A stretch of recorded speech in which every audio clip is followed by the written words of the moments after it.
Most of you aren't subscribed. Make sure to subscribe, as it helps out the channel. Without further ado, kicking off the series, we see our MC, Makoto, narrating his normal life, waking up and having breakfast with the family, heading to school and attending archery practice after school, only to head home, have dinner, shower and read his father's newly released book. But when he closes his eyes, he is suddenly suspended in space, greeted by a glowing orb, which asks Makoto if he knows who they are. When Makoto shows off his confusion, the orb reveals that it is a god, and that Makoto will be reincarnated to another world immediately. When Makoto refuses, the orb reveals its true form, Tsukuyomi, a god tasked with choosing a hero, and sending the hero to save a world. As Makoto asks more and more questions, Tsukuyomi realizes that Makoto hasn't been told about his lineage. Tsukuyomi reveals that Makoto's parents are both from other worlds, which surprisingly makes sense, as Makoto has never met any relatives. Wondering why he of all people is chosen, he learns that his parents had promised a god to give over one of their children, and knowing that he doesn't want his two sisters to be put in a tough situation, Makoto agrees to be chosen. Promising to deliver a message to his family whilst he's gone, Tsukuyomi bestows divine power onto Makoto in preparation for his duties, but Makoto suddenly begins to disappear, as Tsukuyomi warns Makoto to be patient with the goddess he's being summoned by, as she can be quite tough to deal with. Thanking Tsukuyomi for the advice, Makoto appears before the goddess, blinded by her divine beauty.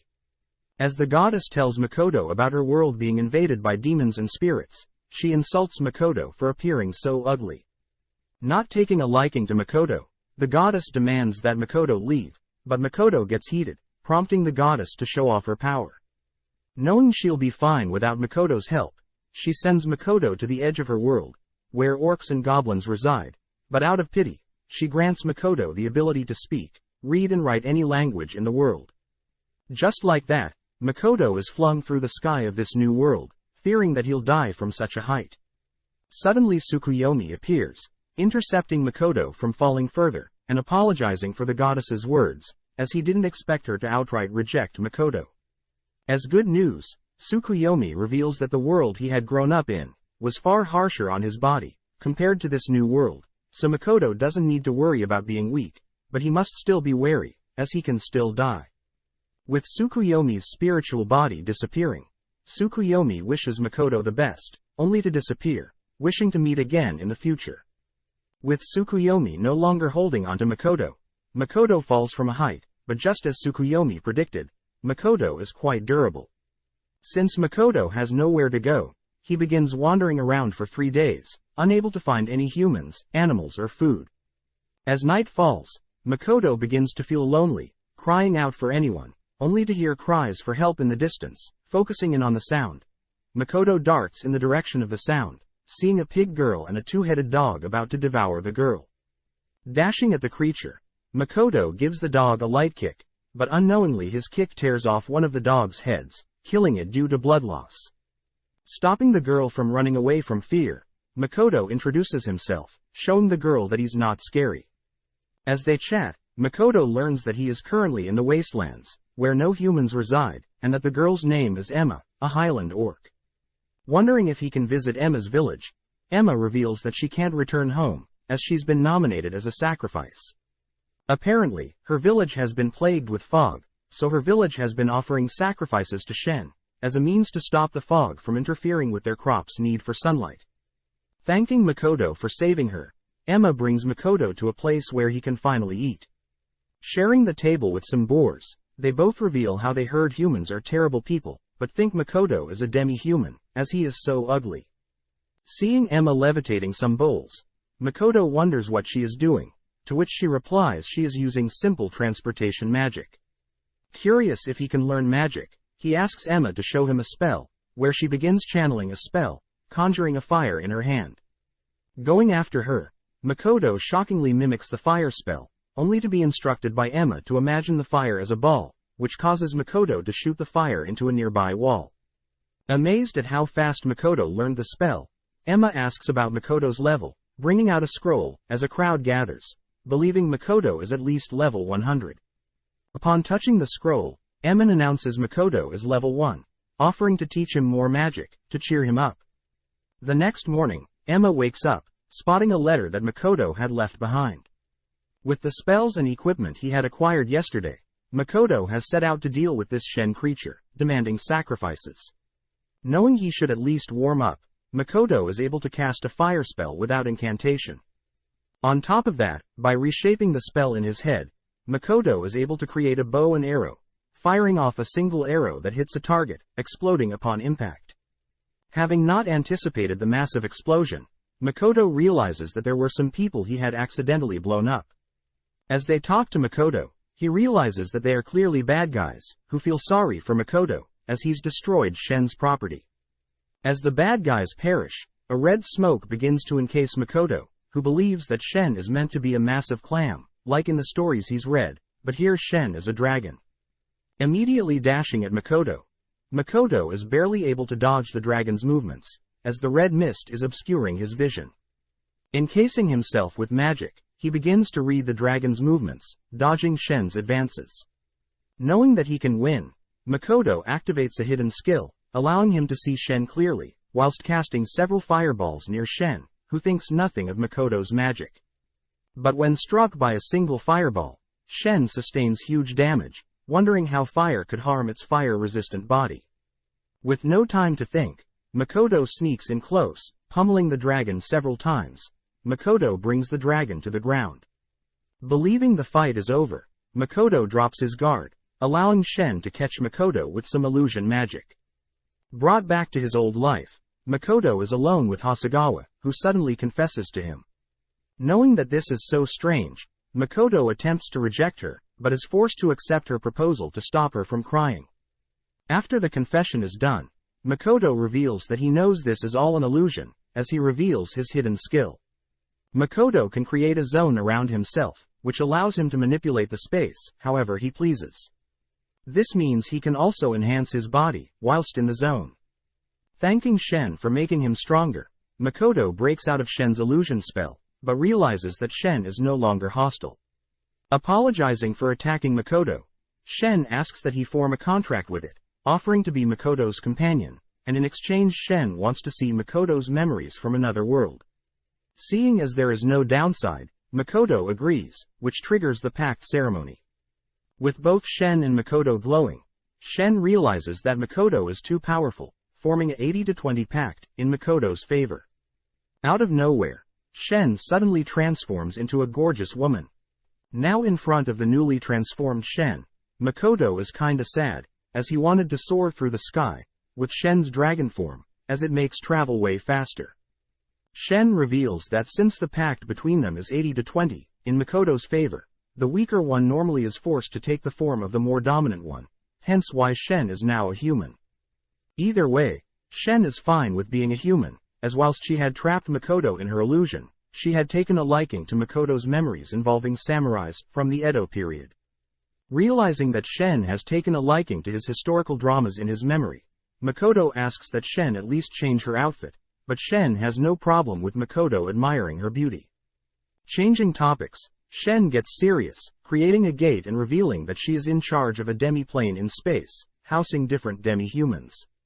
Skeptical at first, Makoto soon realizes that this mysterious plane is massive, wanting to know more about this place. Shen thinks for a bit, but realizes this place was supposed to be a space of complete darkness, but has somehow changed since last checking. Approaching a persimmon tree, Makoto and Shen munch on some delectable fruit, all whilst Makoto spots several plants that he recognizes. Activating his skill, Makoto expands his zone, scanning the area in the zone, only to realize that this place is huge.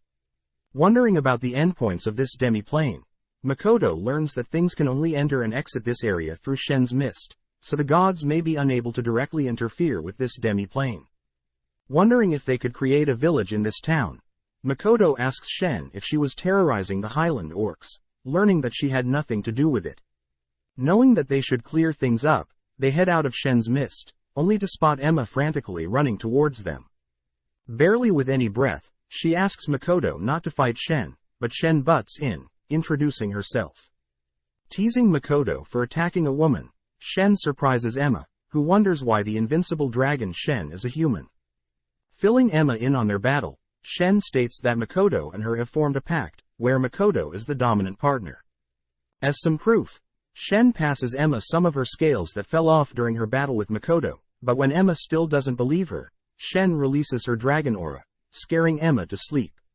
As the three return to Emma's village, we see all the villagers dancing and celebrating the good news. As Emma serves Makoto some food, he asks for Shen's whereabouts, learning that she must have gotten too drunk and is fast asleep. Showing her gratitude, Emma officially thanks Makoto for clearing up the misunderstanding with the sacrifices, but also saving her life. Shy about compliments, Makoto states that it was actually Emma that taught him about magic, and that Emma shouldn't feel indebted to him. Zooming out, we see Shen and a orc villager watching Makoto and Emma chat, with Shen noting how strange Makoto is, revealing that he had saved this village, avenging all those that were sacrificed before Emma, without a reason. Wanting to thank Makoto himself, the villager is offered by Shen to come stay in her demi-plane. The next day, Makoto sees every single orc in the village packed up and ready to move to Shen's demi-plane. Demanding to know what Shen did overnight, Shen reveals that it was because of their contract that magically gave life to her demi-plane. Plus, quality of life should be far greater than here in the wastelands, as the water, air and environment is high quality.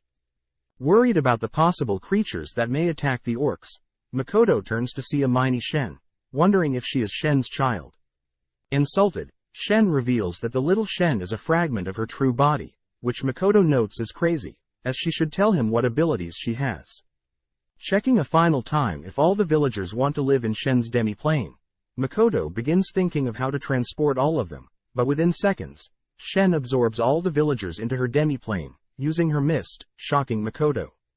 With the orcs immediately getting to work, gathering materials to build their new town, we cut to Makoto juggling water, darkness, fire, earth and thunder spells in his palm. Knowing that water is his strongest affinity, Makoto notes how by focusing on one element, he can cast multiple water spells at once. At the same time, Shen begins fangirling over the dramas she's watched through Shen's memories, demanding to watch more, but Makoto rejects her, asking why he is the master of her demi-plane. Shen states that since he is her master, he is also the master of her belongings, including the demi-plane. Annoyed, Makoto forbids Shen accessing any more of her memories, which she reveals she has already recorded most of his memories, but wants to spend more time with her master. Wondering how much of his memories Shen has seen, Shen heads out, attempting to find out a better way to record Makoto's memories, as her current method requires Makoto to be stationary. Turning around, Makoto spots his memories that Shen had recorded floating around, spotting a memory of a picture he and his family would take every year. Remembering that his parents are actually from this world, Makoto reasons that it would be smart to check out what his parents did here, setting the goal of visiting a human village first. At the same time, a dwarf runs through a forest and is cut down by a huge creature, deemed the Black Disaster. Checking up on some orcs working cutting down trees for material, Makoto learns that they are having trouble cutting down tougher trees. Helping out, Makoto activates his ability, having called it Kai. Makoto projects a zone around a small sword he has, strengthening the blade's sharpness. With the enhanced blade, Makoto easily cuts through the tree, shocking the orcs. Seeing one of the orcs injured, Makoto activates his Kai ability, healing the orc, noting how Makoto healed his wound without mana. This would explain how Shen could incense him during their battle. Trying out the ability on himself, Makoto realizes that he is unable to heal himself, but is interrupted by Shen. Carrying an injured dwarf, Makoto wonders what happened, but suddenly a massive spider breaks into Shen's demi-plane. Asking if Shen can help out, Shen states that she'll leave the creature to him, finding out that Shen had encountered the spider before, but had left it be. Knowing that the spider is a bug type, Makoto wonders if it is weak to fire, dodging the spider's charge, only to cut off one of its legs. Creating a fire source in the air, Makoto encases his sword in flames, but realizes the spider has disappeared, appearing above him, spitting out its webs. Cutting through the webs, Makoto manages to sever some of its legs, but is shocked to see the creature's insane regeneration. Changing strategies, Makoto conjures his flame bow, shooting an arrow, only to follow up, using the fire source in there, and impaling the spider with a fire spear from above. Seeing the spider not perishing, Makoto watches as the spider begins absorbing his fire magic, healing itself. Off to the side, Shen learns that the dwarf she saved is an elder dwarf, who was barely able to leave a scratch on the creature. Creating a volley spear, Makoto is surprised to see that the spider simply tanked all the damage, only to regenerate the wounds. Suddenly the spider changes speed, catching Makoto off guard, breaking past his Kai zone, and impaling him onto a tree. Approaching swiftly, the spider begins devouring Makoto, but Makoto gets serious, releasing a huge explosion, blowing the spider back. Charging up several fire spells, Makoto barrages the spider with flames, simultaneously shooting and recasting the same spell.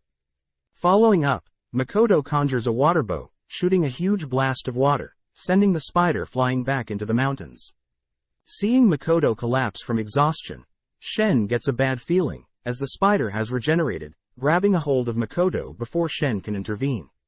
Surprisingly, the spider is in love with Makoto, embracing him, but Shen manages to pull him out of the spider's grasp.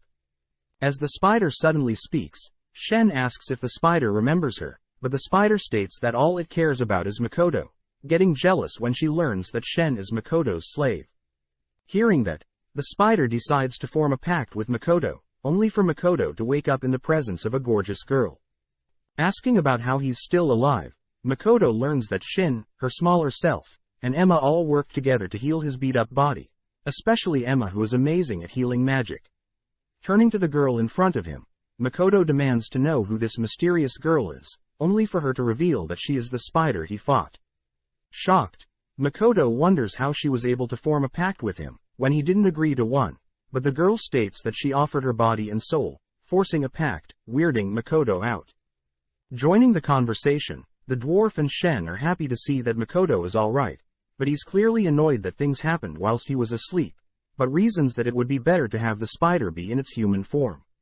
Speaking up, the dwarf asks if he can chat with Makoto privately, to which Shen adds that this dwarf is a special subrace of dwarfs known as elders, able to craft sacred or noble artifacts. Introducing himself as Baron the Elder Dwarf, he thanks Makoto for getting rid of the black spider, as his village will live in peace. But Makoto knows that Shen had made up the lie regarding the spider becoming a girl, saying Makoto was able to break the curse, as a way for the dwarf to accept what is happening. As a request, Baron asks if he may move to this area where Makoto lives, surprised that Makoto has no problem with that. But Shen butts in, demanding that Baron and his village must plan out the town, provide armaments and pay tax for using the land. With Baron accepting the conditions, he notes that it may take a while to convince the heads of his village, but Shen gives Baron some of her scales, which Baron knows can be used to bribe villagers to relocate. Wanting to find out what his parents had accomplished in this world, Makoto has been traveling every day by foot, as a means to find civilization. Finally spotting a human village off in the distance, Makoto is called by Shen, who has something important to talk about. With both Shen and the spider girl there, they both demand to be named by Makoto, as their old names are boring. Thinking of boring names, the girls get annoyed, refusing to accept such ugly names, even fighting for who will get named by Makoto first. With Shen pushing the spider girl over, Shen asks Makoto to give her a name, growing anxious that Makoto can't think of one. Pondering for a bit, Makoto settles on Tomo, inspired by the most feared female samurai in history. Suddenly Tomo begins to glow, stating that when a servant is named by their master, they'll receive a strength boost, but Tomo also mentions how different names will give different boosts. Nonetheless, Tomo likes the name Makoto has given her, prompting the spider girl to ask for a name as well. Asking the spider girl if she prefers to be named something, she states that she'll humbly accept any name from Makoto, her self-proclaimed husband. Thinking for a bit, Makoto decides to give her the name Mio, representing her new life as a human, along with his preferred element, water. Seeing Makoto put so much thought into naming her, Mio can't help but fall deeper in love with Makoto, but he states that it isn't that deep. A little time later, Tomo and Mio had set up a ceremony, welcoming all the new species sharing that land, whilst also introducing their new names. Letting the crowd decide, everyone agrees to call Makoto, young master, with Makoto forced to accept that title. Taking a chance to greet the new species personally, Makoto chats with the leader of the elders in the dwarf village, In disbelief that Makoto, a human, is able to command Mio and Tomoe, such powerful creatures, Eld wonders if Makoto is being instructed by a god, which makes Makoto think of the goddess that turned him away, growing more and more angry with every thought of the goddess. Seeing Makoto dislike the goddess, Eld gets happy, revealing that he and his village personally disagree with the gods themselves. Next, Tomo introduces her followers, the 1001st lizards, creatures with affinity of water and air, and all don beautiful blue-green scales. But Makoto asks that Tomo should have told him she has followers, which she adds that there will be too many to go through. Up next, Mio introduces her followers, the Alk, creatures that can regenerate just like Mio. Seeing her followers so quiet, Mio threatens to eat them if they don't serve Makoto properly, prompting them to introduce themselves. Wrapping up the ceremony, Makoto asks that Mio and Tomo fill in Eld on the rules for living here, asking that the girls are free to choose where they'll be living, and that they should keep the bickering to a minimum. Rushing off, Makoto's curiosity of the human village overcomes him, spotting a blonde girl in the distance. As he approaches, the girl suddenly points in his direction, running off whilst crying out that there is a monster. Turning around, Makoto notes how it is just him, brushing it off as a coincidence. As he approaches the village gates, he spots a huge crowd of humans, demanding that Makoto, a monster, not come near their village. As the villagers scare Makoto away, he realizes that the goddess had given him the ability to interact with all creatures, but humans. Depressed, Emma, Shen and Mio have a chat with Makoto, revealing that the language of the humans are called Common, being the most common language known, and that all three of them can speak it. Cheering Makoto up, the girls state that Makoto's appearance is the issue, which Makoto doesn't appreciate, as he knows he's not the best looking. Clearing things up, the girl states that it's not his looks, but his mana that is the issue, as it's pouring out of him, making him appear as if he were a creature with the strength of 5 demon lords combined. Trying to suppress his mana, Makoto only manages to remove a little bit, switching up plans, as he'll first have to learn the common language, but also get a mask, as the humans already know what he looks like. With 1 week passing, Makoto is finally able to read and write the common language. The week after, Makoto is gifted a ring by the dwarves, meant to drain a creature's mana until death, but upon putting it on, the ring breaks, being too weak for Makoto.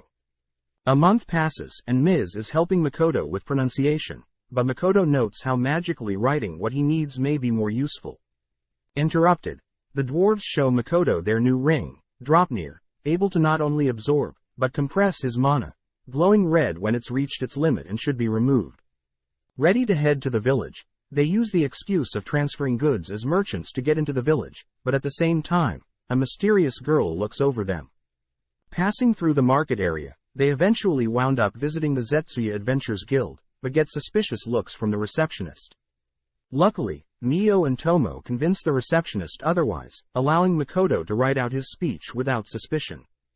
The receptionist states that upon registering, every adventure starts at rank E, but there are special quests with high danger, but the rewards will be huge, allowing for possible rank ups. Assuming Makoto is part of the Merchants Guild, Makoto is forced to lie to the receptionist, checking out the various quests. Learning that the highest ranking adventure in town is Mills Ace, rank SS and level 444. Turning around, Makoto sees Mio and Tomo measuring their levels, with both of them maxing out level 400 scrolls. Trying out a level 1600 scroll, we learn that Tomo is level 1320, whilst Mio is level 1500. Refusing to accept Mio as a higher level, Tomo demands to be remeasured, but the receptionist states that Mio and her are both the strongest ever known adventurers. Receiving her adventurer's card, Tomo learns that after her and Mio is the adventurer Sophie Bulga the Dragon Slayer, having a level of 920, and achieving the feat of slaying a Lancer dragon, someone that Tomo apparently knew. Off to the side, Makoto measures his level, sad to see that he's still level 1, placed in rank E. With evening arriving, the three visit an inn, asking for 2 rooms, only to be shocked at the expensive price, being 6 gold per night. Flashing her high rank, Tomo smashes a hole in the ground, threatening the inn's receptionist, which makes him lower the price to only 2 gold. Able to rest for a bit, without his disguise, Makoto notes how the prices in the village are way too expensive, and that the villagers are acting suspicious. Setting out to grab some food, Makoto has Tomo guard their carriage of goods, as he along with the girls know that they are being targeted, as their merchant title is drawing in attention. That night, Tomo is alerted by some attackers, all whilst Mio and Makoto's date is interrupted by a little girl. Wondering what a little girl is doing out at night all alone, Makoto realizes that something is off, asking that Mio talk to the girl. Unexpectedly, Mio puts on a terrifying glare, threatening the girl to leave them alone. Calling Mio back, Makoto scolds Mio for scaring the little girl, but Mio states that she simply wants to be alone with Makoto. Seeing Mio and Makoto arguing, the little girl can't help but giggle, making Makoto more comfortable with asking the girl her reason for being here. With the girl clinging to Makoto, Makoto reasons it would be best to head back to their inn for now. Whilst this is happening, a mysterious man watches from afar, disappearing into an alleyway. Returning to the room, the little girl begins talking about how she and her older sister were traveling together. When they entered the village, her older sister had started looking for work, but had suddenly disappeared. Makoto learns that the older sister has been gone for 1 month now, and since the little girl doesn't have any money, she has been kicked out of the place she has been staying in. As the little girl begins to break down, both Makoto and Mio suspect that her older sister is in some sort of trouble. Cutting to the carriage the gang had brought, we see several ninjas approaching the carriage, only to hear Tomo's voice from behind them. Demanding to know who they're, Tomo is forced to dodge the ninjas' advances, kicking one lightly, but even with her holding back, her strength is insane. Evading two of the Tomo begins to feel bad as she is moving too fast and way too strong for her opponents. With all but one defeated, she spots the last one attempting to flee, easily catching up and knocking them out, as she plans to interrogate them later. Returning to Makoto to tell him about what had happened, Tomo is scolded for not holding back more against mere humans, and that she's lucky that they have Mio to clean things up. Unwrapping the sole survivor, Tomo learns that there were female amongst the attackers, which makes Makoto scold her more for not considering these things. But realizing that the little girl is here, Makoto refrains from punishing Tomo. Finally revealing her name as Rinin, Tomo learns of Rinin's tragic past, but Rinin is more amazed that Makoto is not a mute, but he still can't speak to other humans. Since it's getting late, Makoto asks that Rinin eat food they had brought for Tomo, and take Tomo's bed for the night, as punishment for Tomo. Happy to be given such luxuries, Rinin accidentally calls Makoto Big Brother, only to apologize, but Makoto says Rinin can call him whatever she feels comfortable with. Before she leaves, Rinin gives Makoto a sketch of her sister, which Makoto, upon seeing, recognizes something. As Rinin leaves the room, she for some reason looks guilty. As Mio returns from eating up the corpses in the crime scene, she enters the room, only to see Makoto with a serious look, checking the memories of their captive. Upon seeing Mio, Makoto changes his tone, thanking Mio for taking care of the corpses. Having looked through the captive's memories, Makoto finds out the attackers were all at the guild when they had first visited, suspecting that they must be linked to Rinin and her missing sister. Having a rough idea of where the perpetrators are, Makoto asks that Mio and Tomo head out immediately, giving them the serious look from before. Knowing that their master is serious, the girls listen to Makoto's instructions, heading out immediately. Thanking the girls for not questioning his motive, Makoto thinks about how the sketch of Rinin's older sister deeply resembles Hasegawa from his previous life, and he may not be able to hold back if he found out something bad happened to her look-alike. As Mio and Tomo walk through the streets, they chat about how Makoto is oddly serious about finding Rinin's sister, making Mio wonder if Rinin's sister is an acquaintance of Makoto. But Tomo shoots this thought down, revealing that she would know, as she's seen all of Makoto's memories, making Mio so jealous. Seeing as the sun is about to rise, they reason that they should complete the mission and hurry back. Taking Rinin out to help with some exchanges, Makoto tells Rinin that they'll help find her sister, but is surprised that Rinin can drive a wagon. Suddenly Rinin thinks of her sister, revealing to us that her sister had decided to become an adventurer in this town, but since everything was so expensive, she had to work to repay things. Unfortunately, her older sister had been badly injured, unable to pay off her debt before collapsing suddenly. Rinin was instructed by her big sis to get out of this town, and leave no matter what, but sadly was caught by an adventurer when she tried to leave. As we zoom into an underground cellar, we see Rinin's older sister, lying on the floor, with no energy.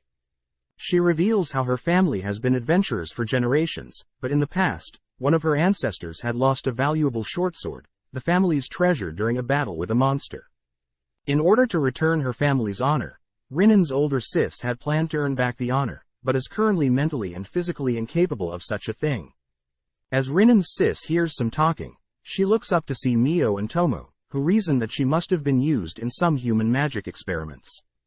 With Mio healing Rinnan's sis, they leave the room, having to melt away the wall to bypass the locked door. As the three walk down the hallway of their location, they are stopped by Mills Ace, the strongest adventurer. Back with Makoto, he and Rinnan have just finished up their errands, but Rinnan looks more and more freaked out, even screaming out of nowhere. Having returned to the inn, Rinnan suddenly runs off, but Makoto allows her to leave, knowing that others are ordering her around. Activating his Kai ability, Makoto tracks Rinnan's whereabouts, seeing Rinnan talking to a man. When Rinnan tells the man about Makoto's carriage being attacked last night, the man reveals that it was his doing, asking if Rinnan has any more information. Rinnan states that the fruits that Makoto brought from his village sold for a lot of money, prompting the man to order Rinnan to steal the money, as a means to pay off her and her sister's debt. As Rinnan leaves to steal Makoto's money, Makoto thinks about how corrupt this village is. Cutting to the girls, we learn that Rinnan's sister's name is Toa, and Mills was the one that had her locked up. On top of that, Mills is the mastermind behind this corrupt town, having the man that just spoke with Rinnan and his lackeys do the dirty work, whilst he swoops in and plays the fake hero. One of Mills' men suddenly realizes that Mio and Tomo are the new adventurers over level 1000, but Mills accused them of faking their levels. Additionally, Mills talks about a mysterious creature with outrageous mana visiting their town not recently, threatening to have Mio and Tomo face that creature. But Mio and Tomo know that the creature they are talking about is Makoto. With a smug look, Mills offers Mio and Tomo a job in his corrupt faction, but the girls decline. Wondering why the girls would turn down such a thing, Mills insults Makoto, but this triggers the girls, as they both throw a single punch in Mills' direction, but Mills reveals an almighty shield, the clay Aegis, nullifying the girls' punches. Cutting to Rinnan, we see her guilty of lying to Makoto, wondering if she should even steal from Makoto. Back with girls, we see them now fired up. Tomo takes the first strike, easily blasting through the clay Aegis, blowing Mills' men away, along with landing a direct hit on Mills. As Mio walks after Tomo's decimation, she stops in front of Mills, slapping him silly, before carrying on. Tomo is then seen walking up on the man that has been manipulating Rinnan, trapping him in her illusion, only for the two to blow open the building, sending Mills flying away for good. As Tomo and Mio fight over who had slaughtered more people, we see Rinnan finally reunited with Toa, who Makoto notes is an exact copy of Hasegawa, except for the hair color. As Rinnan and Toa take a nap, Makoto ties up Mio and Tomo, flinging them out of the town with his bow, as punishment for destroying the village and losing control. With the village all destroyed, the gang along with Rinnan, Toa and some other captives by Mills, all decide to head to the village, Sieg. Arriving at the closest adventurers guild, one of the men that tagged along tells the receptionist about how their previous village was decimated by mysterious monsters. Whilst this happens, Makoto thinks about how Tomo had used some of her mind manipulation magic on everyone except Rinnan, and Toa's memory in the previous village had been altered to believe monsters destroyed their village. With the receptionist wondering if the monsters still exist, she's introduced to Mio and Tomo, who she doesn't believe is actually over level 1000. Makoto states that they've already registered with the previous guild, but the receptionist says their data must have been lost when the village was decimated, and they'll have to re-register. Hearing this, Makoto speaks with Tomo privately, who is worried Makoto is still angry about her fighting with Mio. Instead, Makoto tells her about knight errantry, a samurai who trained and honed their skills until a deadly degree. Hearing this, Tomo wonders if she was like that samurai, she'll not only surpass Mio, but also gain the praise of Makoto. Making up her mind, Tomo asks that she begin training on her own, which Makoto allows, having expected her to take the bait.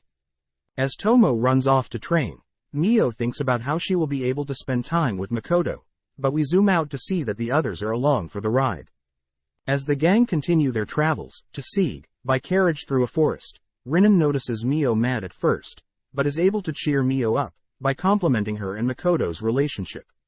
Suddenly, Makoto erects his Kai barrier, spotting several bugs up ahead, asking Mio to deal with them. Mio immediately accepts, facing the creatures. With a single swing of her fan, she kills all the bugs, impressing everyone.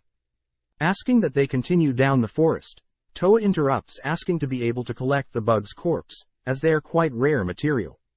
Knowing that this will only be a waste of time, Makoto is suddenly distracted by Toa's body, giving in to her request, but this makes Rinin and Mio glare at Makoto.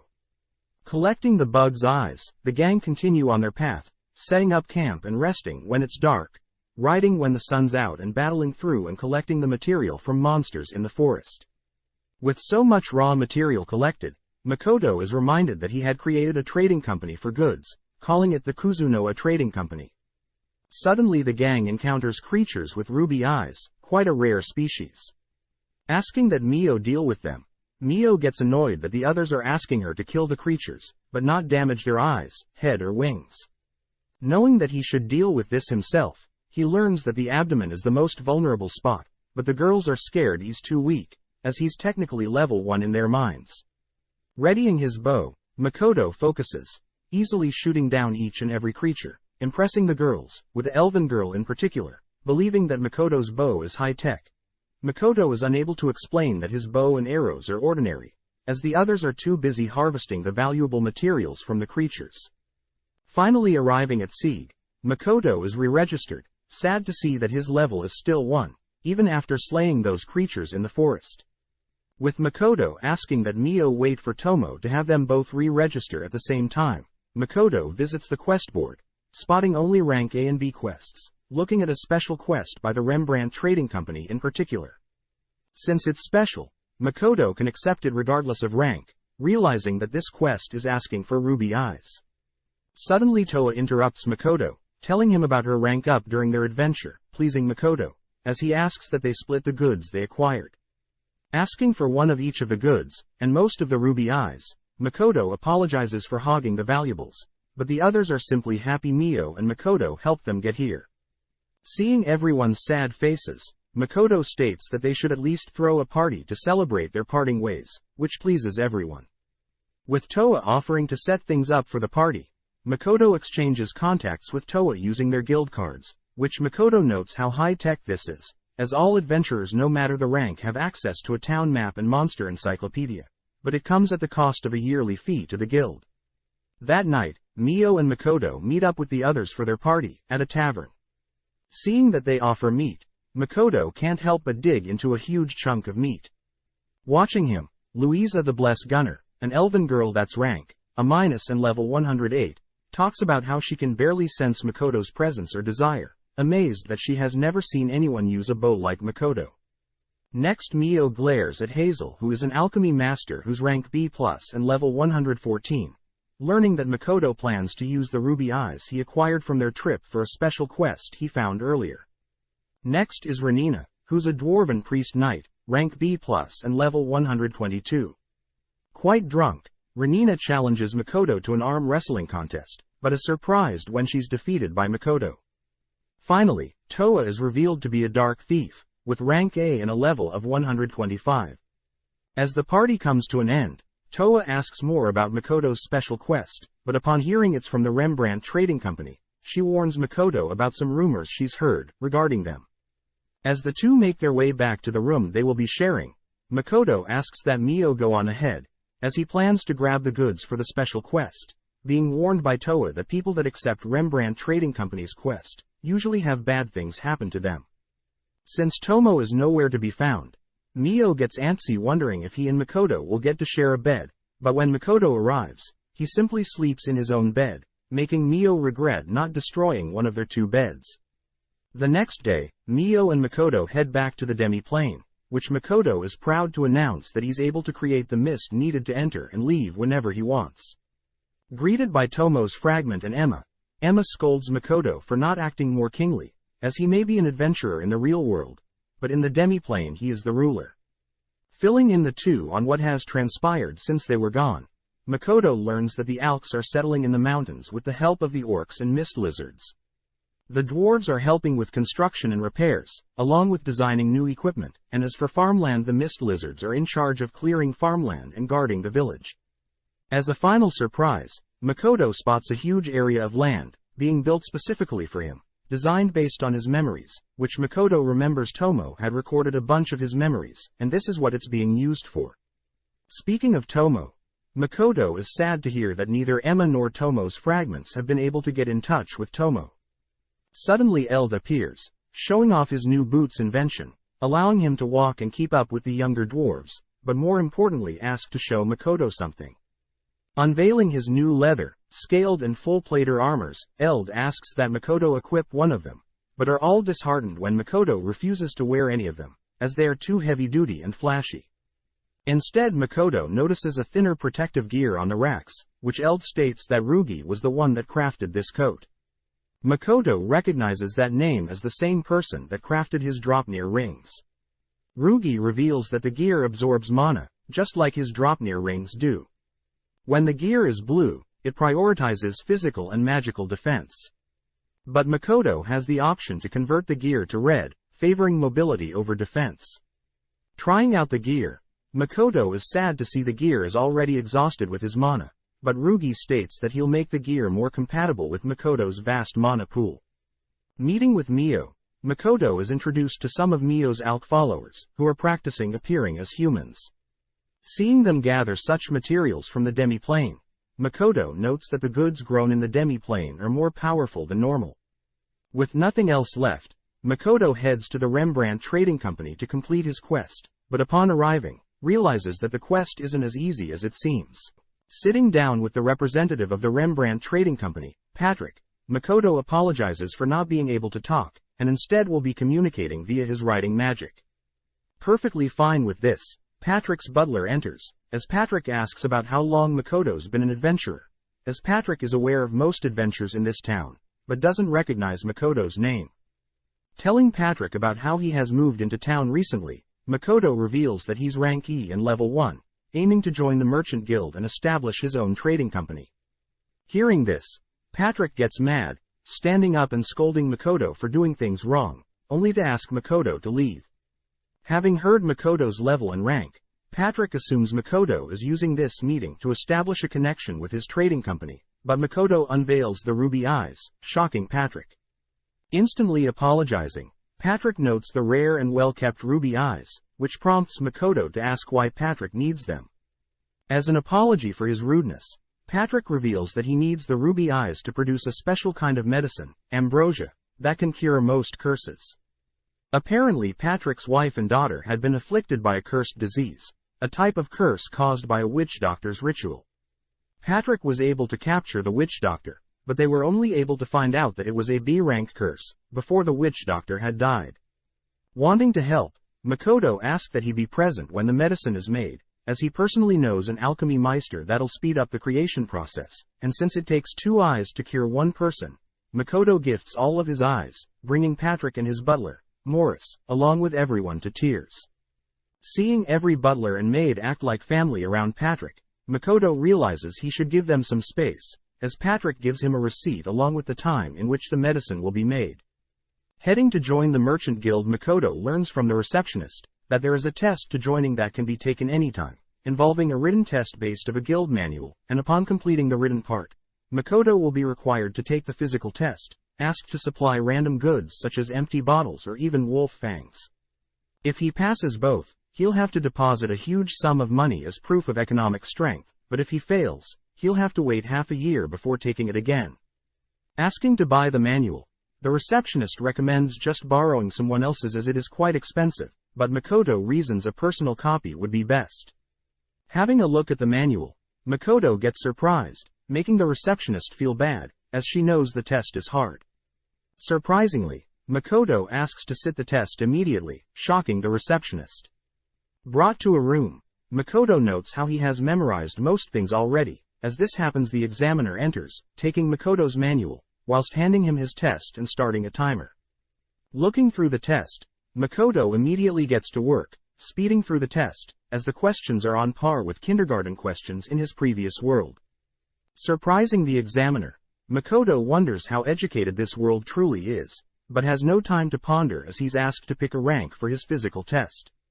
Unfortunately, picking rank A, Makoto is asked to retrieve 4 highly rare items, or items on par with their values. Unfortunately, Makoto must be at least level 50 to take on rank A quest, meaning Toa, the elf, the dwarf and the chemist he came to town with are actually quite strong, as they are all level 100 and above. Pulling out some items that he was given before he and the gang departed, the examiner is shocked to learn that Makoto has such connections, immediately welcoming him into the Merchants Guild. Congratulating Makoto, the receptionist asks Makoto to return tomorrow to pick up his guild's card, sending him on his way. In the meantime, we cut to Tomo, who is seen training hard to become a knight-errantry, slaying countless creatures, even bringing a crab back to the demiplane.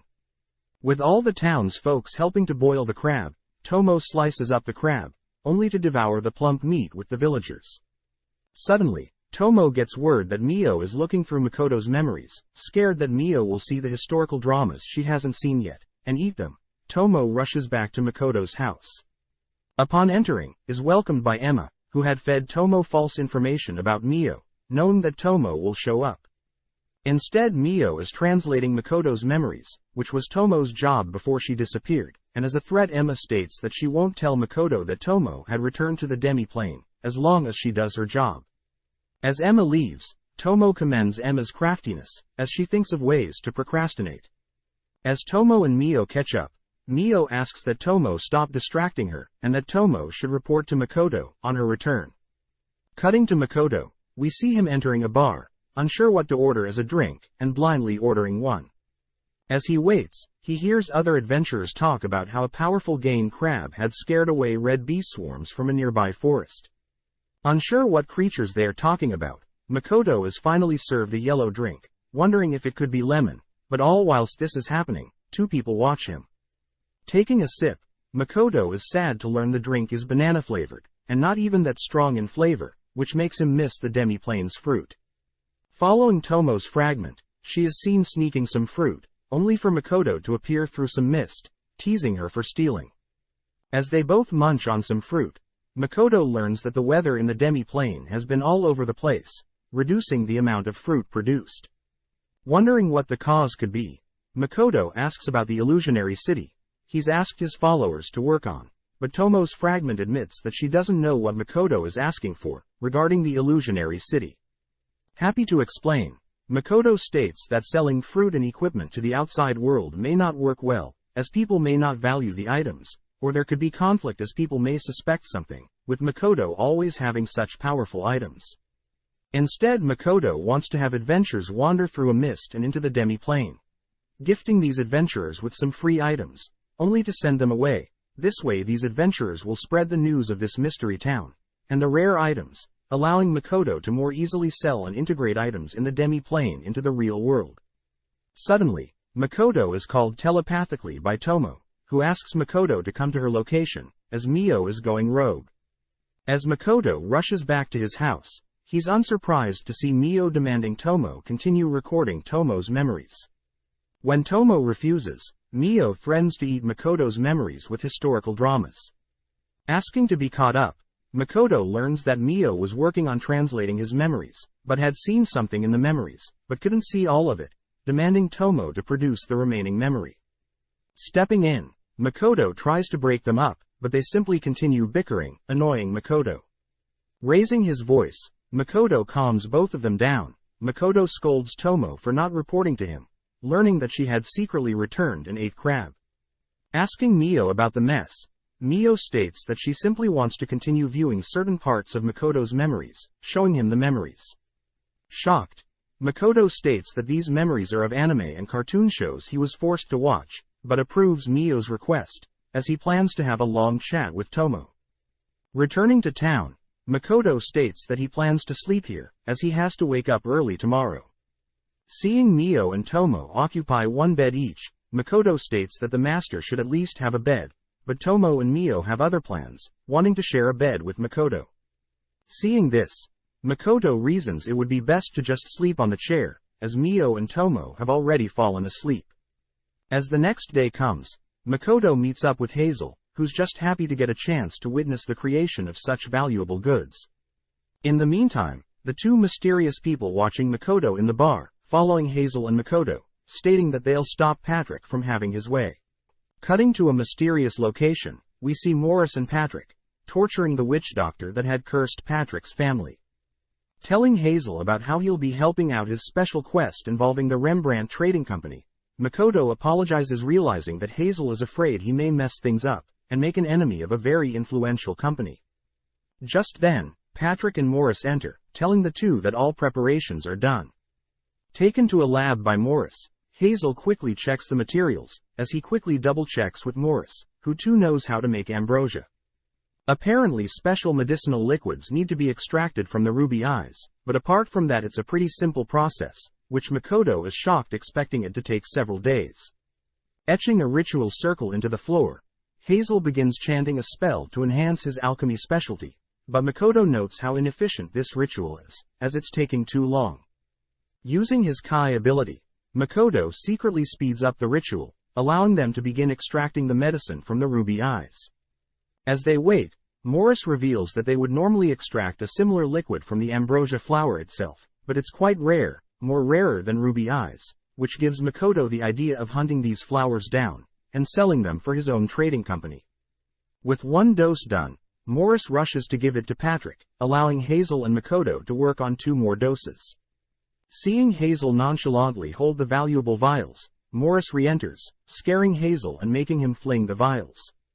Immediately activating his Kai ability, Makoto saves one, propelling himself to the second one, barely able to save it.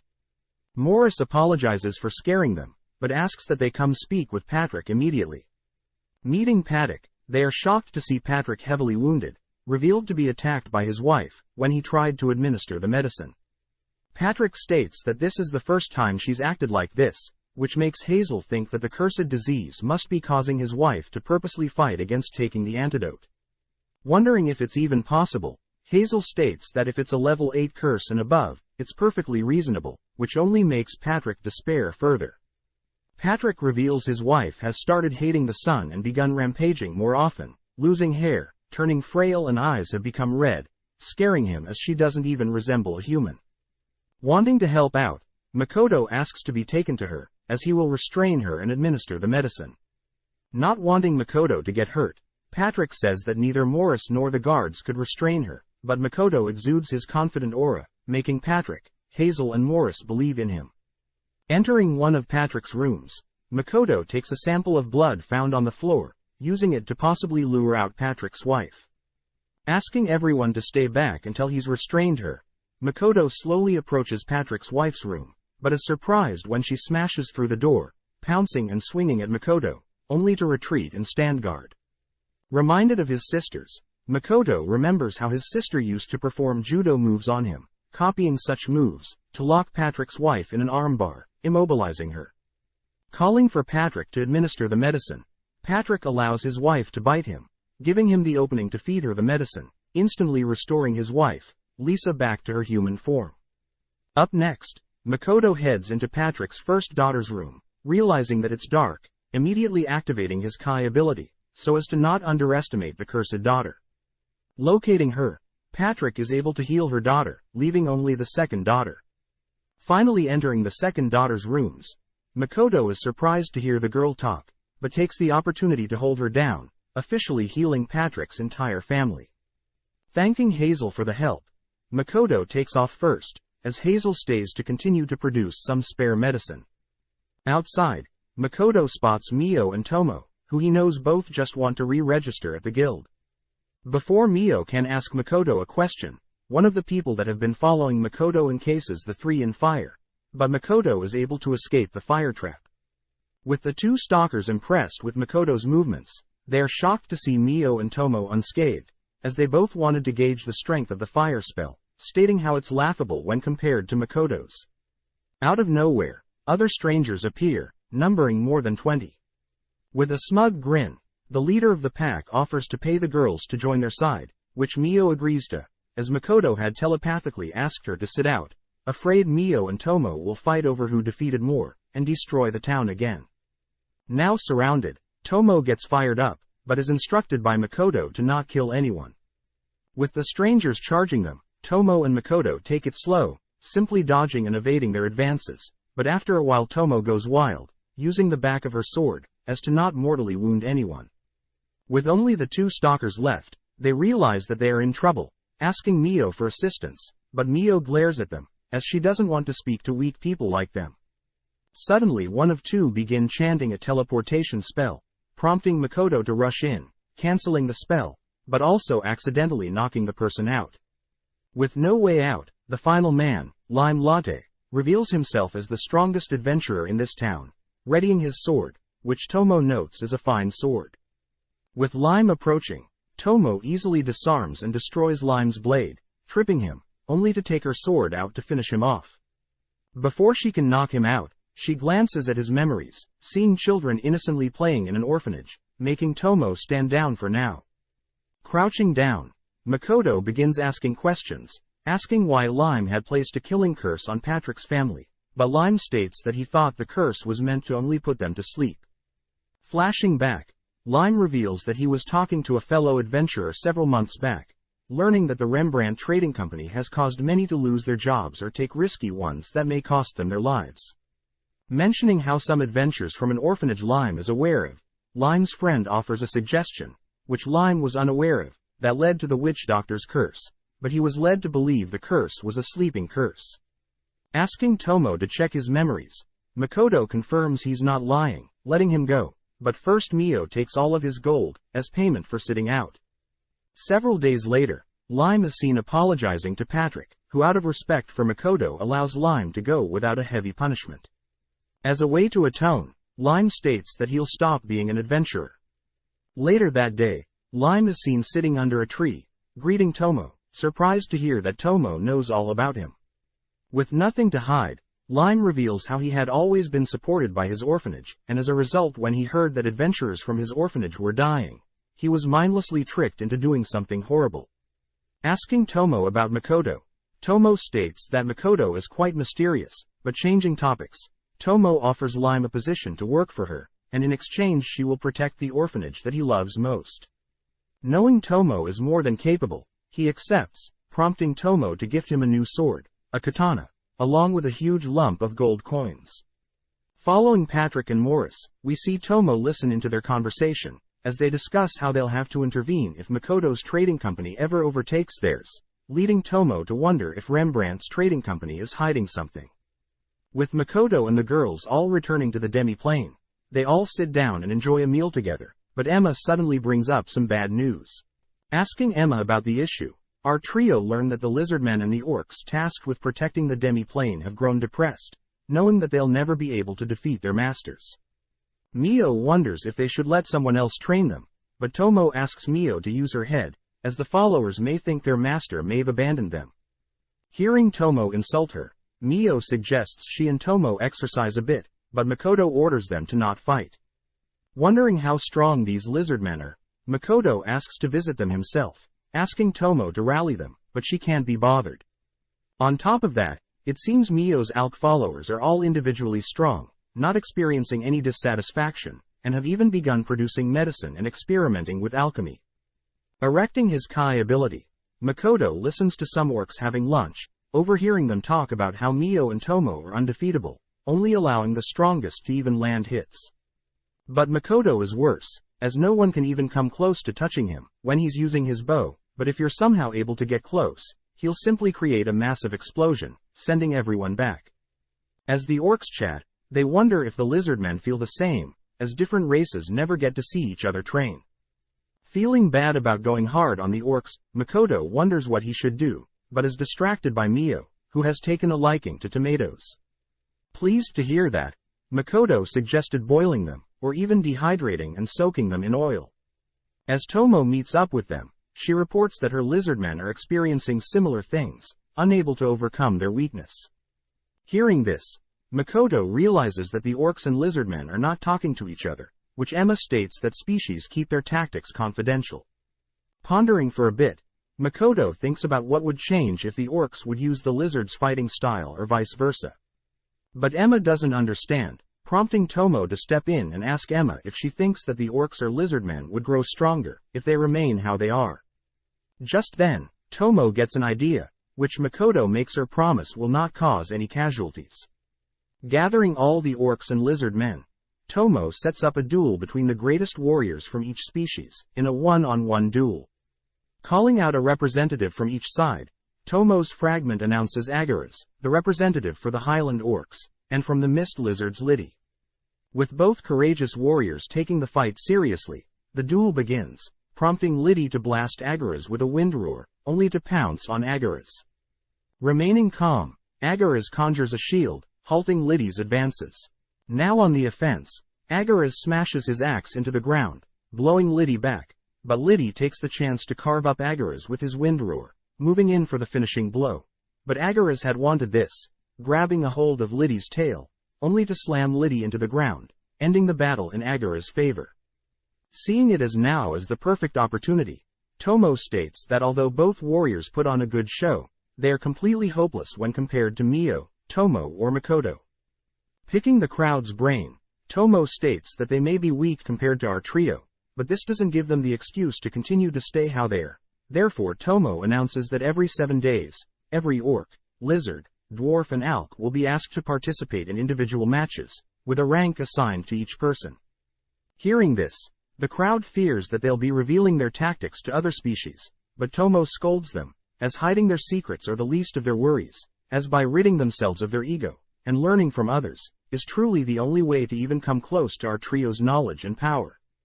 With Makoto chiming in, he too states that growing, learning and competing with each other, will allow them all to become true warriors, naming the system the demi-plane rankings. Returning to town, Tomo and Mio once again compete to see who has the higher level, but unfortunately Mio remains the stronger one, with a level of 1500 and Tomo with a level of 1340. Seeing Makoto with the girls, the receptionist tells Makoto about how Lime, the rank 1 adventurer in town, had retired, and asks Makoto to find a suitable replacement. Thinking for a bit, Makoto says he knows a couple rank 100 adventurers, which Makoto then asks Tomo to train Toa's party, knowing Tomo is more than capable. As Makoto leaves, Tomo thinks about how Makoto's attitude when talking about Toa is serious, therefore Tomo deduces that Toa resembles someone in Makoto's past life. Knowing this, she reasons it would be best for her to train Toa and her party, and make them leave Makoto's life as fast as possible. Immediately brutally training Toa and the others, Tomo puts them through hell, tasking them with fighting huge beast creatures, but immediately Tomo is forced to step in trapping the creatures, as Toa's party are about to lose. Asking them individually, Tomo demands to know why Louisa, the elven archer and Toa the assassin decided to attack head-on, scolding them for being too reckless simply because they're high level. Next, Tomo questions Hazel on not using his earth and water magic, which surprises everyone, as he's only been able to use healing magic. Seeing as there is no other way, Tomo teaches them a strategy, asking Hazel to lay out a trap for the creatures, and Louisa to reposition herself, to shoot from afar. Releasing the trapped creatures, the party are shocked to see some of the creatures stuck, allowing Louisa to easily snipe them. But Tomo asks the party to be on guard, as there are more coming. Tomo instructs Renina the dwarf to tank the incoming swarm, allowing Toa to stealthily sneak in from behind and slay them. With this Tomo states that Hazel only needs to heal when needed, and cast water and earth spells to help with offense. With the party training until sunset, Tomo congratulates everyone, but sets their next goal of conquering a creature's den, filled with 100 of the same creatures they've fought today. Hearing this, the party states that they're still too weak, but Tomo states that she knows they are able to achieve such a feat, ordering them to rest for today, but tomorrow she expects them to report back to her, succeeding in conquering the creature's den. The next day, Tomo waits at the guild for Toa's party, learning that the den she had assigned is actually quite impossible for Toa's party. The location is known as Death Wish Road, as the location is near the Tinnarak forest, where many adventurers have gone missing. Just then, Toa and her members return, completely beat up and having used up all their resources, but they complete Tomo's quest, making a name for themselves in town. Cutting to Makoto, we see him ask Mio if she could hunt down the ambrosia flowers, asking Mio to search the Tinnarak forest. Heading to meet with Patrick, Makoto asks if he could borrow some of Patrick's housing space for his own company, which Patrick happily obliges, asking Morris to make space for Makoto. But Patrick fires back a question, having deduced that Makoto is attempting to hide his business from the kingdom. Apparently, Makoto had learned from the receptionist that hiding one's business is quite normal, but it's difficult to get connections. Since Patrick owes him a favor, he knows that Patrick would be more than happy to help out, as Patrick personally knows a location completely outside the reach of the kingdom, asking for some time to arrange such a location. Following Mio, we see her and one of her followers finally reaching the Tinarak forest, but as we zoom inside of the forest, we see several adventurers, exploring the forest, unknowingly having two mysterious people stalking over them. As we follow Aris, the mysterious girl stalking the adventurers that entered the forest, she begins looking down on the already defeated adventurers, learning that Aqua, the girl with her, had only immobilized them, disgusted that humans would enter their sacred forest.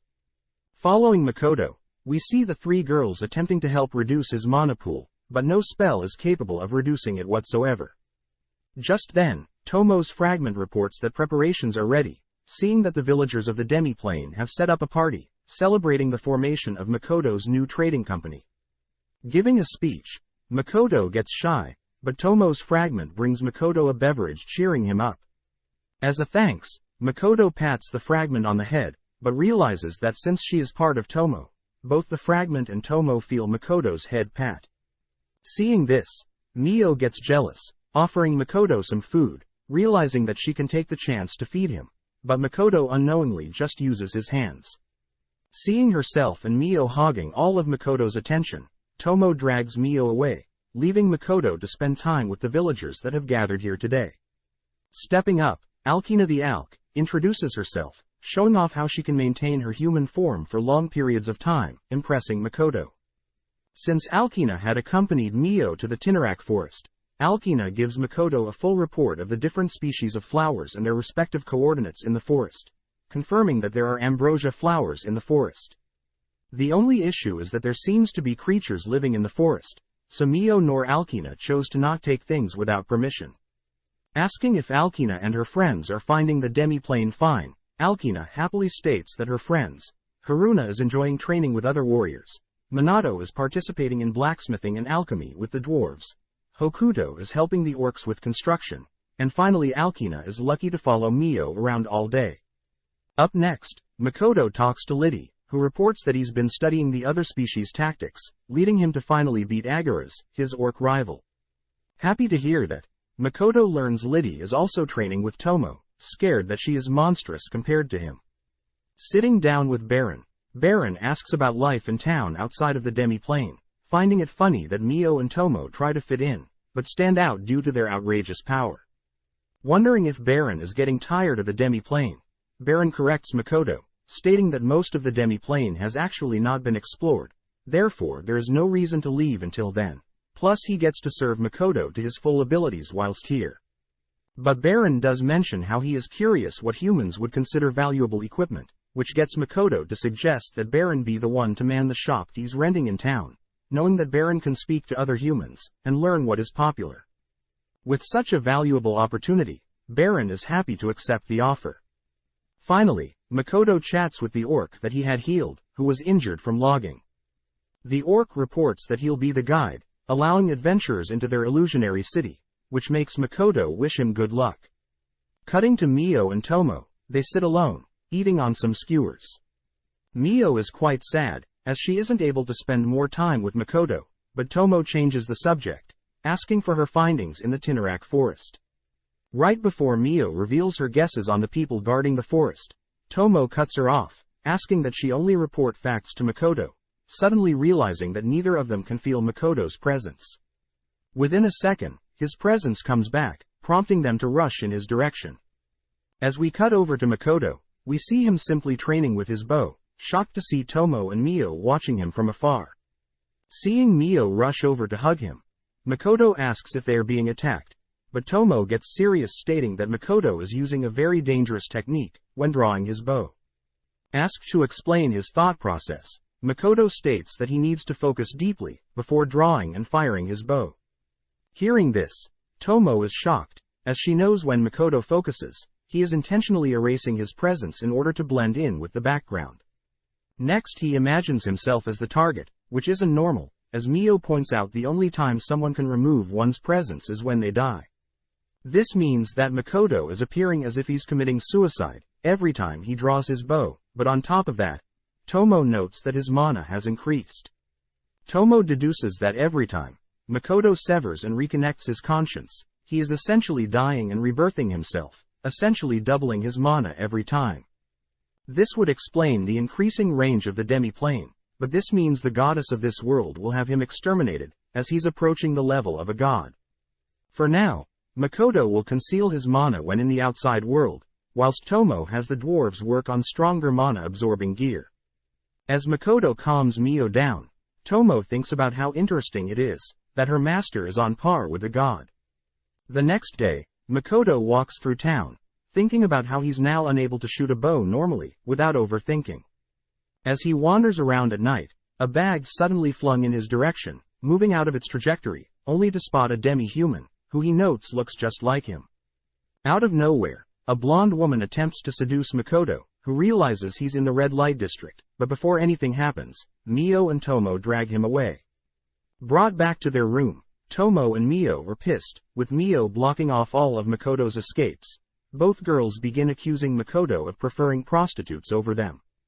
Hearing Makoto stuttering, they both force themselves onto Makoto, but Makoto conjures a wall of ice between them, suddenly disappearing.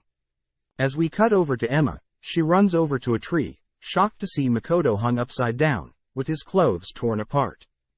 Deducing that Mio and Tomo may be the cause of this, Emma changes the topic, telling Makoto that Rugi has finished crafting mana-absorbing gear for him.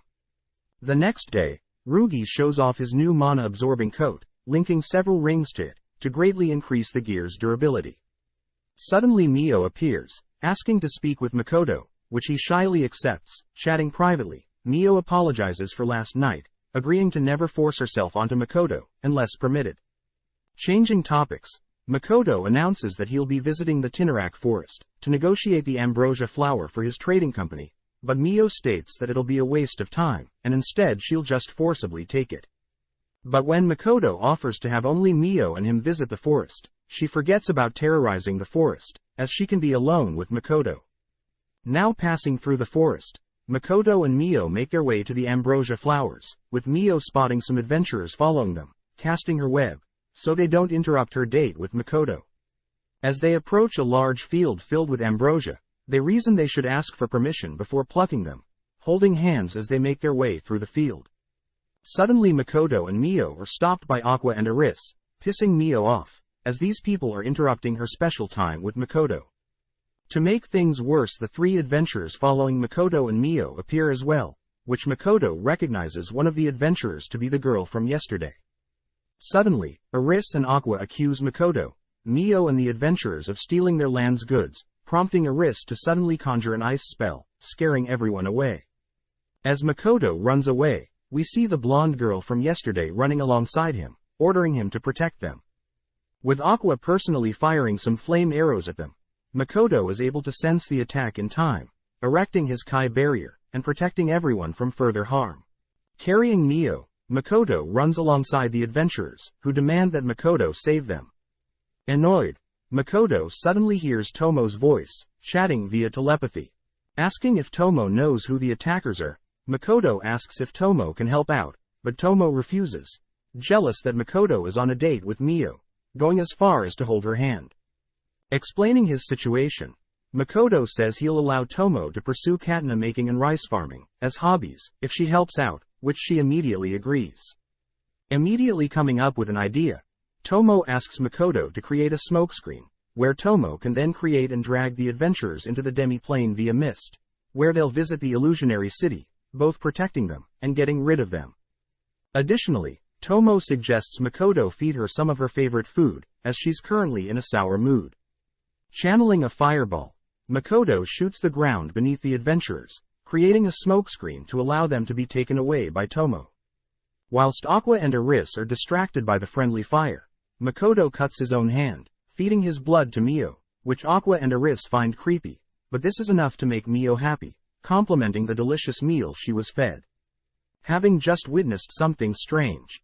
Eris begins casting a powerful ice spell, wanting to end this quickly, but as she slowly channels magic into her wand, Mio intervenes, slowly absorbing the magic, impressing Makoto. Following up, Makoto casts a bright beam of light, using it to distract Aqua and Eris, giving Makoto the opportunity to destroy Aqua and Eris's wand and bow, but to be safe, Mio ties them up. Whilst this is happening, the adventurers are welcomed by Tomo's fragment, having successfully made it to the illusionary city. With Aqua and Eris now bound, Makoto can clear things up, stating that he has no intentions of stealing from this forest, and instead is willing to exchange items of equal value. Hearing this, Eris and Aqua introduce themselves, offering to lead them to their village, where the elder of the village will talk to Makoto. Moving deeper into the forest, Makoto and Mio are taken to the forest ogre village, but Makoto can't help but sense a barrier looming over this village, one that Makoto recognizes. As they walk through the village, Eris states that the barrier helps protect their home, along with the precious ambrosia flowers, but they soon reach the elder's house. Greeted by Nilgistory, the representative of the leaders, Makoto learns that these people in the forest don't consider themselves elves, but claim to be forest ogres, drawing strength from normal means, whereas elves draw strength from spirits.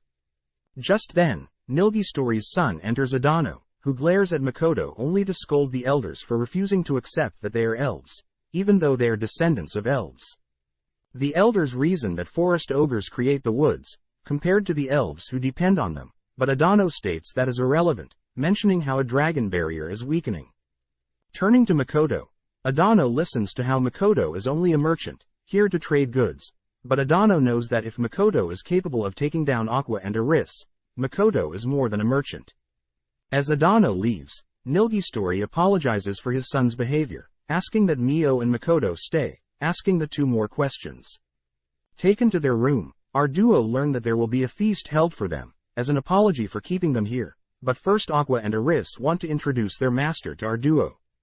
Suddenly, a nearby wall is kicked in, allowing Mondo, Aqua and Eris's master, to appear. Spotting Makoto, Mondo reaches out to shake Makoto's hand, rubbing Makoto's hand, able to sense something leaking from them. Out of nowhere, Mio kicks Mondo out of the room, stating that she wasn't able to hold Makoto's hand for nearly as long. As Aqua and Eris check up on Mondo, Mondo notes how Mio is very strong, but more importantly, Makoto is concealing a powerful skill. Later that evening, Makoto chats to Mio privately, asking Mio to personally investigate Adano and Mondo, as Makoto has a bad feeling about the two. Happy that she gets to pretend to be a spy, Mio sinks into the floor, but as she sits in a void of darkness, she thinks about how Makoto is becoming more and more impatient every day. As Mondo walks through the forest, Mio is seen watching him from the trees, noting how Mondo has fully recovered from before, but most importantly, Mio suspects Mondo is possessed by something, holding herself back from devouring him. At the same time, Mio catches something in her webs she has strung up, listening into a conversation with Adano and a mysterious person, who is revealed to be a demon. As Mio reports back to Makoto, Makoto asks that Mio and Tomo switch places, as he needs to confirm something. That night, as the feast begins, Makoto looks past the crowd admiring the performers, noticing Mondo and Adano, chatting privately. As Mondo gets more and more aggressive, suddenly a mysterious undead appears from Mondo's body. Turning to Adano, the undead absorbs Adano's life force, killing him, whilst also tossing Mondo's unconscious body aside. Seeing this, Makoto slowly approaches the undead, deducing that since the undead most likely has an immortal body, it must be a lich, which the undead confirms. Sadly, since Makoto knows its secret, the lich begins channeling a potent spell, stating that if Makoto evades his spell, the whole forest will be destroyed. Hearing this, Makoto takes the spell head on, revealing that any spell that affects his status is immediately neutralized, as he mimics Mio's spell from earlier, consuming the lich's magic before it can cast its spell.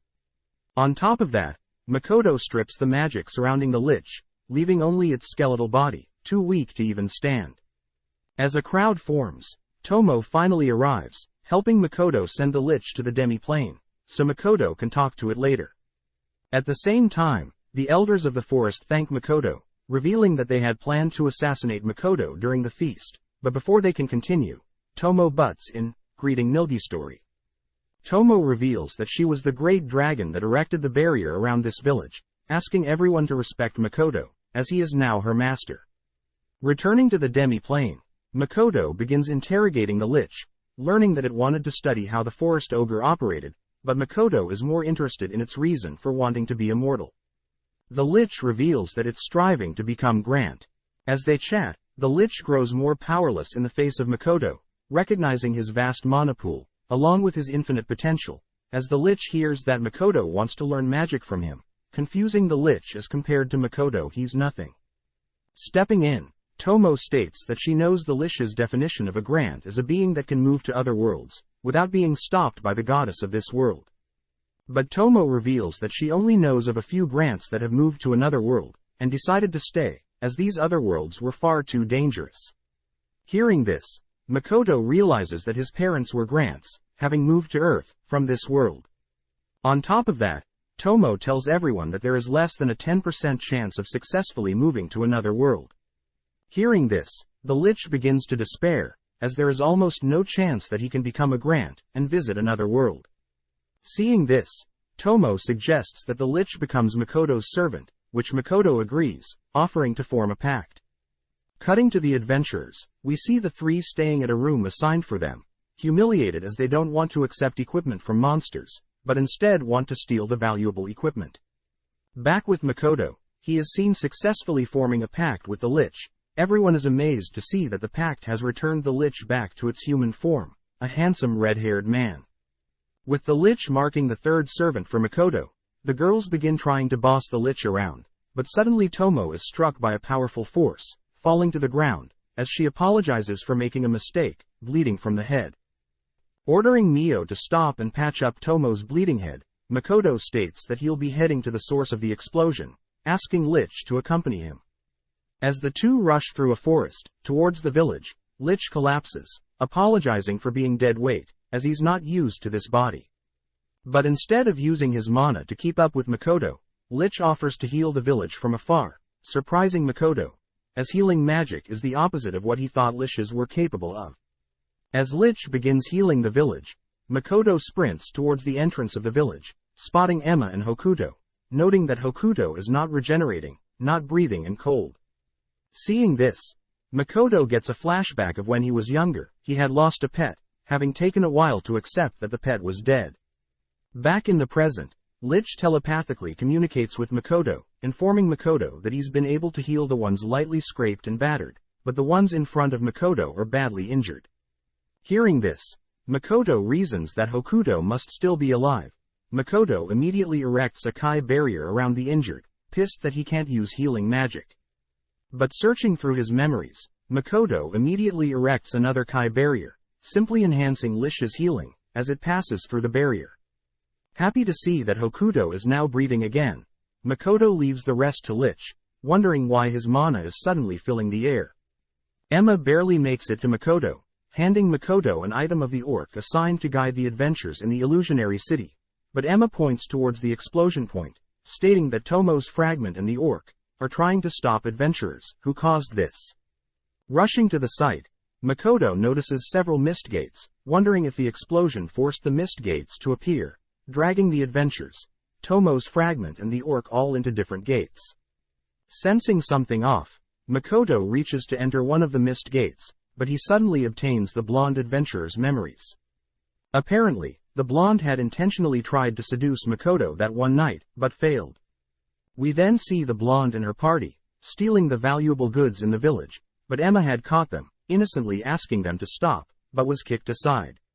Next, Hokuto and the orc attempted to warn the adventurers that the items were too dangerous and need to be disposed of, but they wouldn't listen, leading the blonde to toss a bag containing one of Makoto's mana-filled rings, but unknowingly, this caused the ring to explode.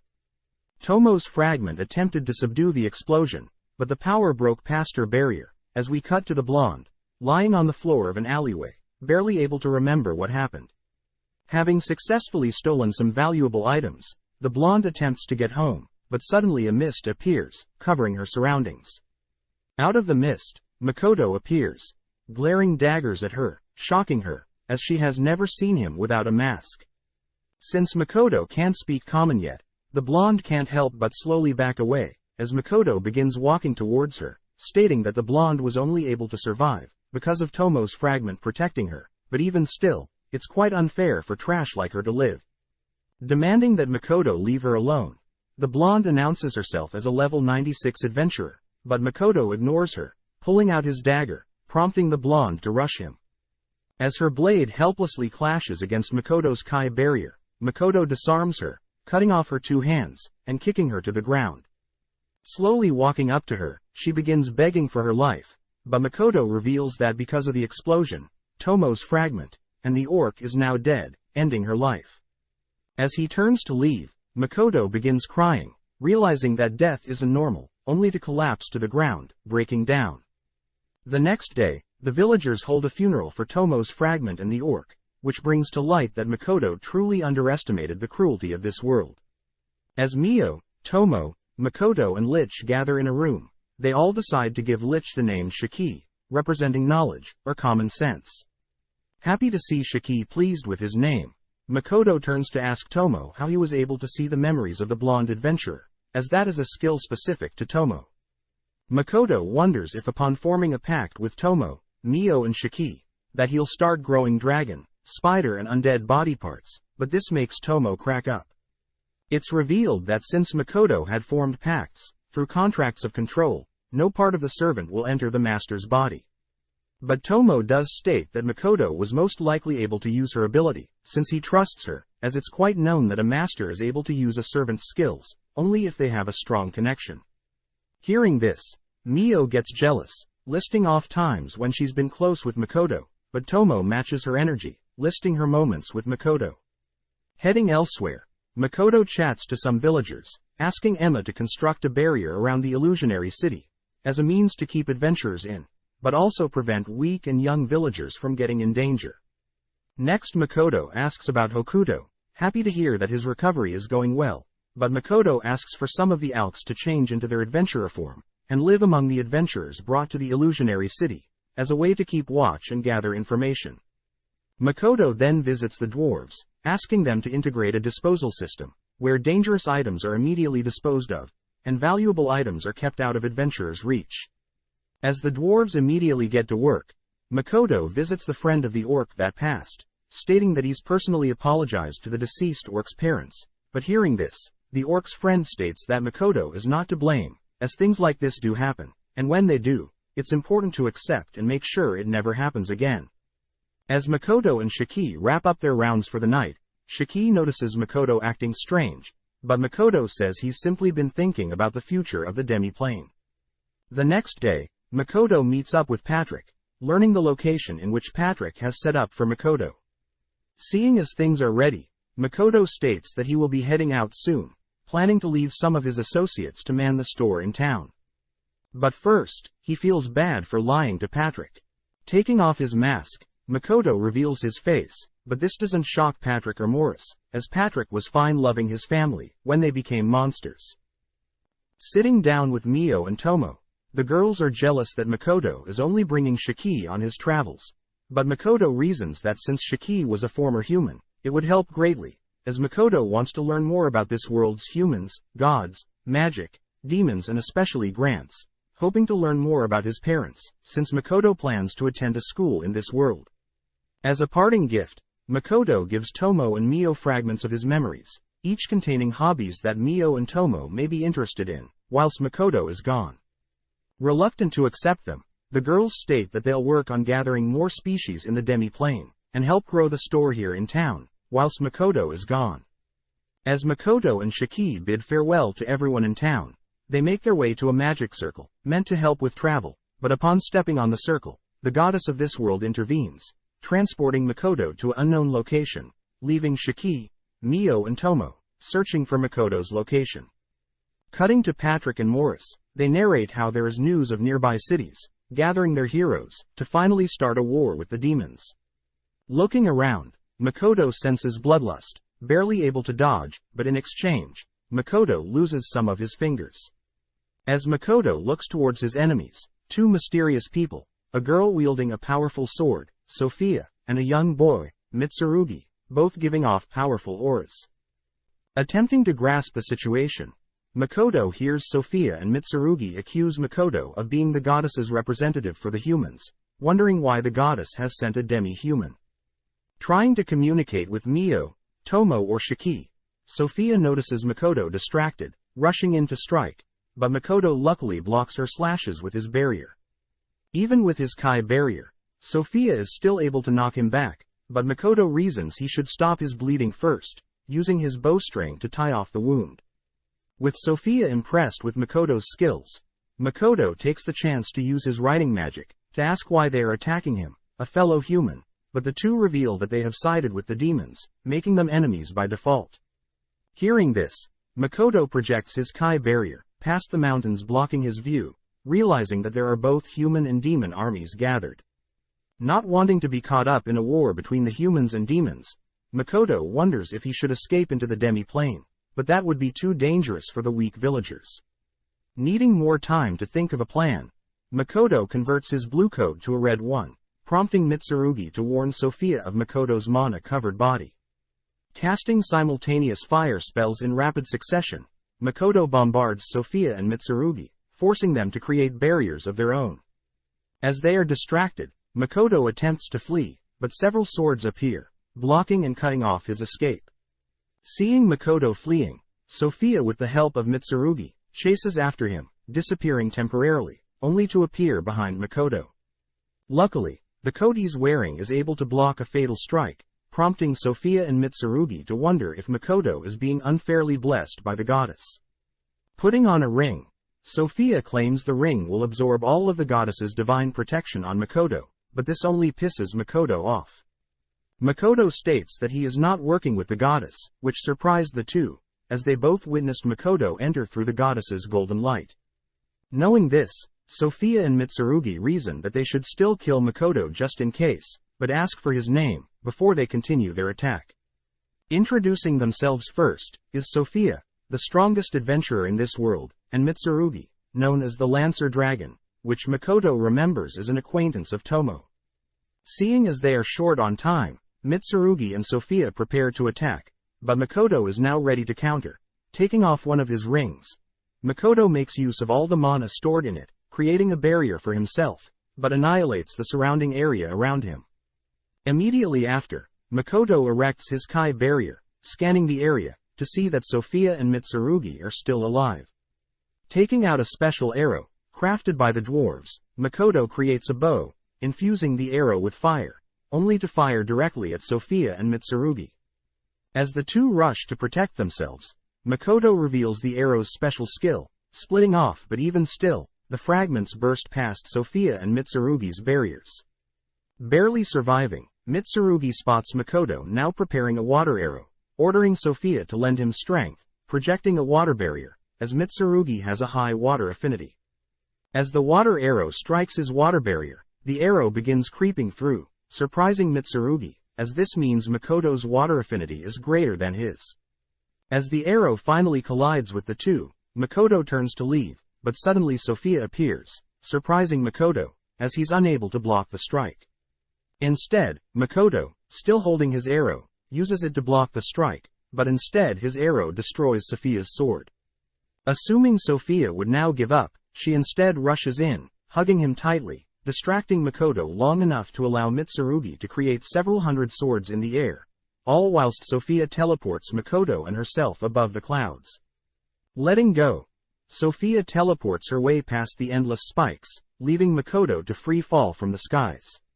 Focusing, Makoto begins firing spells at the blades in front of him, carving a path. Using up his remaining rings, Makoto channels a final water spell, blasting it at Mitsurugi and Sophia, completely parting the clouds, and creating a massive crater filled with water. In the middle of the crater, Mitsurugi and Sophia are barely alive, with Mitsurugi losing a leg, and Sophia losing all her armor. They can no longer sense Makoto's presence, assuming him to be dead. Waking up, Makoto is seen back in the demi-plane, completely recovered, thanks to the girls. As Patrick gets word of the war between humans and demons ending, we see Makoto and the others, all learning that the goddess had planned to have Makoto die facing the demons. Seeing the girls pissed at the goddess, Makoto reasons that he should get far stronger, therefore heading to this world's school, and learning more about the fundamentals will help him grow stronger. This time, the girls want to follow him, not wanting something similar to happen, but Makoto states that he wants to keep the girls' existence a secret, as the goddess may already know about Shiki. Changing topics, Tomo says she wants to introduce Makoto to someone, asking for her new fragment to come out. This time, Tomo states that she had used one of Makoto's rings to create this fragment, making sure this one will never perish like the last. Since all fragments have different personalities, Makoto chooses to name this fragment, Kamoi. Seeing Makoto grow so attached to Kamoi, Mio can't help but hate Kamoi. As the season ends, we see Tomo successfully recruiting the forest orcs, happy to see that Aris, Aqua and Mondo are here as well. Several days later, Makoto is successful with opening his store, showing off the dwarves' masterful craftsmanship, and the demi-plane's valuable items and fruits, which draws in attention from everyone, including Toa and her party, along with Lime. That evening, Makoto sits alone, reflecting on the battle with Sophia and Mitsurugi, noting how there were actually heroes fighting for the humans, but he brushes that all aside, as he's called to attend a party, celebrating the opening of his store in town. Picking up from the previous season, Masumi Makoto narrates how he along with Shiki will be heading to Rotskirt Academy, hoping to set up a store as a traveling merchant, along with continuing his search into his parents who had also lived in this world. Having decided to avoid using another teleportation gate, to avoid being located by this world's goddess, Makoto and Shiki mention how tiring it is, having to walk to the town of Rotskirt. Seeing as they have almost arrived at Rotskirt, Shiki reasons that they should rest up a bit and grab some food, offering to book Makoto and himself rooms, but when Makoto states he doesn't mind how cheap the room is, Shiki freaks out, stating that Mio and Tomo would never allow Makoto to stay in a cheap room. Cutting to Tomo and Mio, who have decided to stay in the demi-plane and take care of it whilst Makoto is gone. Tomo speaks up about Mio's cooking. Although Tomo praises Mio for trying to learn new skills to impress Makoto, Tomo can't help but point out that the meal she had just cooked was so dangerous that it knocked out Emma, Baron and Kamoi. Baron points out that there are crystals in the curry, prompting Mio to admit that she had placed a rare green mineral in the curry, having mistaken it to be the green vegetables that would be normally found in the curry.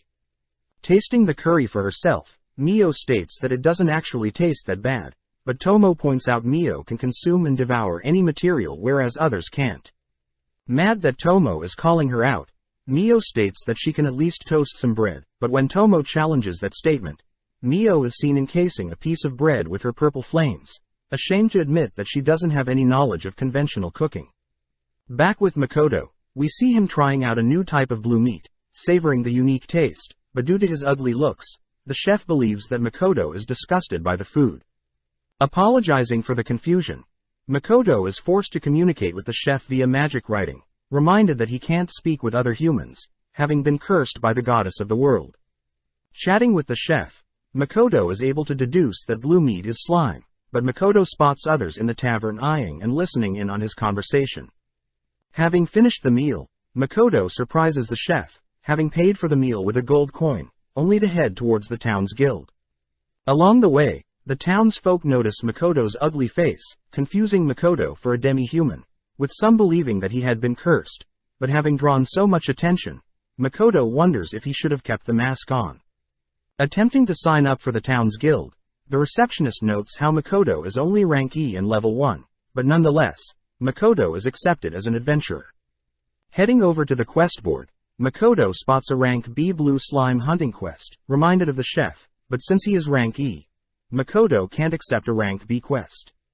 Suddenly, Makoto overhears a lady stating that a group of bandits by the name of Moon over the ruined castle is attacking her village. The lady adds that she is ready to reward any adventurer that is willing to save her village, but the receptionist points out that the Moon cult is quite a large group of bandits, and that it would take at least a month for the guild to gather up enough adventurers to combat the group of bandits. Hearing this, the lady begins to despair, crying out that the world's goddess is so cruel, believing that the goddess has cursed her, which Makoto notes how he too has been cursed by this world's goddess. Before Makoto leaves, he spots several scummy adventurers attempting to negotiate with the lady, but the lady stands her ground, storming out of the guild, passing by Makoto with tears in her eyes. Heading through the town's alley, Makoto admits that he shouldn't have paid with a gold coin earlier, erecting his Kai domain, only to sense several men tailing him from both the tavern and the guild. At the same time, Makoto also spots several men attempting to take advantage of the lady from the guild, spotting her calling out to Ito, someone that has been knocked out by the scummy men. As the men try to make advances on the lady, they are suddenly barraged by several bodies, spotting Makoto appear from the shadows. As Makoto easily cleans up the remaining men, he turns to offer some help to the injured Ito, but the lady is skeptical of the offer, believing that Makoto is a demi-human due to his hideous looks. Activating his healing Kai to heal Ito, Makoto thanks Tsukuyomi for granting him amazing powers, but puts the lady at ease, introducing himself.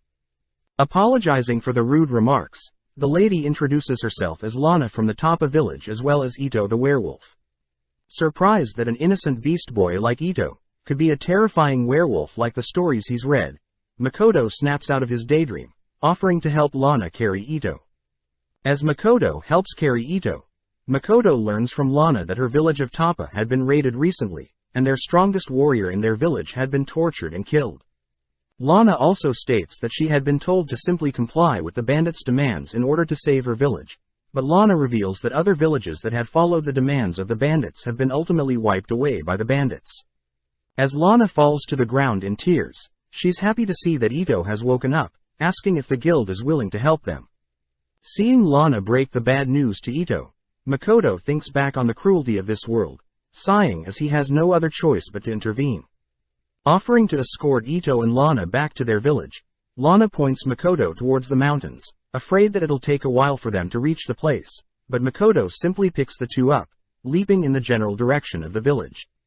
Having arrived instantly at their village, Lana asks for Makoto to wait outside, heading in first to update the villagers on Makoto's arrival. Curious as to why Ito didn't follow Lana, Makoto learns that Ito isn't welcomed by Lana's village, and that Eto's true home is off in the woods. In that moment, Makoto activates his Kai domain, smelling blood in the village and deducing that the bandits have chosen to kill off more villagers. Changing topics, Makoto reveals that he knows Ito had pretended to be asleep when he was carrying him, as Ito felt bad from not being able to protect Lana. Advising that Ito must grow stronger to protect Lana, Makoto suddenly senses something in the forest, heading into the general direction of the forest, but Ito tries to stop him. Ito wonders why Makoto is going so far to help them, but Makoto simply states that the moon over the ruined castle is the title of a song he loved in his previous world, so he doesn't like it to represent some evil bandits. Cutting to Mio, we see that her second attempt at cooking has resulted in accidental poisoning of Lime, Agaras, Liddy, Akina, Aqua, Eri and Mondo, all learning that Mio had placed poisonous leaves, industrial oil and random fruits into her dishes. Tomo states that Mio should also factor in what each species prefers as meals, and not rely only on the rarity of a certain food item, but this only confuses Mio. As an alternative, Tomo suggests that Mio travel the world to expand her knowledge on the culinary arts, able to convince Mio to accept that idea, if it means Makoto will be impressed. Back with Makoto, we see him spot several bandits camping in the woods, listening in on them.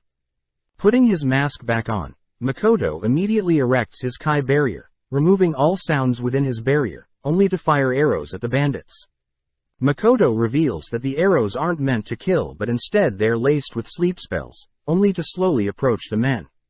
When one of the men tosses his blade at Makoto, Makoto's dwarf armor simply deflects the blade, but seeing as he doesn't want to waste too much time, Makoto conjures two balls of flames, shaping them into a bow and arrow, only to release the arrow in the direction of the remaining bandits.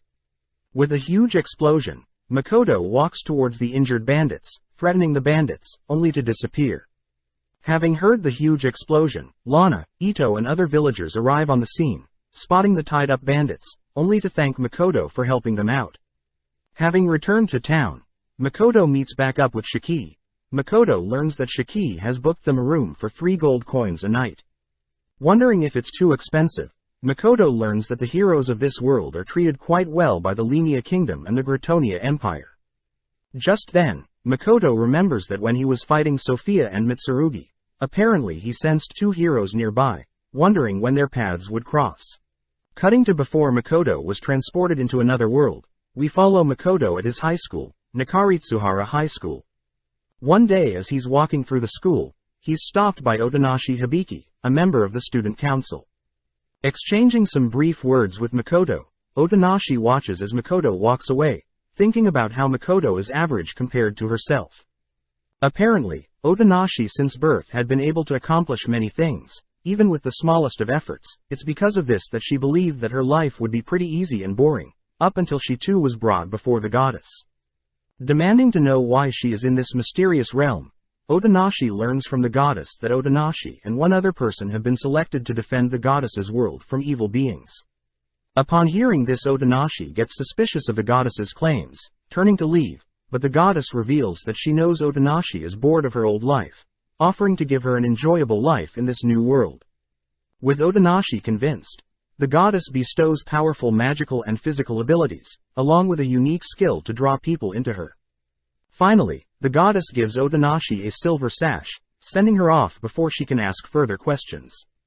At the same time, in the Lemia Kingdom, the king had been informed of a hero that would descend and protect them, leading to Otonashi's entrance into the new world. With several days passing, Otonashi has slowly gotten used to her new life, realizing that this new world's land is very similar to Japan's.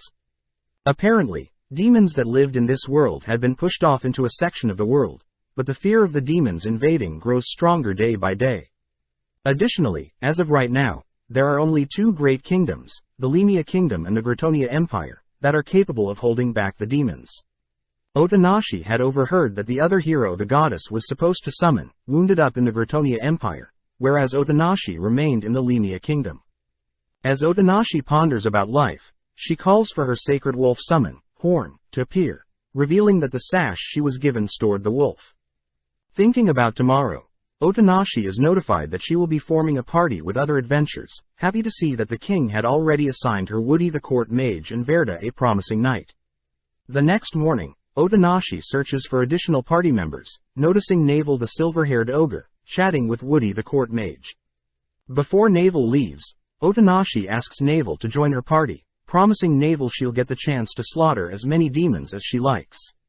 With the sun almost setting, Otonashi and her party are assigned with escorting a priestess, but their knight Verda realizes that something is off. Heading to where the priestess was supposed to travel, Otonashi and her party spot the priestess fending off kobolds, a type of beast that grows stronger by devouring mana. More importantly, the gang are surprised that the priestess's barrier spell is quite strong, but seeing as there is little time, the members begin to act. With each taking a beast for themselves, but when Otonashi goes to slay her opponent, she holds herself back, not wanting to slay another living creature. Due to her mistake, Otonashi's kobold howls, prompting a swarm of kobolds to appear, all piling onto the adventurers. Standing there in shock, Otonashi is pissed at herself for causing such a mess.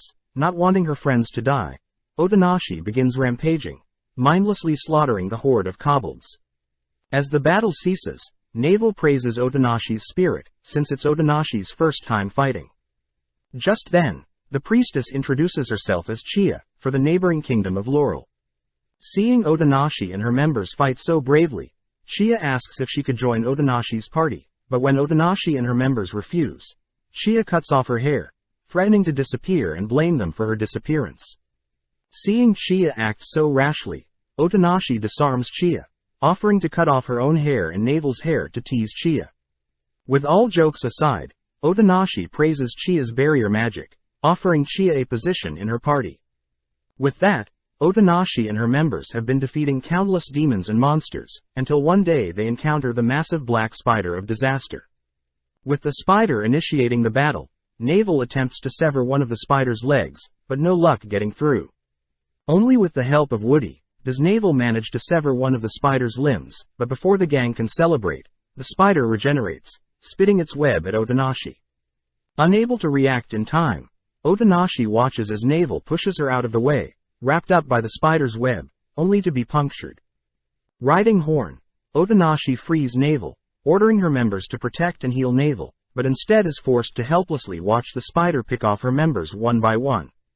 With Otonashi managing to get in a clean slash in, Otonashi unfortunately falls to the ground, wondering if her life ends here, only to fall unconscious. Luckily, Otonashi wakes up, spotting Horn and the other party members have made it out alive, but her defeat against the Black Spider has given Otonashi a clear goal moving forward. Cutting to several days after Otonashi had gone missing from school, we follow Iwahashi Tomoki, being bullied as other students found out Tomoki was a model. Powerless to act, Tomoki ultimately relied on several girls in the school to stand up for him, only to run away in embarrassment. Back at home, Tomoki immerses himself in video games, but gets pissed when he loses, dreaming of a life where he's overpowered and given strong abilities. Out of nowhere, Tomoki is also brought before the goddess, asked to save her world as a hero, and in exchange the goddess grants Tomoki various magical and physical abilities, a magic eye skill to attract people and silver shoes that allows flight. Tempted by the amazing offer, Tomoki wonders if he can gain any other skills, prompting the goddess to grant Tomoki immortality, but his immortality is only active during a full moon. Before Tomoki is sent away, Tomoki asks if he can modify his appearance, which the goddess grants. Having been summoned into the new world, Tomoki greets Lily Flaunt, the second princess of the kingdom of Gritonia. Just then, Genevieve, Lily's royal guard, appears, introducing herself as well, but Tomoki is surprised to see a female knight, accidentally insulting Genevieve. When Tomoki attempts to apologize, Tomoki accidentally activates his charming eyes, forcing Genevieve to fall in love with him. Seeing Genevieve act so weird, Lily takes Tomoki to assess his skills, only to show Tomoki his new room. Having assessed Tomoki's skills, Lily learns that Tomoki wields a magical eye of sorts, ordering her scientists to come up with a way to prevent themselves from being affected by Tomoki's magical eye. That night, Lily introduces Tomoki to Yukinatsu, the kingdom's alchemist. Intrigued by the appearance of the hero, Yukinatsu begins bombarding Tomoki with questions, but when Tomoki learns that Yukinatsu can summon golems, Tomoki accidentally charms Yukinatsu with his magical eye, forcing Lily to step in and separate the two. The next day, Tomoki is walking through the castle, when he stumbles upon Mora, the dragon summoner. Sitting down to have a chat, Tomoki learns that Mora had been brought to the kingdom when her village was attacked by demons. But when Tomoki attempts to comfort Mora, he accidentally charms her with his eye, but this frustrates him. That night, Tomoki privately asks to form a party with the 3 girls he's charmed, but this allows Lily to deduce that Tomoki is still unable to control his magical eye. Taking this opportunity, Lily seduces Tomoki, but as the two finish up their business in bed, it's revealed that Lily intends to use Tomoki to slaughter the demons, all for her mother who worshipped the goddess. As Makoto continues to travel to Rot's Guard Academy, we see that Tomoki, still positioned in the Gritonia Empire, is shown to have grown used to life in the new world. Reporting to Lily on his most recent demon hunt, Lily praises Tomoki's martial arts skills, happy to report that they'll be able to reclaim stolen land from the demons in no time. But Tomoki is clearly more interested in meeting the other hero from the Lemia kingdom that he'll be teaming up with to fight against the demons. Cutting to Otonashi and her party, we see them scope out the area of the land they'll be reclaiming, known as Fort Stella. Having set up camp nearby, Naval is happy that they've already secured their attack route for Fort Stella, but also reminds everyone that Gritonia's hero will be introducing themselves to everyone.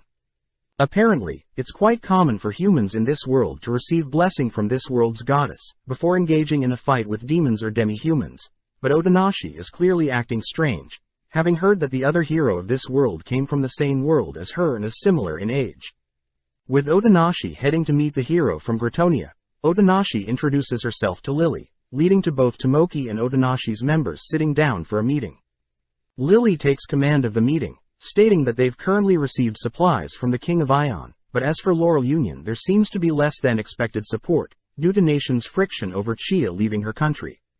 Nonetheless, Lily points out that their current combined forces is at least 5 times the demons they'll be facing, and once they are blessed by the goddess, they should have no issues winning. Before the meeting wraps up, Otonashi asks the reason for their battle commencing during night, but Tomoki interrupts, stating that his army has simply grown used to fighting at night. Not wanting to pry too much, Otonashi backs off, allowing Tomoki to ask if Otonashi has any requests of herself, but Otonashi and her members are quite flexible. With the meeting over, Tomoki starts the banquet, munching on the scrumptious food. Wanting to get to know each other, Otonashi asks Tomoki if they've met before, but Tomoki quickly shoots down that assumption. Knowing that she's definitely seen Tomoki before, she remembers a model that shared that exact same name as Tomoki, but when Otonashi brings up Tomoki's previous life as a model, Tomoki gets pissed. Asserting his superiority, Tomoki demands to know Otonashi's level, learning that Otonashi is only level 430 compared to Tomoki's level of 605. Not wanting to agitate Tomoki further, Otonashi agrees to speak casually to Tomoki, hoping that they'll get along with each other. That night, Navel goes for a midnight walk, only to spot Otonashi sitting alone. Hearing that Otonashi can't sleep, Navel sits beside Otonashi, asking Otonashi's reason for coming to this world. As Otonashi briefs Navel on her prestigious and comfortable previous life, Navel and Otonashi crack jokes at one another, ultimately leading to Otonashi thanking Navel for always having her back. Later that night, all the troops gather, prompting Tomoki to begin rallying and praying for the goddess's protection, but at the same time, the demons also begin making their move. With both heroes' army beginning to advance towards the demons, Otonashi finds it weird that there has been no difficulty just yet, even though Fort Stella had been known to take countless powerful lives. Just in case, Otonashi asks Woody and Chia to erect defensive barriers, along with casting movement spells. As the hero's army approaches the entrance to Fort Stella, a powerful demon steps out, curious to see how strong the two heroes challenging them are. Instantly activating a massive magic circle, the floor beneath the hero's army immediately crumbles, plummeting everyone into a massive hole. Luckily, Woody had reacted fast enough, levitating Otonashi and her members. As Tomoki's winged boots kick in, he floats above the giant crater, spotting a female demon casting an ice spell. Igniting his spear, Tomoki destroys the incoming ice projectiles, only to notice that his party had barely been able to survive, due to Yukinatsu's replica of Tomoki's winged boots. With Yukinatsu complaining about the weight of the other girls, Mora calls for her pet dragon to rescue them. With Tomoki and his members riding Mora's dragon, Tomoki initiates the fight, shooting a spear spell across the fort, impressing the female demon. Able to make it onto the fort, Tomoki orders Mora and Yukiatsu to assist from the rear, but suddenly spots a powerful four-armed demon giant before him. Instantly igniting his spear, Tomoki rushes the demon, but the demon giant simply parries Tomoki's strike, scolding Tomoki for not introducing himself. Ignoring the demon's words, Tomoki once again tries another strike, managing to cleave off one of the demon's hands, but the demon giant suddenly turns to block Otonashi's strike. Apologizing for Tomoki's rudeness, Otonashi officially introduces herself as the hero from Lemia, prompting the demon giant to introduce himself as the third general of the Demon King's forces, Io the Demi-Gigant. Regenerating his destroyed arm, Io unveils his right, chanting a spell that dissolves his ring, and in exchange Io removes the blessings of the goddess from his enemies within a predefined area.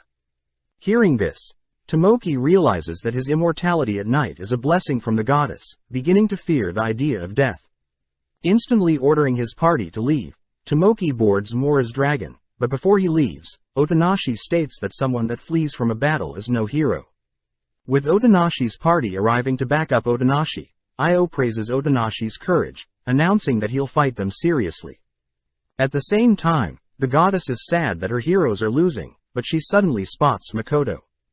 As Otonashi and Io's fight continues until daybreak, Io commends Otonashi's resilience, but as Otonashi attempts to go for a killing blow, she is forced to relinquish her blade, falling to the ground, only to helplessly watch her party be beaten down. At that exact moment, the goddess had decided to summon Makoto to the battlefield nearby to fight Sophia and Mitsurugi, via a bright beam of light, but this light gave Otonashi and her members courage to continue fighting. As Mora and Woody heal up the rest of Otonashi's party, Navel secretly communicates with Woody, realizing that it's time she used her final trump card. With a dreadful look on his eyes, Woody enchants Navel's blade, only to hand and equip Navel with a rose sign. As Navel enters the fight, she instantly draws the attention of Io, having dealt several deep cuts in an instance to the demon. Seeing a rose mark on Navel's neck, Varda also realizes what Navel had done, but seeing as Io is trying to regenerate, Navel continues the onslaught, managing to slice off one of his arms. Amazed that he had never heard of the spell allowing Navel to grow so strong, Io attempts to catch Navel off guard with a kick, but Varda intercepts the kick with his shield, allowing Otonashi and Navel to attack.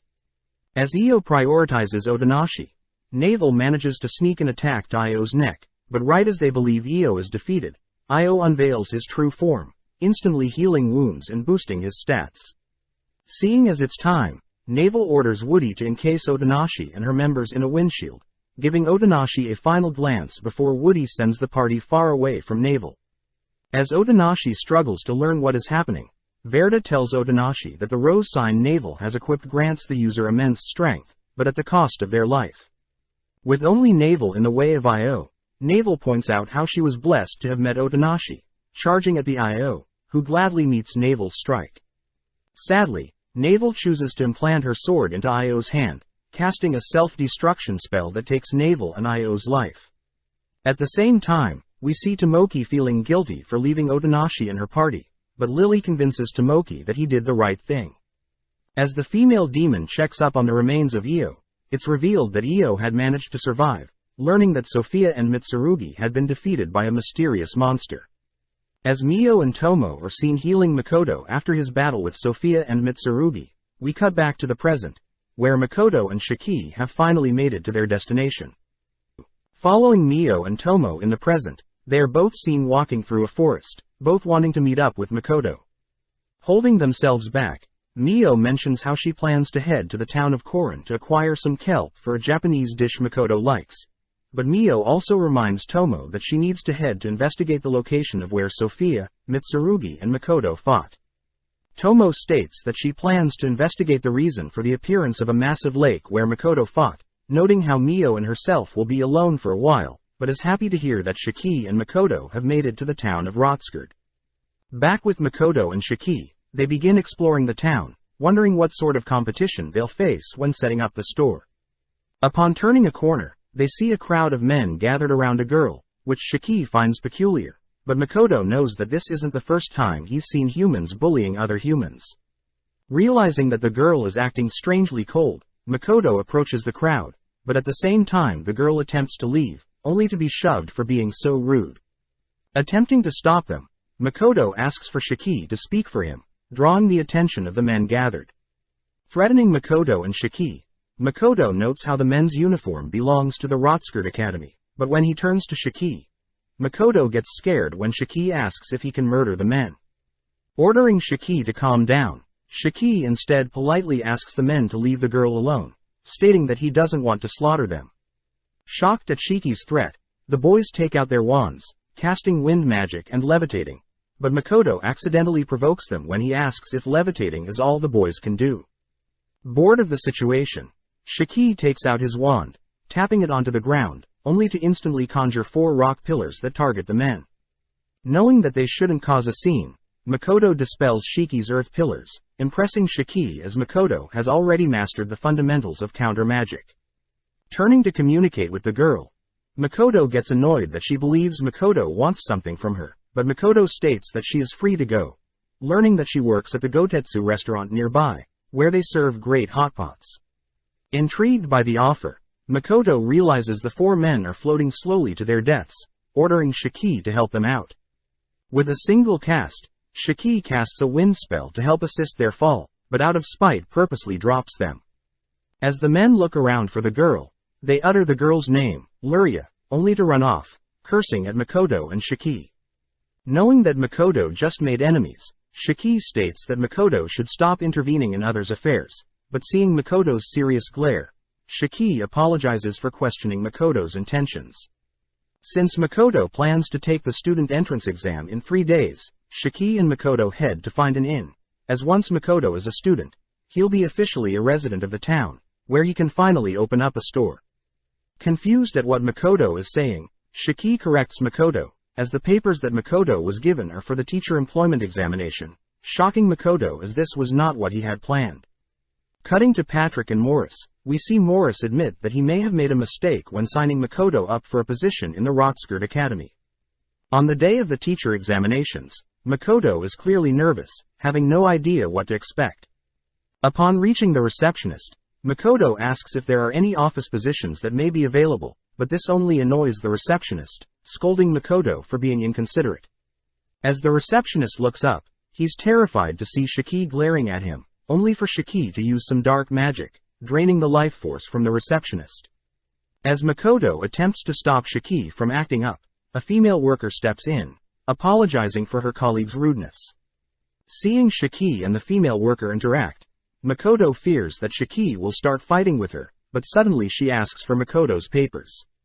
Amazed that Makoto had been referred by the Rembrandt Trading Company, she states that since Makoto is applying to be a general tactics teacher, Makoto will be able to choose the difficulty of the examination along with the ratio of practical and written examinations. Overwhelmed by the woman's words, Makoto watches as Shiki steps in, personally choosing the hardest examination, which only involves physical aspects. Now in a room with other examinees, Makoto and other examinees are told that the exam will take place over 3 days, and they've all been assigned a feather from when they wish to return and a bell for when they choose to drop out. The examiner states that examinees are forbidden to fight with each other, and within the 3-day time limit, examinees are to gather a red, blue and yellow orb, in order to complete the exam. The examiner states they'll provide the examinees with weapons, but food will have to be procured by the examinees, but beware, there are monsters in the training area. Just like that, Makoto is sent to a random location, immediately erecting his Kai zone to inspect the surrounding area. Happy to see that there is plenty of food and water nearby, Makoto manages to also locate the other players, but notes how they are pretty far away. Just then Makoto spots a red orb floating nearby, taking out the instructions on how to capture the orb. Apparently, each orb upon being damaged by specific attacks will stop moving, allowing them to be captured, but if the orbs are attacked by incorrect methods, they'll explode and disappear. Since red orbs require physical attacks, Makoto lightly punches the red orb, but it explodes on impact. Spotting a yellow orb, Makoto fires the required magic attack at it, but it too explodes on impact. Finally, seeing a blue orb nearby, Makoto fires an arrow at it, as the blue orb needs to be hit by projectile attacks, but is confused when the blue orb is destroyed as well. Rereading the instructions, Makoto wonders if he's too strong, choosing to deactivate his strengthening Kai. But even without the Kai boost, Makoto destroys countless colored orbs. With it being already night, Makoto is sad that he'll have to spend the night, choosing to erect a powerful barrier that'll harm anything that comes nearby. Upon waking up, Makoto is shocked to see various monster corpses nearby, grateful for not being disturbed, but washes up as he needs to complete the exam soon. Choosing to check up on the other examinees, Makoto is shocked, not being able to sense the elf's presence any longer. Spotting a blue orb, Makoto reasons he'll graze the orb with the feather from his arrow, but upon hitting the orb, the blue orb teleports away. Annoyed at first, Makoto manages to successfully acquire the blue orb, but suddenly Makoto senses the human examiner's presence disappear as well. Managing to track down a yellow orb, Makoto focuses, slowly decreasing the strength of his fire spell, successfully managing to acquire a yellow orb. That night, as Makoto enjoys his first meal since being here, he senses another person appear in the training zone, but brushes it off, heading to sleep as he erects his protective barrier. Waking up on the final day, Makoto spots a masked figure dead along with the monsters, but suddenly the dead figure wakes up, tossing several knives at Makoto. Annoyed that the figure was playing dead, Makoto senses the masked figure hiding behind him, but reasons he should pretend to not sense him. Caught off guard, the masked figure manages to mount Makoto, going in for a killing blow, but Makoto nonchalantly catches and breaks the figure's blade. Having been cut and poisoned by the blade, Makoto learns that the masked figure had been hired to assassinate all the examinees, explaining why the others slowly disappeared. Seeing Makoto fine, the masked figure is shocked to see that Makoto had dispelled his dagger poison, frozen in place as Makoto had paralyzed him. Running out of time, Makoto decides to kick the masked figure far away, rushing to hunt down the red orb. After several attempts, Makoto finally acquires all 3 orbs, using his feather to leave the exam room. Shocked to see that other examinees are waiting for him, Makoto reports that he has acquired all 3 orbs, shocking the examiner as the examinees were meant to collect 3 of the same color, not different. Just like that, Makoto had been hired as a temporary instructor, but that night, we cut to the examiner speaking to a mysterious woman, revealing that they knew that someone had hired an assassin to increase the difficulty of this year's teacher exams, but Makoto was still able to pass, intriguing the woman. Being officially appointed a lecturer at Rotskirt Academy, Makoto is happy to finally get the permit to set up his own store, but Makoto also states that he still doesn't believe that he will be enrolling as a teacher and not a student. Not wanting to think about it, Makoto and Shiki head to the Five Irons restaurant, greeting Luria, who is grateful that Makoto and Shiki have been dining at her store ever since they came to town. With Shiki and Makoto both wanting separate hotpots to themselves, Luria notes how normally people would normally share a single hotpot, but at the same time, we see one of the students, Illumined, from earlier mad that Makoto and Shiki are speaking with Luria. With Makoto and Shiki thinking about how they've visited the restaurant for 5 days in a row, we see Illumined interacting with another mysterious student, both discussing something. As Makoto watches Shiki devour his hotpot, Makoto holds back his disgust, as Shiki is purely eating meat, vegetables and super sweet cream. As Luria serves Makoto his own hotpot, Luria asks about when Makoto will start teaching his first class, happy to hear that Makoto will head over to the academy right after the meal. Luria remarks that she knows someone at the academy, but before she can tell Makoto more about her friend, Luria is pulled away, as other customers need service.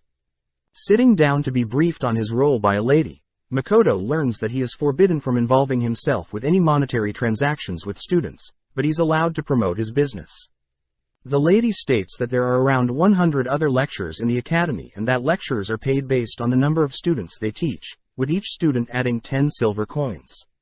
Since Makoto is a part-time lecturer, Makoto is happy to start any time, aiming for a 10-student class, whereas the maximum per class is 30 students.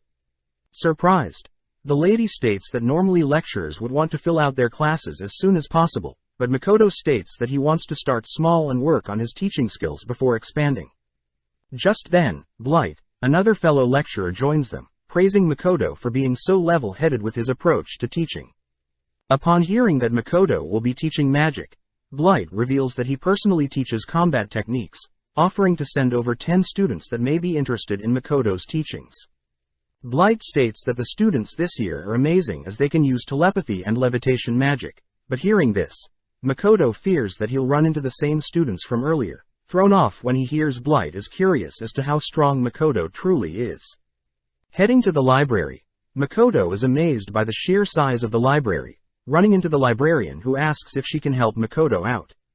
Since Shiki is trying to acquire a facility permit, Makoto asks if there are any books on magic spells, but when the librarian reveals that she knows Makoto's name, Makoto instantly erects a barrier, leaping back and demanding to know how the librarian knows his name. Dancing around the question, the librarian states that she had learned from an examiner that Makoto was special, but seeing Makoto is still not satisfied, the librarian reveals that Luria is her sister. The librarian states that Luria had told her everything about Makoto and Shiki's weird habits when eating hotpot, but hearing this Makoto relaxes, realizing that the librarian does look like Luria.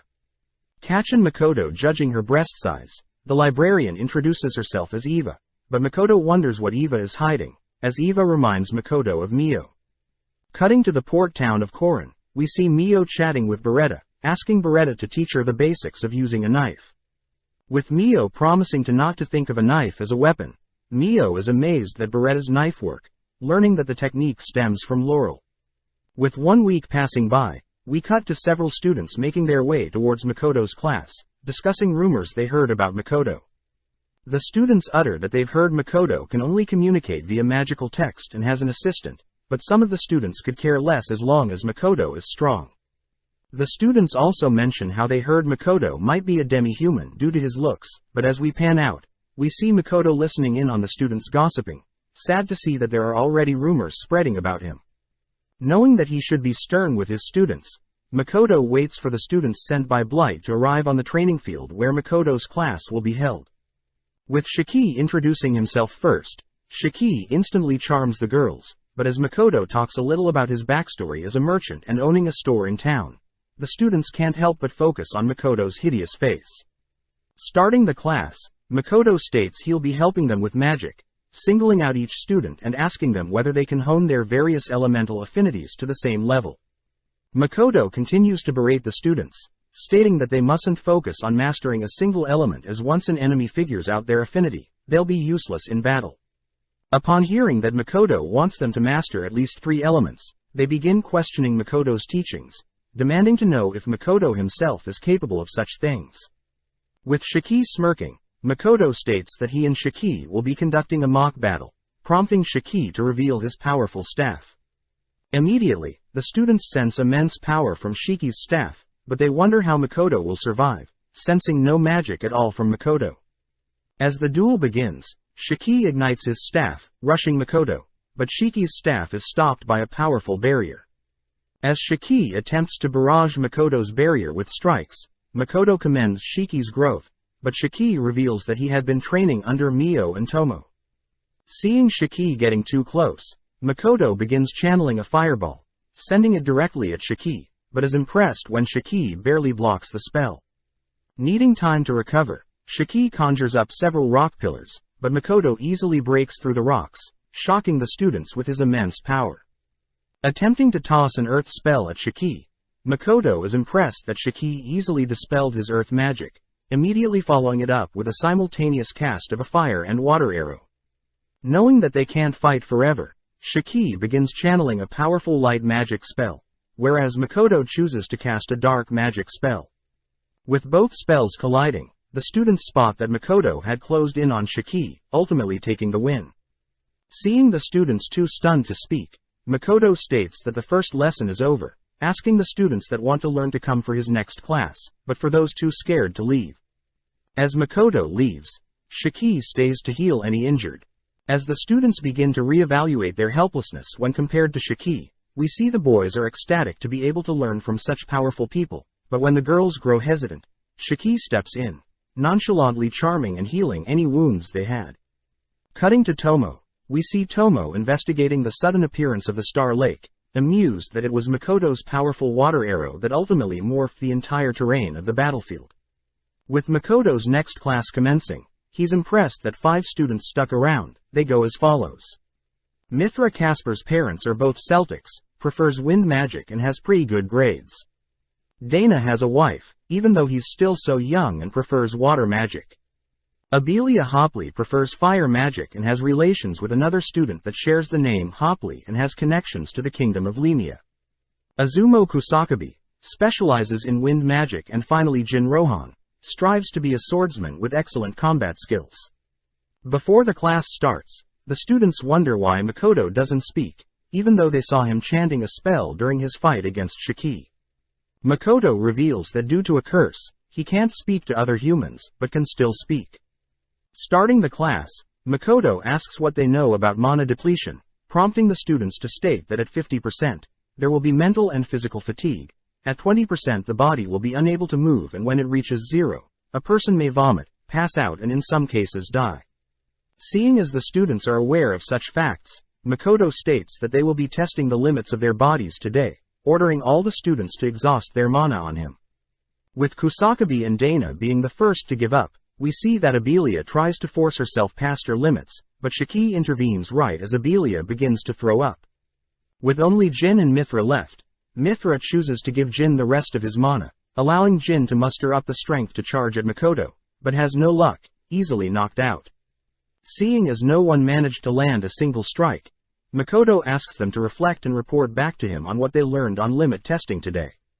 Cutting elsewhere, we see Ilungand Hopley be revealed as knowing Abelia Hopley, easily defeating his sparring partner, but is distracted as the mysterious student had handed him a mysterious potion that'll boost his physical and magical powers. But that evening, as Ilungand walks through the school, Ilungand realizes that Makoto and Shiki are lecturers at his school. That night, Makoto and Shiki review the students' combat performance, noting how Kusakabe can use complex spells, Dana is smart and makes good judgments fast, Abelia can mix magical and physical attacks, Mithra tends to sacrifice himself for his comrades, and Jin was the last to run out of stamina and mana. Based on the feedback, Makoto believes that Jin is a competent leader, but at the same time, we follow Blight speaking to a member of the Assassin's Guild, demanding that they get rid of Makoto already. With 2 weeks passing by, Makoto reveals his new Kuzunoa store in Rotskird, but sadly he has to fire Aris and Aqua as they need more people back at the original store in Sieg. As both Aqua and Aris beg Makoto to let them stay, Makoto eventually gives in, telling the girls about the new various items they have in store. Makoto states that he intends to promote his new store by marketing it as a pharmaceutical and general store that opens till late, planning on operating till midnight. Makoto tells the girls that they'll be taking turns manning the stores, and that he'll provide the girls meals, piquing their interest. On top of that, Makoto says there will be no manager bossing them around, as they are still quite a new store, selling the girls on working at his new shop. As Makoto heads back to the academy, he notes how his new store and classes are going well, but unfortunately he's gained lots of attention from female students, all begging to marry Makoto, having heard of his overwhelming strength in combat along with opening a new business. Thinking about marriage, Makoto brings out a photo of his parents, only to realize Eva is behind Makoto, asking Makoto who the people in the picture are. Not wanting to tell Eva everything, Makoto simply tells Eva that two people are quite important to him and they are married, both caring dearly for each other. Hearing Makoto confused about the concept of marriage, Eva mentions that most students are children of nobles and merchants, therefore marriage is used to gain status or wealth. Hearing this, Makoto gets uncomfortable, as the students are used as tools for their parents' benefit, but Eva finds Makoto's reaction cute, as it's a common thing around the world, but this makes Makoto realize how lucky he is that Tomo and Mio want to marry Makoto out of love. Cutting to Lime, we see him reporting these findings on what transpired around the area where Makoto fought Sophia and Mitsurugi. Lime reveals that the dragon Laika the waterfall was fighting before people raided Fort Stella, suspecting Sophia to be the one to slay the waterfall dragon. Lime also asks if Tomo had figured out what the rings that strip users of the goddess protection came from, but Tomo sadly says she hasn't, but has figured out who created the massive lake. Before Lime and Tomo can utter that it was Makoto's doing, they both suddenly sense people outside, calling out to see who it was. The voice outside reveals that they had sensed that Lime was carrying a powerful sword, but as they both ready to engage whoever's outside, we see Lily, Mora and Tomoki greet them. Diffusing the situation, Tomo and Lime introduce themselves, uttering that they work for the Kuzunoa Trading Company, explaining Lime's rare sword. Tomoki notes how Tomo's speaking is familiar, asking how old Tomo is, but Tomo fires back, noting how rude Tomoki is, asking for Tomoki to introduce himself first. Apologizing for Tomoki's rudeness, Lily introduces Tomoki, Mora and herself, implying that Tomoki is the hero for the Gratona Kingdom and herself is the second princess. Lily reveals that they are here to investigate the sudden appearance of the lake near where they fought, but seeing Tomo's katana, Tomoki asks to hold it, snatching it out of Tomo's hands, only to attempt to unsheath it. When Tomoki fails, Tomo reveals that only she can use the blade, instantly snatching the blade back, only to unveil the sword's beauty, having named it Shirafuji. Seeing the blade's power, Lily offers to purchase Tomo's blade, but Tomo only smirks, revealing that she knows Lily is trying to replicate the blade's power for her own kingdom. Annoyed, Tomoki uses his charming eye on Lime, prompting Lime to offer his katana to Tomoki, but Tomo instantly shoots that thought down. Turning to Tomo, Tomoki uses his eye on Tomo, but Tomoki's eye has no effect on Tomo, and instead Tomo feels disgusted that Tomoki is staring at her. Having deduced that Tomo is a dragon, Mora states that she knows Tomo's true identity, making Lily think Tomo is Laika the waterfall dragon, but Tomo had read Lily's mind, telling Lily that she isn't Laika. Activating her powers, Mora commands Tomo to serve her, but Tomo smirks, revealing that she knows Mora is a dragon summoner. Roaring, Tomo forces Mora onto her knees, whilst also dispelling Tomoki's mind control on Lime. Pissed off, Tomoki pierces Lime with his spear, slamming Lime into a nearby wall, but Tomo notes how pathetically childish Tomoki is acting. As Tomoki goes to strike Tomo, Tomo unveils her red mist, enshrouding her position, warning Lily specifically to not act rash, or else the hero will disappear. Lily realizes that Tomo is a dragon capable of mind reading and illusion magic, but Tomoki can only think about taming Tomo for himself. Having escaped, Lime apologizes to Tomo, having easily been controlled by their enemies, but Tomo cheers Lime up, offering to train and make him stronger. Cutting to Mio, we see her on the beach of Korin, nibbling on some seaweed. Suddenly, Otonashi's pet wolf, Horn, attacks Mio, pissing Mio off as Mio slashes at Horn, only for Otonashi to tackle Horn, both evading Mio's slash. Before Mio can slaughter both of them, Otonashi rushes to apologize, checking to see if Mio is hurt. Surprised that Otonashi is worried for her, Otonashi calls back Horn, revealing that Horn is her spirit wolf, but she doesn't know anything else, reminding Mio of Makoto. As an apology for Horn attacking Mio, Otonashi helps explain the difference between kelp and seaweed, which Mio really appreciates as she can now cook a delicious soup for Makoto. As Mio spends 2 days with Otonashi and her party, Mio picks up various cooking techniques from Otonashi, but Woody knows that Otonashi has purposely hid the fact that she's the hero, having failed to protect Navel. Suddenly, Mio stops asking if Otonashi and her members are strong, informing them that there is a powerful monster ahead of them. As a massive mantis appears, Otonashi and Verda move to the front, whilst Chia prepares a barrier spell and Woody readies healing spells.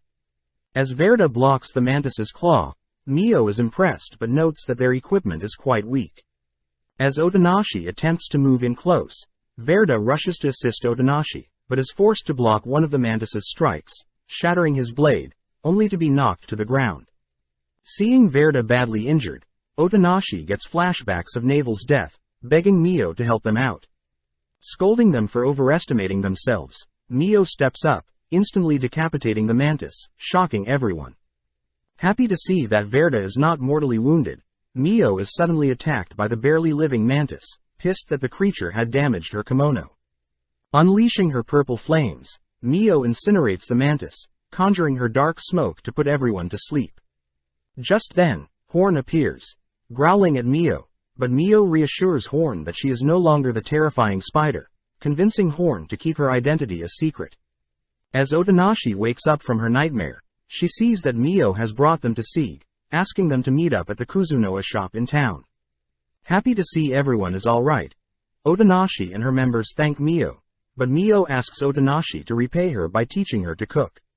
Sadly, Otonashi and her members are here to train in the wasteland, but Mio notes how they are too weak to fight in the wastelands.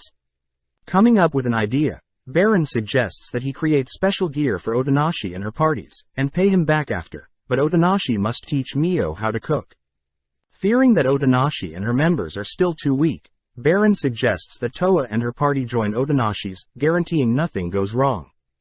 With Otonashi beginning to teach Mio on how to cook, we cut back to Makoto, who learns from Shiki that Tomo wants to meet up in person, happy to hear that Shiki will take care of things whilst he's gone. As Makoto enters through the mist to the demi-plane, Makoto suddenly senses something is off. Walking around, Makoto wonders why the demi-plane is so hot all of a sudden, which Shiki notes is weird as well, especially in the middle of the night. As Makoto and Shiki head to Makoto's newly constructed home, Makoto is greeted by many of the citizens of the demi-plane, flattered as Mio and Emma reveal that everyone has been waiting for his return, especially Tomo's fragment. With Tomo egging Makoto on to give a speech, Makoto shyly utters that he's grateful to be surrounded by so many hard workers, prompting everyone to raise a glass as they start the welcome party. Indulging in the delectable food, Makoto apologizes to Emma and Tomo, having spent way too long away from them, promising to visit more often. Just then, Mio brings over a soup for Makoto to try, impressing him as the soup reminds him of something he tasted in Sieg. Noticing Mio's flustered look, Makoto learns that Mio was the one who cooked the soup, even more amazed to learn all the food he's been eating was specially made by Mio. Complimenting Mio's amazing cooking skills, Mio can't hold back the joy, announcing that she plans to cook more delicious meals for Makoto, heading off as Emma reveals that a lady in Sieg is teaching Mio how to cook. Happy to see Mio has found something interesting to pursue, Makoto turns to Tomo, hearing that they'll report their findings to Makoto on what they discovered after the party. In a private setting, Tomo casually mentions how she ran into one of the goddess's heroes, intriguing Makoto as he asks what the hero was like. Tomo states that the hero's name was Iwahashi Tomoki with a similar age to Makoto, but he is a scumbag, overestimating his abilities and selfishly pursuing his own needs. On top of that, Tomo reveals that she had read Princess Lily's mind, sensing Lily had intended to create some sort of firearm. Shiki chimes in, mentioning how the heroes from Makoto's world must have mentioned handheld firearms, which Makoto knows isn't as strong as magic, but can easily be used for assassinations.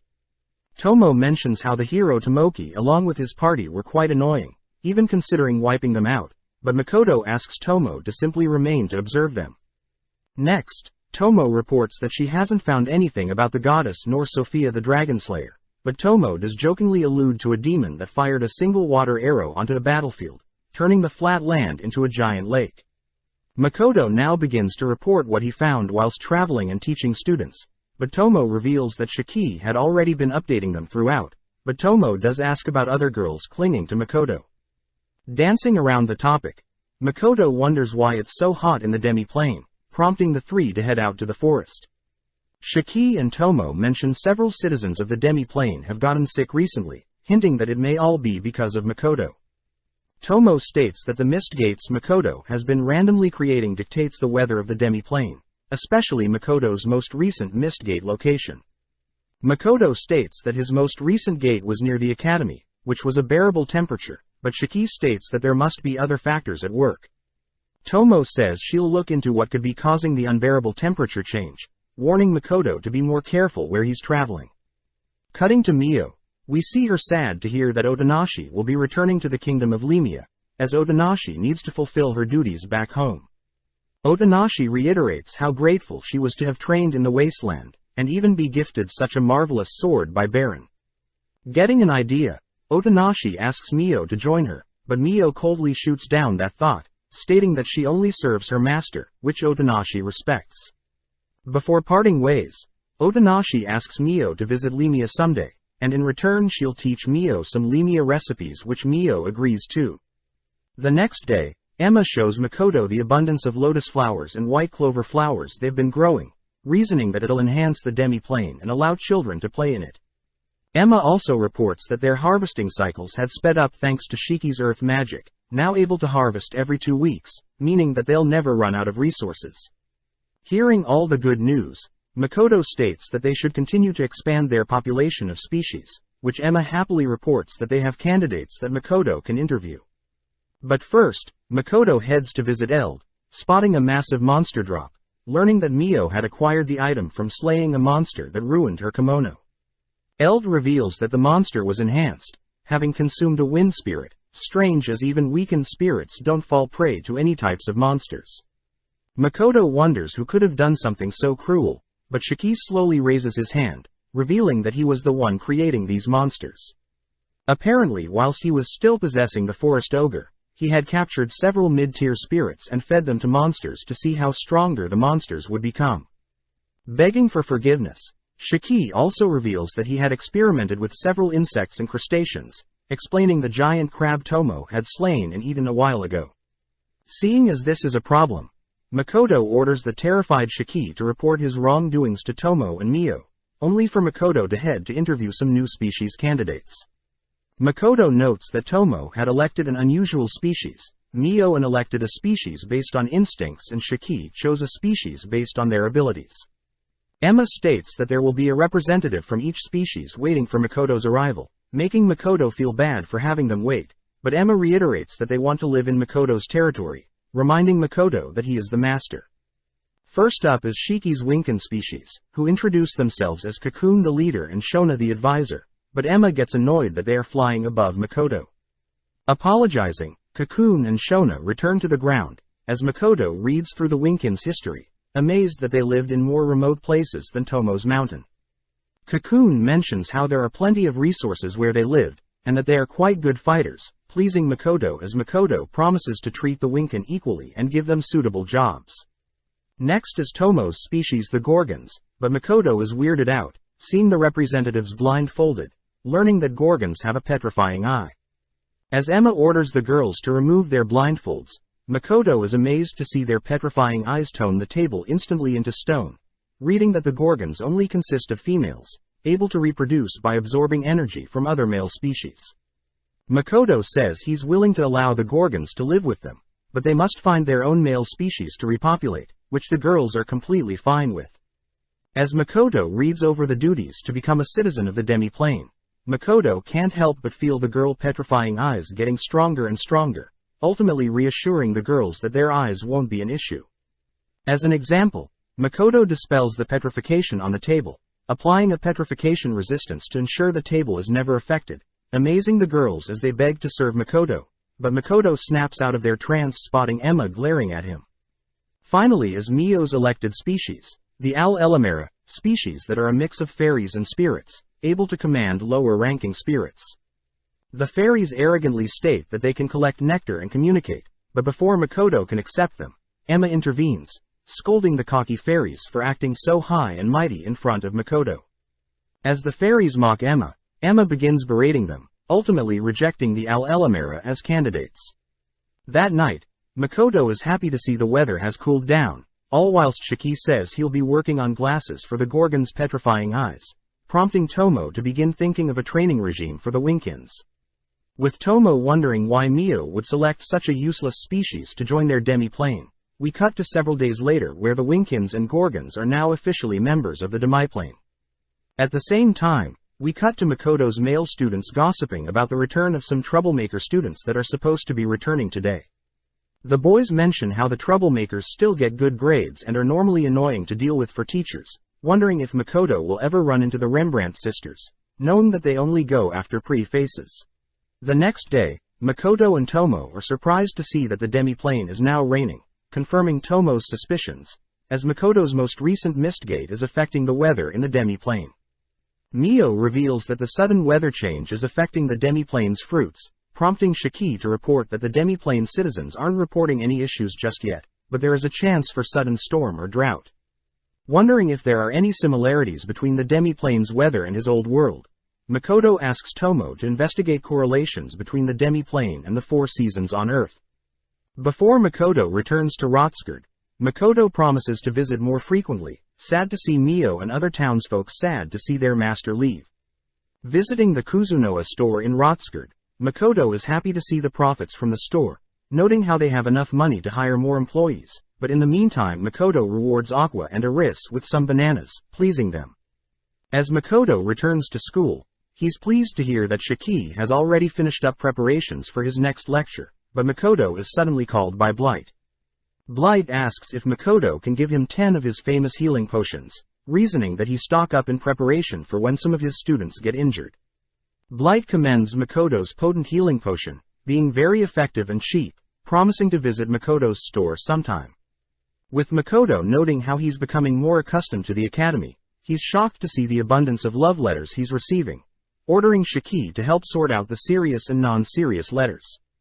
With a quick glance, Makoto spots a serious-looking letter, reading that it's a student's lecture application. Seeing that there are 3 applications in total, one from Karen Force, and the other 2 are from names he recognizes. With Makoto's next class starting, he asks the 3 new students to introduce themselves, prompting Shifu Rembrandt to go first.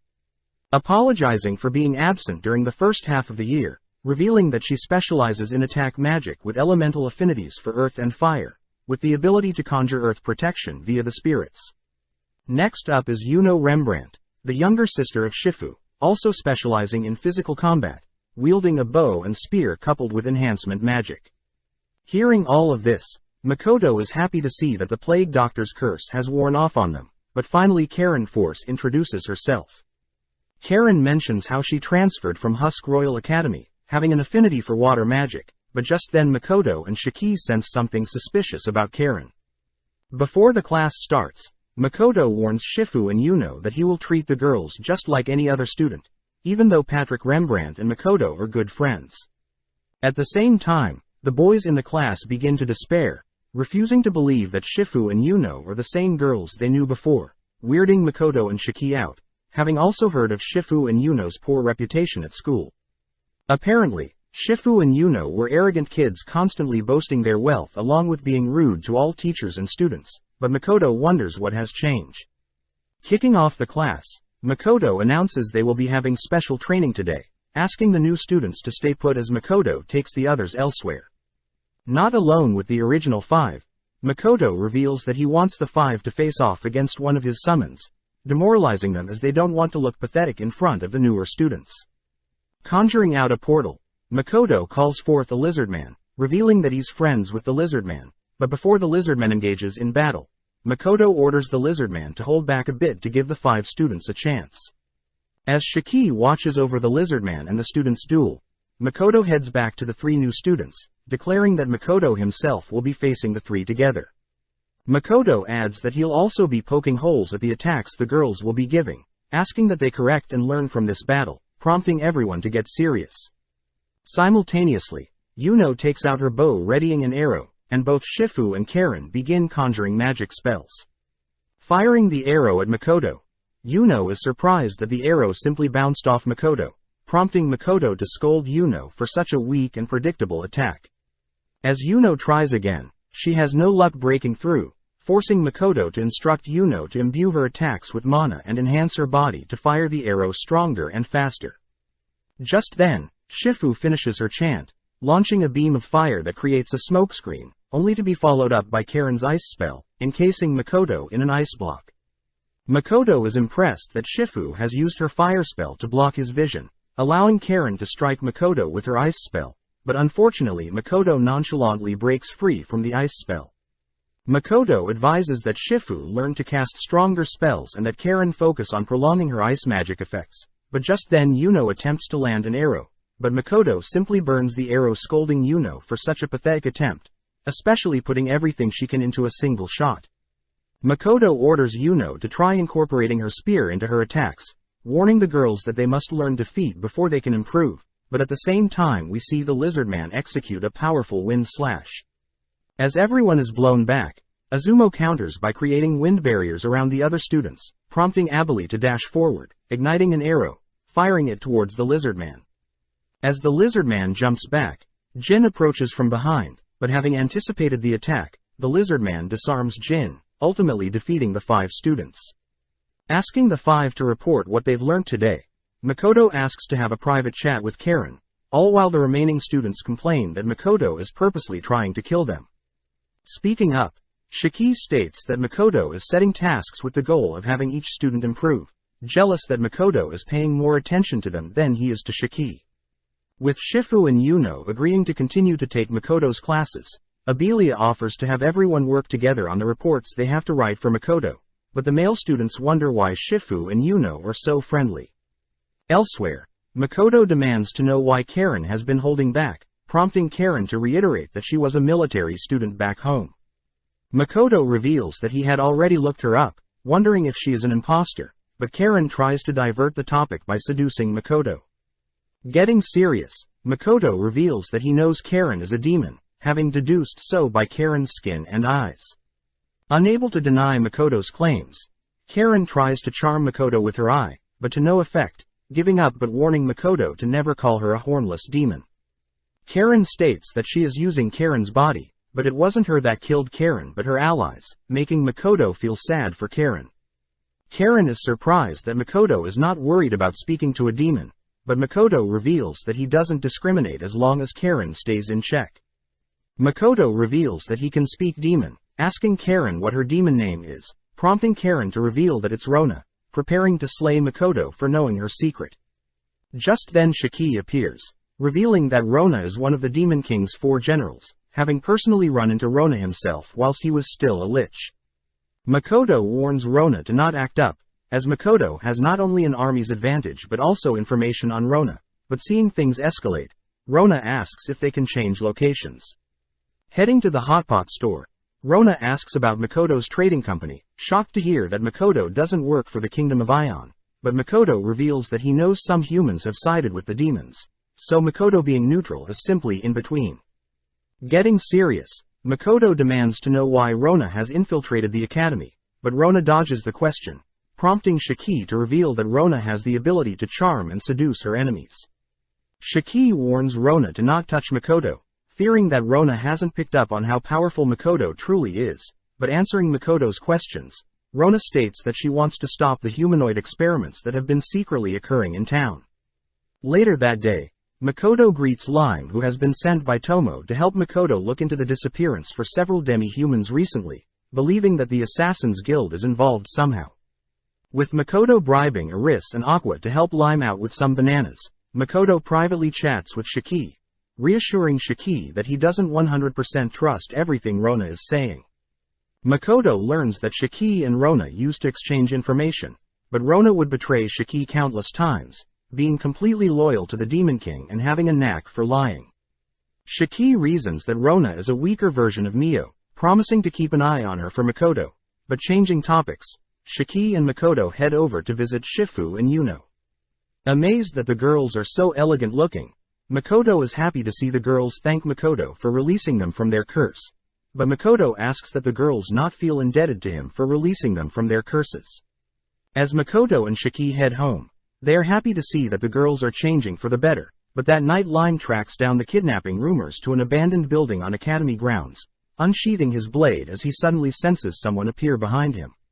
The next day, Makoto learns from Aqua and Aris that they've lost contact with Lime, last hearing that Lime would investigate an abandoned area of the Academy.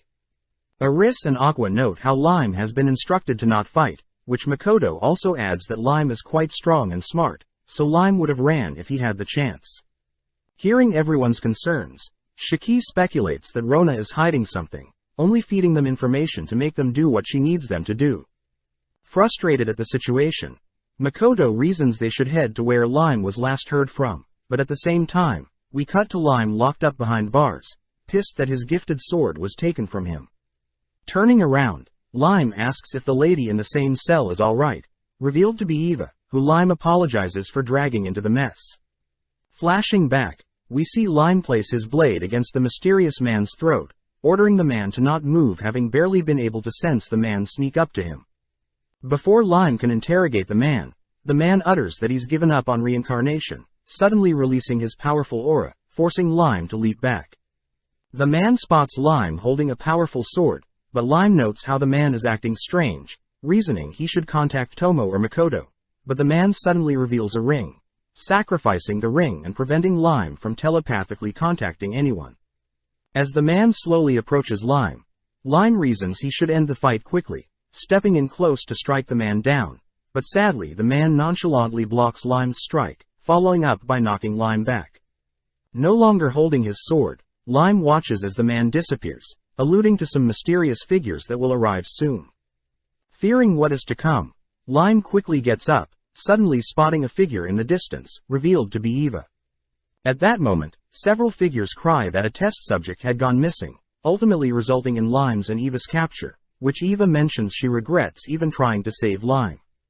To lighten up the mood, Lime mentions how he knows Eva as the Academy's librarian, mentioning how he works for Makoto, as an employee of Kuzunoa Trading Company. Eva deduces that Lime is more of a fighter type, prompting Lime to wonder how powerful their capturers are, able to set up a base on Academy grounds. Eva wonders how they'll be able to escape, especially with the monster that defeated Lime, but Lime states that he's currently tracking the whereabouts of that man, having left a mark on him when he struck the man. Hearing this, Eva asks Lime to help her escape as well, and in exchange Eva promises to give Makoto some valuable information, and if Makoto is able to dismantle the enemy organization entirely, Eva promises to give an even greater reward. Curious about the offer, Lime accepts, unveiling his hidden wrist blade, Kazuguruma, a magic item Lime reveals only some know about. Easily carving open the cell bars, Lime warns Eva that they'll see something interesting ahead, both heading through the facility. Upon entering a lit room, both are horrified to see several demi-humans and humans kidnapped and used as experimentations, most of them drugged with the goal of enhancing combat and magical abilities. Lime reveals that he's still unable to communicate with the outside world, but suddenly unsheathes his blade, reasoning that he should put the test subjects out of their misery and destroy all the disgusting devices and materials. Cutting to Shiki and Makoto, they have made it to the last known location of Lime, where Shiki senses a dragon nearby, strange as Shiki is sure that Rona wasn't acquainted with any dragons. Hearing this, Makoto believes that it must be Mitsurugi and Sophia, which gets Shiki excited, wanting to slaughter the people that dare harm Makoto. Seeing as Lime missing makes the situation an emergency, Shiki gets pumped up, able to use Lime missing as an excuse to run wild, but suddenly Lime appears. With Shiki sad that he doesn't get to do anything, Lime apologizes to Makoto for being captured, surprising Makoto when he reveals Eva is with him. As Makoto returns to his shop, he reads the report Lime had given him regarding the underground facility, attempting to figure out who that monster of a man was that defeated Lime. Just then, Shiki interrupts, telling Makoto that Eva wishes to speak with him, and in the meantime Shiki will interrogate Rona for further details. Speaking privately with Eva, Eva says she'll give Makoto the information she promised Lime, but as for the special reward, Makoto must first eradicate the enemy. Getting serious, Eva reveals that when she saw Makoto's parents, she recognized them, surprising Makoto. Apparently, Makoto's father was a high-ranking noble and his mother was a priestess, both being married in a small state called Kalanion, located in the ruined kingdom of Elysian. Apparently, most Kalanion citizens were forced to flee the kingdom of Elysian, due to the demon war 10 years ago that ultimately favored the demons. Wondering why Eva knows all of this, Makoto is shocked to hear that Eva and her sister Luria are also from Kalanion, but Eva knows that only her and her sister were the only ones that managed to escape town. Unfortunately, Luria and Eva were deemed cowards, even wondering if they should take their own lives, but Eva reasoned that they should strive to take back the land of Kalanion, or at least the land that belonged to their family of Ainsland. Eva adds that she had approached the evil people, known for opposing the goddess and known for creating technology that made them thrive against the goddess. Eva reveals that she had quietly continued to investigate the evil people, until she spotted Lime and wanted to help him, but ultimately wound up captured as well. That night, Makoto wonders if the evil people are strong enough to wage war against the demons themselves. Just then, Makoto detects an enemy entering his Kai domain, which Lime rushes to report to Makoto as well. Before Lime and Makoto head out, Tomo and Mio appear from a mist gate, stating that they believe their enemy is quite formidable, prompting Lime to leave fearing he'll get in the way. As the man appears, everyone is shocked, hearing the man is actually the guildmaster for the Adventurers Guild, and apologizes for hurting Lime. With the guild master and Makoto sitting down, the guild master convinces Mio to leave, heading to prepare some fruit and tea. Annoyed, Makoto demands to know why the guild master is here, but the guild master asks Makoto to be more casual, threatening to reveal Makoto's whereabouts to the goddess of this world. The guild master asks Makoto to speak, amazed to finally hear Makoto's voice, but Makoto demands to know who the guildmaster is. Apologizing for the late introduction, the guildmaster attempts to introduce himself, but Tomo cuts him off, stating that the guildmaster is Ludo, also known as the Greater Dragon of Myriad Colors, Banshoku. Shocked that Ludo is still undefeated, Makoto remembers that the well-known Greater Dragons are Mitsurugi, Bakufu, Sazanami, Akari and Yamatoi. Ludo gets annoyed at Tomo intervening with his private chat with Makoto, promising to not play any more tricks, but Tomo unsheathes her blade, demanding to know when Ludo became a man. Apparently 300 years ago Ludo got bored of being a female, having had relations with a man and enjoyed it, wondering if Makoto would like to spend a night with him. With Mio returning with some fruit, she gets pissed learning that Ludo was trying to seduce Makoto, prompting Tomo, Mio and Makoto to prepare to slaughter Ludo, but Ludo diffuses the situation, stating that he would like to discuss the guild. Cutting to Rona and Shiki. Shiki has managed to convince Rona to investigate something, but Rona states that although she has accomplished her original goal, she'll at least get to see what Makoto is truly capable of. Back with Ludo, Ludo reveals that he created the guild around 1,000 years ago, having learned about the idea from his first master that was apparently from another world. Hearing this, Makoto realizes that he and the two other heroes aren't the first to be transported to this world. But Ludo also mentions how the whole guild leveling system was made to ensure the people transported from Makoto's world would have no problem following Ludo's guild system. Tomo asks what was the true reason behind the system, which Ludo states that it was a way to govern everyone, as adventurers would want to pursue a higher and higher level, but this desire is what thins out the overpopulated guild, ultimately achieving a balance in the world. As an Easter egg, Ludo mentions that the highest level in the guild was 65,535. Which Makoto recognizes was the highest possible number for a 16-bit computing device. But Makoto realizes that 1,000 years ago, technology in his world hadn't advanced far enough for computing devices. Ludo reveals that the elapsed time on Makoto's planet and their current planet doesn't actually sync up, creating almost a time travel phenomenon. But Makoto asks Ludo what are the chances of Makoto returning home. Ludo calculates that Makoto has a 1 in 10 million chance of reaching his home, suggesting that Makoto spend a little more time in this current world instead. As Tomo escorts Ludo home, Ludo asks what Tomo is thinking about, prompting Tomo to ask if people in Makoto's world only live for 100 years. Ludo sadly states that it's true, which Tomo reveals that she doesn't want to see Makoto leave them, only to live for 100 years. Luto mentions how he had been observing Makoto's extraordinary life up until now, revealing that the other heroes of this world have chosen to stay in this world, curious what catalyst will inspire Makoto's future, hinting that traveling between other worlds is possible. As Luto leaves, Mio appears, voicing that she too will follow Makoto wherever he goes, prompting Tomo to ask Mio to set her straight if she were to ever betray Makoto.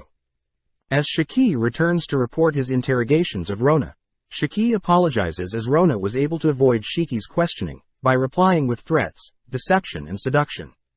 Apparently Rona wanted to reveal Shiki's investigations, but Makoto wishes that Shiki would just get along, but Shiki states that he refuses to be friends with someone as troublesome and untrustable as Rona. Makoto mentions how Rona is actually quite useful, able to deliver what she promises, but hearing this, Aqua and Aris ask Makoto to reward them with some more bananas. With everyone weary of Rona's seduction, Makoto notes how people are growing skeptical of trusting other humans along with Rona. Lime points out that he hates working with hot-headed people. Shiki reiterates he'll never share a meal with Rona, and both Aqua and Aris agree that Rona relies on exposing her skin for seduction and that Rona would never appreciate bananas like them. Later that day, Makoto sits down for a meal with Rona, surprised to hear that Rona intends to drop out of school, having already accomplished her goal. Rona apologizes for leaving the rest of the investigations to Makoto, revealing that Karen Force's death will be announced after Rona leaves school, which Makoto knows will be a big shock for everyone at school. Rona mentions how the Fusk Royal Academy already knows of Karen's passing, thanking Rona for the intel. Rona commends Makoto for surrounding himself around good-willed people, but warns Makoto that sometimes rash actions must be taken to accomplish one's goals. Rona mentions how Makoto is a unique type of human that doesn't discriminate, offering to introduce the Demon King to Makoto, but Makoto declines. As a final piece of advice, Rona warns Makoto to remove the demi-humans with brown skin along with Shiki, but this piques Makoto's interest, demanding for Rona to elaborate. Rona reminds Makoto that Aqua and Aris are forest ogres that are quite strong and violent, revealing that they were offered a position to serve the Demon King, but had refused. Rona suspects that Aqua and Aris will eventually betray Makoto, but Makoto knows that he can keep the two in check, as long as he continues to give them bananas. As for Shiki, Rona reiterates that Shiki is a lich, commonly referred to as a larvas by the demons. Rona mentions how liches used to fight alongside demons, but eventually turned against the demons, warning Makoto of Shiki's eventual betrayal, but Makoto brushes it off, stating that the two would probably just get along. As a final goodbye, Rona hands Makoto a piece of paper, instructing Makoto to communicate telepathically with her if she ever needs her help. Reading the paper, Makoto realizes something, but Rona disappears before Makoto can ask her any questions. That night, Makoto consults Mio and Tomo, to which Tomo believes that the thing on the paper is connected to the cursed ring that removes the goddess's protection. Tomo reminds Makoto that Rona is still a demon general, meaning this could be her strategy to get Makoto on the demon's side, but Makoto reveals that he has already considered that. Just then, Makoto realizes Lime was able to speak to him, demanding to know why a human can speak with someone who can't speak the human language. Tomo shyly reveals that she had gave Lime some of her blood, making Lime her servant and part dragon. Apologizing for turning Lime into her servant, Tomo notices Makoto getting serious, stating that he intends to deal with this mysterious organization as soon as possible. Makoto mentions how he's also worried about Luria and Eva, which makes Tomo and Mio offer to help whatever Makoto is planning, but Makoto says he'll deal with things himself. Seeing Makoto's cold glare, Tomo is reminded of Luto warning Tomo that Makoto may change in the future, but Tomo and Mio agree to give Makoto space. Cutting to later that day, we see Makoto has tied up Mr. Blight, telling Blight that he had underestimated Makoto's influence. Blight yells that he has comrades all around the world, but Makoto reveals that Blight is no longer useful to his organization, as the Assassin's Guild hasn't dispatched anyone to rescue Blight still. Terrified that Makoto knows so much, Blight demands to know what Makoto wants, prompting Makoto to ask why a human like Blight is working against the goddess of this world. Smirking, Blight cries that he knows there is only one goddess that governs their world, and that the single goddess has helped and abandoned people in the past, acting without a care in the world. Blight also mentions that the goddess has caused many disputes and conflicts, not caring for the human race nor demi-humans, but as Makoto hears Blight's speech, he wonders if they could work together to take out the goddess. Blight declares that the organization intends to overthrow the goddess, demanding to know if Makoto is on their side, reiterating that so many have suffered and had been forced to hide away their pain, simply because they couldn't face the goddess. Hearing all of this, Makoto asks why the organization chose demi-humans as test subjects for experimentation, but Blight simply puts on a disgusting grin, declaring that humans aren't meant to suffer, so the demi-humans must take their place as test subjects. Having heard enough, Makoto approaches Blight, placing his palm on Blight's face. A few days later, we see hundreds of students gathered around the academy, discussing heading home over the summer break. Just then, Yuno and Seif discuss their plans for the break as well, nonchalantly passing through the school, as hordes of terrified students make a path for the two girls. Off to the side, we see several students and a tired Illumined watching the Rembrandt sisters, chatting about how Yuno and Seif had apparently begun interrogating the girls that have been pursuing Makoto as a love interest due to his wealth and power. With Ilum's boys uttering that they heard Mr. Blight had resigned, the boys suddenly notice Ilum acting strange, slowly walking off, only to reach into his pockets, seemingly addicted to a mysterious substance. Cutting to Makoto's students, they all discuss how sad it is to hear that Karen had left the school, all moving on to discuss how they'll defeat Makoto's blue lizard summon. Makoto's students note how the blue lizard is able to maneuver flawlessly due to its tail, along with elemental affinities for water and wind. Excited with Seif and Yuno agreeing to help take down the lizard, the students begin discussing battle formations, all heading to Makoto's last class before the summer break. As the lesson begins, Makoto shocks everyone when he reveals a female blue lizard, both equally as strong as the male blue lizard. Even with 7 students, they were unable to defeat this new obstacle, ultimately defeated. With summer break finally arriving, we see Makoto and Shiki amazed that several students have decided to remain at the academy, hoping to train and get an edge on other students. Makoto mentions how Seif and Yuno chose not to head home, disappointing Patrick, as he wanted to see his 2 daughters. Just then, Makoto's students asked to have a private meeting with Makoto and Shiki, asking if Makoto could continue to train them over this summer break. With the students offering to pay Makoto, Makoto apologizes since his schedule will be packed, but Shiki corrects Makoto, uttering that Makoto can actually hold a class once a week. With Makoto unable to say no to his adorable students, but Makoto states that Seif and Yuno must head home during the latter half of summer break to visit their father. Cutting to Eva, we see her sifting through some books, dead set on repaying Makoto for saving her. Apparently, Eva had offered Makoto a part of her Ainsland family's land, once she has reclaimed her home country of Kalanion, but Makoto simply asks to be rewarded with Eva's favorite books. With Eva deciding on a book, we cut to Makoto's students, finally able to defeat the male blue lizard, which Shiki commends them for. Sadly, Shiki reveals that the blue lizard was holding back, prompting the blue lizard to suddenly radiate a powerful aura. Rushing in, Jin attempts to strike the lizard from above, but is easily blown back, forcing Izumo to catch him with a barrier. Before the other students can rush in, the blue lizard begins conjuring a dense smoke which surrounds the students, only for the lizard to instantly convert the smoke into ice, trapping the students in ice. At the same time, we see the remaining students fighting the female blue lizard, but as Mithra attempts to buy time for Seif to cast a spell, the female lizard simply kicks Mithra aside, dashing to evade Diana's dagger, only to knock out Mithra for good. With Seif able to pull off a powerful fire spell, she's sad to see the female lizard had evaded the blast zone, only to put Seif to sleep. Several minutes later, Makoto apologizes for allowing the blue lizards to go so hard on them, revealing that the blue lizards are actually stronger than lesser dragons. It was for their combat with the students that they only used 10% of their original power, shocking the students. With the students asking to give another go at their lizard partners, we cut to later that night where Makoto and Shiki had finished having a meal with all of the students.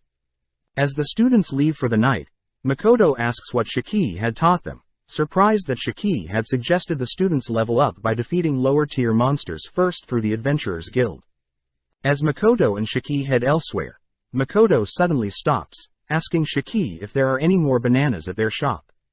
The next day, we see the students have already started grinding levels, impressed that Makoto and Shiki's training have been paying off, but at the same time, Abelia notes how she's falling deeper in love with Shiki, happy if she can be Shiki's second or third wife. As the students rest for the day, they encounter a Drake the next day, noting how their average party level of 75 is too weak, as normally a party of level 90 is needed. Before the students can get into formation, the Drake suddenly releases a howl, freezing everyone in place, only to slowly approach them. Out of nowhere, Eris appears, binding the Drake with her magic, only to begin berating everyone for their weaknesses. With a single wave of her wand, Eris flings the Drake into a nearby river, instantly impaling it with icicles, only to incinerate the Drake. As Eris disappears, the students wonder who that was. As Makoto students continue to train over the summer break, we cut to Makoto speaking with Ludo, shocking Ludo as Makoto's mana capacity surpasses Ludo's, yet Makoto still wants to increase his mana capacity. Ludo states that she's never heard of someone being able to increase their mana, warning Makoto to keep his forever expanding mana pool a secret, as many people would love to cut Makoto and experiment with this phenomenon. Makoto explains that whenever he draws his bow, he can feel his mana grow, but Ludo cuts Makoto off, handing him a notebook of techniques that may also help Makoto increase his mana. Ludo praises Makoto's curiosity, being able to master so many techniques, yet is willing to consider himself a student if he gets to learn something. Heading to visit Eva, Eva commends Makoto for staying over the summer break and teaching the students, revealing that most teachers have already left for summer break. Searching for the book Makoto asked for, Eva hands Makoto a book with theories on how to disrupt mana flow, noting that Makoto may learn some things from these unorthodox theories in the book. Thanking Eva for giving him a new goal, Makoto begins to work through the summer break, rotating between training and managing the demi-plane, sad to see that his 2 weeks break is almost over.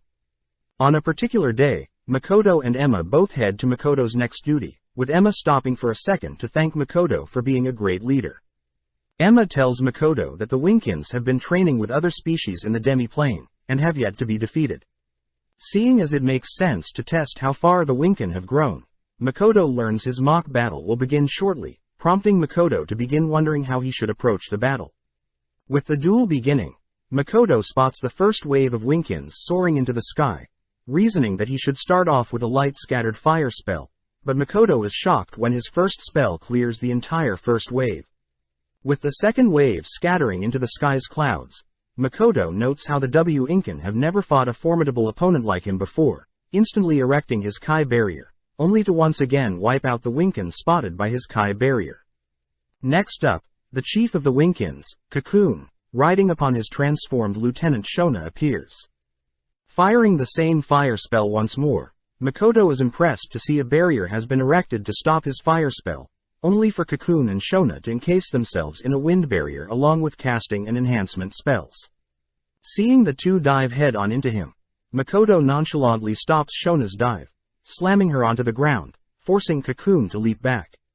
Scolding Shona and Cocoon for using such predictable attacks, Makoto parries Cocoon's spear thrust, ultimately forcing Cocoon to admit defeat. Gathering all the Winkin, Makoto states that the Winkin rely too much on their ability to fly, and in no time the Highland Orcs and the other species will be able to defeat the Winkins. Additionally, Makoto warns the Winkins to avoid diving head first, as this allows enemies to predict their attack patterns, and instead should use their flight to their advantage and develop multiple attack patterns. Before Makoto leaves, Cocoon asks if they can join the demi-plane ranking as long with helping to develop and expand the demi-plane, which Makoto says they can join the demi-plane ranking whenever, but the Winkin are still too inexperienced to help expand the demi-plane. That night, Makoto continues to read through Eva's recommended book, collapsing due to the complex theories within the book, but ultimately chooses to head into the forest to test one of the theories. Instantly unleashing his mana, Makoto begins firing of repeated fireballs, all whilst allowing his mana to encase him, but Makoto suddenly begins to feel his mana limiter disappearing, seeing various bright lights suddenly consume him. Upon opening his eyes, Makoto notices Tomo and Mio calling out to him, scolding Makoto for falling asleep outside. Makoto notes how the sensation before he fell unconscious was the same as when he erased his presence to fire an arrow, suddenly thanking Mio and Tomo for all their help. As the three head to breakfast, Makoto praises Mio's new cooking, but Mio is distracted since she needs to keep Tomo from stealing Makoto's food. Tomo gets emotional, blaming Mio for making amazing dishes with her favorite fruit, the persimmons. Several days later, Makoto is seen continually firing off fireballs, whilst allowing his mana to surge, but he's gotten used to the feeling, able to stay awake now. Knowing that Eva's book mentions something about the mana itself manifesting after a certain point, Makoto erects his Kai barrier to conceal his mana output, only to read out a chant that was placed near the back of the book. Out of nowhere, an ooze of some sort surrounds Makoto, which Makoto confirms is the physical manifestation of mana itself. As Makoto fires several fireballs, Makoto watches as the ooze transforms to execute the spell, but this makes Makoto wonder how durable the ooze is. Running head first into a tree, only to easily topple it, impressing Makoto as he states that with this added barrier, Makoto will be able to defeat any dragon or enemy the goddess sends at him. With the final day of Makoto's summer break arriving, Makoto is brought before all the species of the demi-plane, learning that they all want to show off what they've learnt to Makoto over the summer break. Shiki reveals that he had dug up a boulder and cast a spell on it to help gauge how strong each species' attacks will be, but off to the side Mio only cares about the food. First off is the Highland, which Emma and Agaras have been chosen to represent. Emma is apparently the Highland Orc's most powerful mage, casting an enhancement spell on Agaras, only for Agaras to score a 78 on the boulder. With Makoto not too impressed, we see the Mist Lizards up next, but first the Mist Lizards show off their new aerial attacks, sending a warning to the Winkins, only to score a 68 on the boulder. Following up, the Elder Dwarves score a 70 with their enhanced gear, the Alks score a 65, the Gorgons score 0 for trying to petrify the boulder, and the Winkins, although they've changed their attack patterns, only score a 20. Up next surprisingly is the Forest Ogres, Eris and Aqua, who have dressed up, both beginning to channel an ice spell, Cocytus. Out of nowhere, the ice spell begins wrapping around the boulder, impressing Makoto as the spell destroys the attacker's weapons. Tomo reveals that she would have trouble breaking through, but when Makoto erects his Kai barrier to scan the spell, Makoto immediately disappears, surprising Eris and Aqua, having discovered a major weakness in this ice spell. As Makoto dispels the ice barrier, Aqua and Eris are seen scoring a 50, but up next Mio offers to demonstrate something of her own. Having been sifting through Makoto's memories, Mio unveils her new hero suit prototype, but the suit does nothing to the boulder. Finally, Shiki steps up to unveil what he's been working on, stepping up only to take a battle stance. Revealing his spell to have 13 steps, Shiki takes care of the first 3 steps, by offering his 3 rings. Next Shiki transforms his wand into a powerful sword, which Tomo acknowledges was especially crafted by the dwarves, given the title Dragon Slayer, which Maku wonders is for when Shiki takes on Mitsurugi. Leaping into the air, Shiki easily cuts the boulder in half, impressing Makoto, but Tomo can't help but feel jealous at Shiki's improvement. Seeing as he should show off a skill too, Makoto heads towards the boulder, stating that he will present his new discovery of mana. Taking a breath, Makoto unleashes a monstrous amount of mana, focusing hard, only to compress his mana into the ooze. With Tomo and Shiki terrified of what Makoto has achieved, Makoto states that the ooze enhances his physical and magical capabilities, dashing towards the boulder only to obliterate the boulder with a single punch. Several days later, we follow a Highland orc, running through the forest, seemingly running into a mysterious creature, believed to have been created due to Makoto owning the demi-plane. With Tomo and Mio reporting to Makoto that an orc had been attacked by a bear and a wolf. Makoto is happy to hear that the orc is being treated, but wants to know where these monsters are. Hearing that the monsters appeared in the north of the forest, Makoto wonders if it's due to the irregular weather again, wondering if he can change the weather by opening up another mist gate. With Tomo reporting that she's still investigating the mist gates and its relation to the weather in the demi-plane, Tomo suggests that they first deal with these monster attacks first, getting Mio excited as she gets to eat bear and wolf. Upon hearing this, Makoto states that bears and wolves were considered sacred creatures back in his world, stating that he'll first try to communicate with them. As Makoto begins to fantasize about making friends with these cool monsters, Tomo reminds Makoto that she herself is a very rare type of dragon, but Makoto simply ignores her attempts to seduce him. With Makoto reassuring Mio that spiders are cool too, it begins to rain, all whilst Makoto begins searching the forest. Upon spotting some bear markings on a nearby tree, Makoto turns to spot a bear, ready to attack Makoto. Immediately transforming his clothes to optimize speed, Makoto dashes behind the bear, cuddling it as its fur is so soft, but this throws the bear off. Enraged, the bear attempts to swipe at Makoto, but Makoto simply blocks the bear's attacks with his ooze, ordering the bear to stand down, all whilst calling out to the wolf that is nearby. Sensing the enemy approaching fast, Makoto covers himself in the ooze once more, watching as several wolves attempt to break through, but no luck. Getting a chance to talk, the wolves state that they sense an extraordinary amount of mana, confirming that it was indeed Makoto. Acknowledging Makoto as the ruler of this land, the wolves prepare to battle Makoto for the land, but Makoto diffuses the situation, revealing that he's come here to apologize for exploring the woods without the wolves' permission.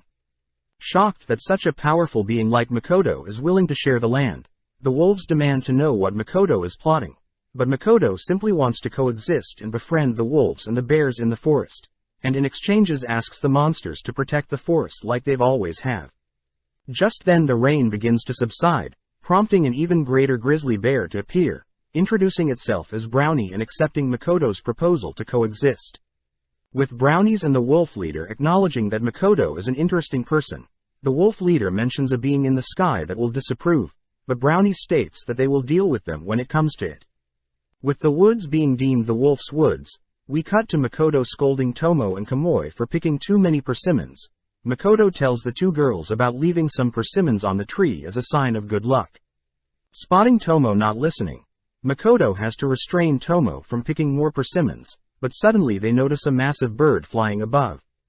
Fearing that the monster will attack, Tomo prepares to cut it down, but the monster calls out that they're here to introduce themselves, being friends with the wolves. As the bird transforms to come greet Makoto, Tomo and Makoto note how massive their demi-plane is, thinking of what other surprises the demi-plane will bring. With the bird now shrunken down, the bird introduces itself as a boulder bird, ruler of the skies and mountains. Having only heard of rock and stone birds, Makoto is happy to have the boulder bird continue to protect the skies, but the boulder bird chooses to take Makoto's name for it, officially called Rock Bird. As Rock transforms and flies off, Makoto is happy to have gained more followers, but seeing Tomo jealous of all the attention others are getting, Makoto states that Tomo, Mio and Shiki are the most valuable to him, pleasing Tomo. With everyone heading back to town, Tomo tries to impress Makoto by carrying all the baskets, but at the same time, we cut to Jin, all dressed up, meeting up with Abelia. With both heading to a tavern to chat, Abelia gets jealous hearing Jin has been spending time with Shiki, asking what Shiki looks for in a girl. They both acknowledge that they've been busy recently, with Abelia commenting that scholarship students will get expelled if their grades fall. They both acknowledge that they felt more like rivals, but speaking up Jin states that he wants to defeat the demi-dragon they ran into, uttering that he felt they could have taken it down if they were more prepared. With Abelia agreeing, Jin states that they will defeat the creature before summer break ends, but they both return to some small talk. Abelia asks why Jin had come to the academy, prompting both to reveal that they were both scouted, but had not idea where to go in life until they met Makoto. Jin wonders why Abelia didn't head home for the summer break, but Abelia sadly reveals that her mother was her only family, and had sadly passed away during an epidemic. With Abelia asking Jin his reason for staying at school, Jin mentions how there was a powerful orphan girl by the name of Miranda in his old village, always tasked with fighting monsters and handling tough jobs, only to reveal she was his first love. Eventually Jin and Miranda went on adventures together, ordered by their village to investigate a nearby forbidden forest, stumbling onto an abandoned house in the forest. As the two snoop around the building, they suddenly hear a massive banging sound, spotting a terrifying chimera burst through some steel doors, only to break a hole in the abandoned house.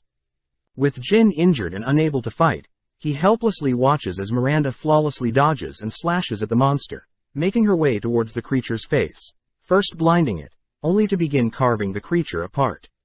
With Miranda displaying a gleeful smile upon defeating the monster, Jin couldn't help but call Miranda a monster, but sadly that was the last time Jin saw Amanda. As Jin and Abelia walk home, Jin states that his goal ever since that day was to grow stronger and eventually apologize to Miranda, but first they must defeat the demi-dragon to prove their growth. Cutting to Makoto, he learns from Aris that his students want to face the demi-dragon again, but remembers that the Rembrandt sisters already went home. Shiki corrects Makoto, as Lime had been training them whilst they were back home, and have since returned to Rotskirt and have been training with the other students. Seeing as his students have grown so much, Makoto asks Aris to not interfere this time, but Aris reveals that a pack of demi-dragons have appeared near the previous demi-dragon's location. Finding it strange that dragons are appearing near that location, Shiki states that he'll look into the strange occurrence, promising to leave one behind for the students. Seeing as everyone is busy, Makoto says he'll personally deal with dragons, wanting to test out his mana manipulation, but the next morning we cut to Shiki visiting the location of the demi-dragon sightings. Sensing an aura nearby, Shiki is amazed to see a ritual, the sacred treasure of Elysian, the Scepter of Dragons. Believing that these items were lost long ago, Shiki immediately contacts Makoto, who reports that he too has spotted a dragon ritual, both deducing that this is the work of the demons. With Shiki continuing to investigate, Makoto heads towards the dragons, choosing to keep one of the dragons safe, only to surround himself in his ooze. Conjuring a platform with his ooze, Makoto jogs above the dragons, only to leap into the center of the dragon pact, prompting all the dragons to unleash their dragon's breath onto Makoto. With the ooze completely nullifying all damage, we cut to Shiki, who has stumbled onto a lair filled with demons, all declaring that they're working against the Demon Lord's will. With Shiki still unable to piece together the demon's scheme, we cut back to Makoto, who has defeated all the dragons, choosing to store some of the meat for Mio.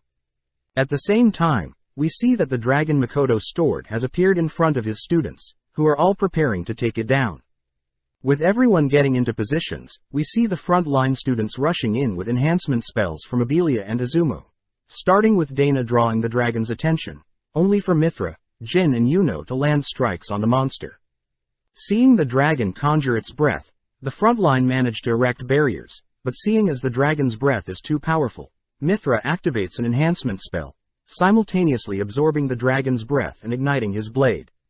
Inspired, Dana unveils his blade, casting fire, water, wind and earth enchantments, leaping forward only to land several slashes on the dragon. Following up, Izumo traps the dragon in a wind barrier, allowing Mithra and Abelia to land clean blows. Having finished chanting her most powerful spell, Sif announces that her next attack is made of spirit and elemental magic, working together with Izumo to trap the dragon, guaranteeing Sif's spell lands. With the smoke clearing, the students celebrate their win over their first great encounter, but Jin knows that he must become much stronger if he wants to find Miranda again. Elsewhere, we follow Sophia and Mitsurugi visiting the destroyed building near Jin's hometown, but it's revealed that Sophia used to be Miranda. Sophia reveals that the chimera she defeated was protecting a workshop that belonged to Banshoku, also known as the Elder Dragon Ludo. Flashing back, Sophia had learned of her real name along with her being created by Ludo, wondering how Jin is doing, but brushes that thought aside, declaring that she will hunt down every greater dragon and consume them. With fall arriving, Makoto notes how it's almost time for the Academy Festival, being very popular, as people from all over flood the city, and as an event that takes place over a week. Shiki mentions how the festival also holds a competitive tournament, where guests are invited from Lemia and Gratonia, all in hopes of showing off their talent. Makoto realizes that the tournament is an opportunity for students to job hunt, but hopes that everything at the festival goes well. Later that day, Shiki asks if they can discuss the inventory for the festival, but just then Ludo appears, asking Makoto to spend time with him during the festival. Seeing as Mio and Tomo have plans for the festival as well, Makoto asks that Ludo go with the girls instead. As Ludo voices his disappointment, Makoto simply ignores him, telling Shiki that they can always ask the elder dwarves to man their store if things get too busy.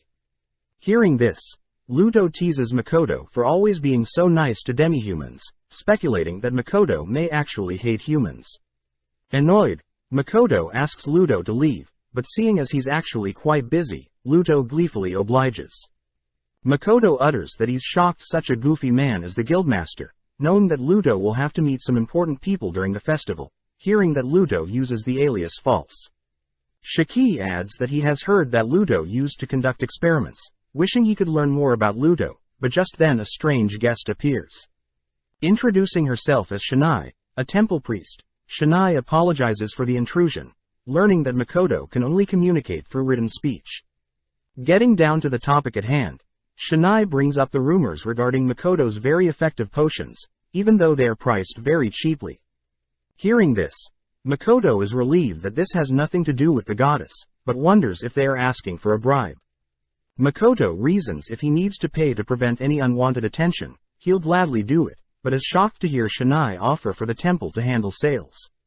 Shinai asks that Makoto not read into his offer too much, stating that the temple will help clear any rumors but on the condition that Makoto reveal how he produces said potions. Getting serious, Makoto hears that Shinai intends to inspect said potions, swearing to never leak the method to other businesses.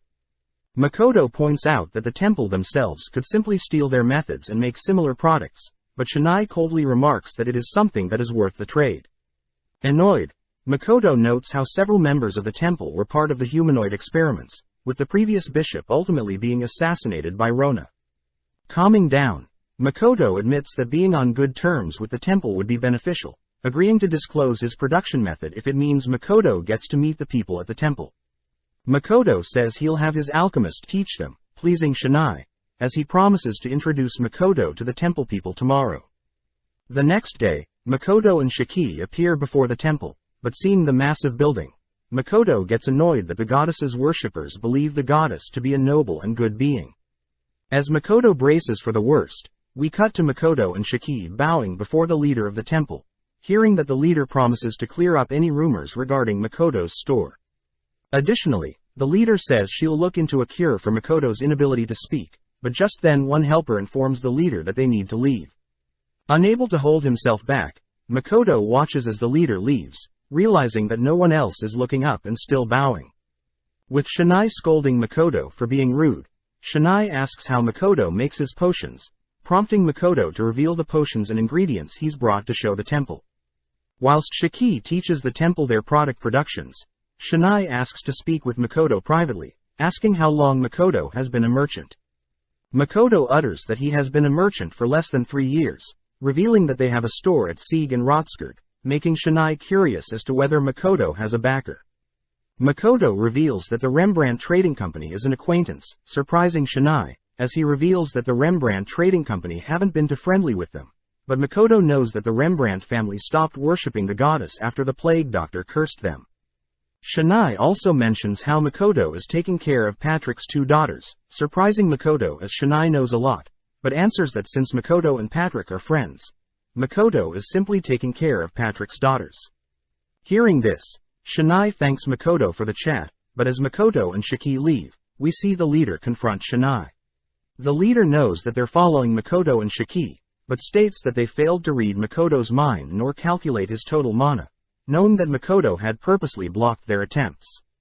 Knowing that they simply can't follow Makoto without being discovered, several other priestess reveal that the production methods that Makoto provided only yielded 50% success rates, plus the production and material cost would ultimately cost 100 times the price of the product, shocking Shinai. The leader states that she knows Makoto is hiding something, but wonders how she can use Makoto in the future. Cutting to Eris, we see Jin amazed to learn that Eris can defeat the blue lizard by herself, asking if Eris can teach him some ancient magic. As Aqua continues to work, she runs into Makoto and Shiki, scared to explain why Eris is not working. Seeing Eris slacking off, Makoto bribes Aqua with some banana milk, getting Aqua to reveal that Eris has been slacking off for 2 hours. As Eris and Jin continue to chat, Shiki and Makoto make their move, reprimanding Eris and threatening to send her back to boot camp. As Makoto leaves Shiki to deal with Eris, Makoto warns Jin to not cheat during their lessons, heading off to the festival. As Makoto heads through the festival, he suddenly erects his Kai barrier, sensing that several sources of bloodlust, reasoning that he should play dumb for now. Heading through a dark alley, several assassins suddenly surround Makoto, prompting Makoto to cover himself in the ooze. Instantly, Makoto fires fireballs at all the attackers, knocking all of them out, but seeing as a single assassin is left standing, Makoto realizes that they've met before. Taunting the assassin for being obsessed with him, Makoto spots the assassin has fixed his blade, learning that the blade is made from the scale of the greater dragon Mitsurugi. As the assassin attempts to break through Makoto's ooze, Makoto wonders if the assassin is out of his mind, reasoning he should end their battle quickly, swiftly knocking the lone assassin out. Not wanting any more trouble, Makoto makes use of a secret technique that creates a blinding light, only to leave the festival and fire some arrows to release some frustration. Just then Tomo appears, greeting Makoto, only to report her findings regarding the weather and the mist gates. Tomo states that she's found a mist gate location that will yield a 95% match with Japan's weather, but the both note how the location is part of the demon territory. Tomo reveals that there is a fortress near the location, asking for Makoto's permission to wipe out all the demons in the location. But Makoto asks for more time to think, not wanting to go to war with the demons. The next day, we see Tomo and Mio amazed at how lovely the festival is, with Mio drooling over all the delicious foods the stalls offer. But Tomo warns Mio to restrain herself. Cutting to Makoto, we see that he is deep asleep, suddenly waking up, hearing a large crowd of people downstairs. Makoto rushes into the store, apologizing for oversleeping, having been up preparing something, but spots Aris and Aqua being overwhelmed with customers. Makoto wonders where Lime and the new Elder Dwarf employee is, learning that Shiki had asked Lime and the Elder Dwarf to help organize traffic outside, so as to not impede on other stores. Shiki reports that they've almost hit their sales goal, impressing Makoto, as adventurers from around the country have been spreading word of Makoto's business. Shiki also mentions how if they run out of stock, they'll give the customers vouchers and tickets, apologizing for not telling Makoto sooner. But Shiki mentions how Mio and Tomo refuse to allow anyone to disrupt Makoto's slumber. With Makoto hearing that Tomo and Mio are exploring the festival with Luto, Makoto heads out to run some errands, spotting a group of people wondering why Makoto's store name is written in Laurel's secret script. Weirded out, Makoto also hears a customer mocking the Elder Dwarf for being a demi-human, forcing Makoto to ask the customer to leave. That night, we see Mio and Tomo discover the beauty of Hot Pot, followed by Aris begging Aqua to share her banana milk, and Lime promising to defeat anyone that mocks his Elder Dwarf friend. Just then, Shiki gets serious, wondering how more delicious he can make his creamy Hot Pot, but suddenly Luria arrives with another Hot Pot. Makoto is worried that Luria is being overwhelmed due to the festival, but Luria reassures Makoto that everyone is prepared for the rush, plus Eva is helping out by washing dishes. As Mio and Tomo praise the festival's various dishes, they mention how in Laurel people eat raw fish, surprising Makoto, but as Makoto invites the two girls to watch his students battle in the tournament, the girls waste no time indulging in more food. At the same time, we see some people from Laurel chatting with people from Lemia, asking what Laurel wants from them. Getting serious, the Luria representative asks that Lemia return their priestess, but Lemia's representative states that the priestess willingly chose to join the hero of Lemia's party. Seeing as they are getting nowhere, the Luria representatives leave, hoping to meet soon, but now alone. The Lemia representatives voice how annoying it is to have wasted time, when they could be preparing for their second attack against Fort Stella, blaming Luria's hero and princess. Cutting back to Makoto and the gang, they continue to enjoy their time during the festival, all stumbling through town as a group all whilst Makoto happily watches on. But at the same time, we see Lily spying on Makoto and his party from afar. On the second day of the festival, it's well known that a party is held to evaluate students' etiquette and mannerisms, but at the same time we see Makoto has reunited with the gleeful Patrick, all whilst Illumgand watches Makoto from afar. As Makoto and Patrick move elsewhere to chat, Patrick greets his gorgeous wife Lisa, who Makoto is happy to see as well. Lisa thanks Makoto for guarding Patrick along with training their daughters Shifu and Yuno, only to head off with Patrick elsewhere. Now alone, Makoto wonders if he should befriend more humans, but waves to his students as he's happy to see them having fun. Just then a lady and her bodyguard approaches Makoto, asking to speak with Makoto, but with a single glance, Makoto can detect the lady has demons as bodyguards. With Makoto wondering if the lady is dangerous, they all move into a separate room, deducing that the lady is too calm and clearly knows who Makoto is. The lady introduces herself as Sairitsu, an official of the Laurel Commonwealth who takes care of the priestess and Kamuro. Sairitsu asks if Makoto is familiar with who she is, but Makoto utters that he knows people worship the priestess and that Kamuro is a candidate that will one day become the priestess. Makoto notes that Laurel is the commonwealth of three great nations, therefore the priestess is someone that is a very high-ranking being, meaning information is kept tight within those nations, but interestingly their culture resembles Japanese culture. Sairitsu calls out Makoto's bluff, stating that Makoto knows more than he lets on, revealing that the two characters that Makoto uses on his Kuzunoa trading company sign is considered sage script, something only a few people from Laurel should know about. Sairitsu wonders if Makoto is a sage, but unfortunately Makoto admits that he isn't wise enough to be considered a sage. But Sairitsu reveals that sages are also known as people from other worlds. Makoto attempts to hide the fact that he is a sage, but Sairitsu shows how her name is written out, stating that it's very similar to how Makoto's name would be written.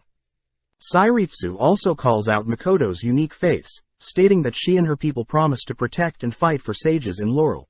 But Makoto simply says he'll inform Sairitsu if he runs into any sages in the future.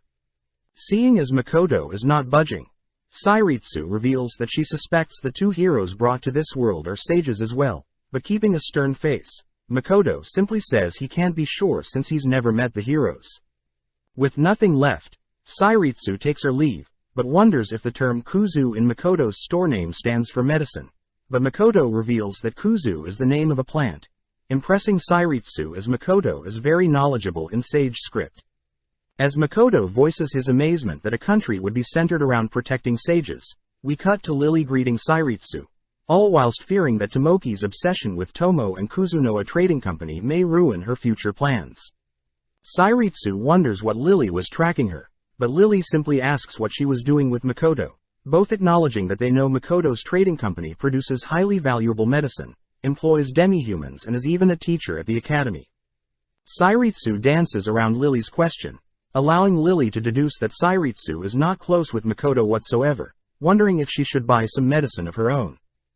Sairitsu cuts her off, offering to purchase anything Lily needs for her, which Lily recognizes as a tactic to keep her away from Makoto. Changing topics, Lily reveals that the Empire is developing new forms of technology, asking Sairitsu for a small favor, but Sairitsu notes how annoying it is already to have spies from the Empire in Laurel. Lily continues by asking Sairitsu for information regarding the use of gunpowder, surprising Sairitsu as gunpowder doesn't compare to magic, but Sairitsu chooses to give Lily what she needs. Lily reveals that she's aware Sairitsu is suspicious of her, but utters that the demons guarding Sairitsu have actually been charmed by Tomoki, leaving the rest to the demons. Elsewhere, we see Yuno and Shifu greet their mother, sad to see that Makoto seems very out of place at the party, but Lisa cuts the girls off, scolding the girls for acting so cocky and warning them to fix their reputations before they graduate. Later that night, Patrick and Lisa thank Makoto for today, asking Makoto what he thinks of Yuno and Shifu's dress, prompting Makoto to admit that the girls were indeed beautiful. Just then, Illumgand and several of his friends march up to Makoto, but Makoto scolds the students for being so casual with a teacher. Makoto admits that he doesn't know who Illumgand and his friends are, annoying Illumgand. But as Makoto asks the boys to leave, Illumgand states that he'll crush Makoto's students in the upcoming tournament. Seeing Patrick and Lisa worried, Makoto reassures the two that he won't allow anyone to hurt his students, but that night Shiki reminds Makoto who Illumgand and his friends are. Shiki promises to look into the boys tomorrow, since he will be accompanying Makoto's students to the tournament drawings, which Makoto notes sounds fun. The next day, Makoto heads to meet up with Mio, Tomo and Ludo, all drawing slots to pair up. Unfortunately, Makoto is paired up with Ludo, all whilst Mio and Tomo glare at Ludo for getting too close with Makoto. Taking the opportunity, Makoto asks Ludo about this sage script, something Ludo knows is similar to kanji in Japan. Ludo states that the sage script is very different from Japanese, being more vulgar and only a language used by scholars, but this makes Makoto wonder if these scholars can understand him if he speaks Japanese. Ludo scolds Makoto for making bold assumptions, as only the heroes would understand Japanese, but just then Mio butts in, offering Makoto a snack.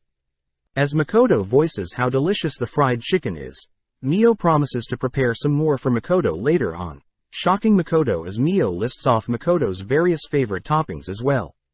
With Tomo trying to spend time with Makoto as well, Ludo reminds the girls that he gets Makoto for today, all heading through the school halls. With everyone wondering where Shiki is, Ludo suddenly spots Lily spying on them, making up an excuse only to head elsewhere. With Makoto, Mio and Tomo all knowing that Ludo is up to something, they finally head to greet Makoto's students. With Makoto's students honored to meet Tomo and Mio, they learn that although Shiki is impressive, Mio and Tomo are on another level, giving the students another goal to chase after. Seeing the fire in the students' eyes, Tomo acknowledges the students' spirits, but Mio states that the students are still too weak, forcing Makoto to break up the girls from fighting.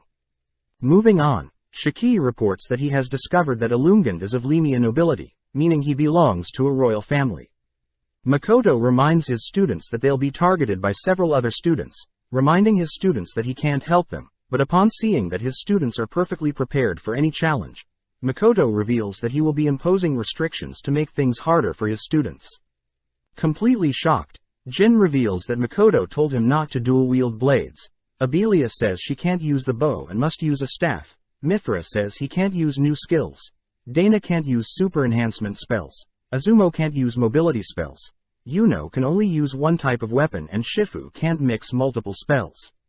Seeing everyone stressed, Shiki reveals that Makoto wants the students to begin considering hiding their trump cards, and if the students can hone and master their more generic abilities, Makoto promises to advance them all to the next level.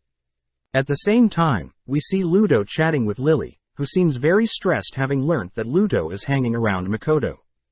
Getting serious, Lily demands to know if Ludo is working with Makoto, but Ludo reassures Lily that his Adventures Guild does not side with anyone.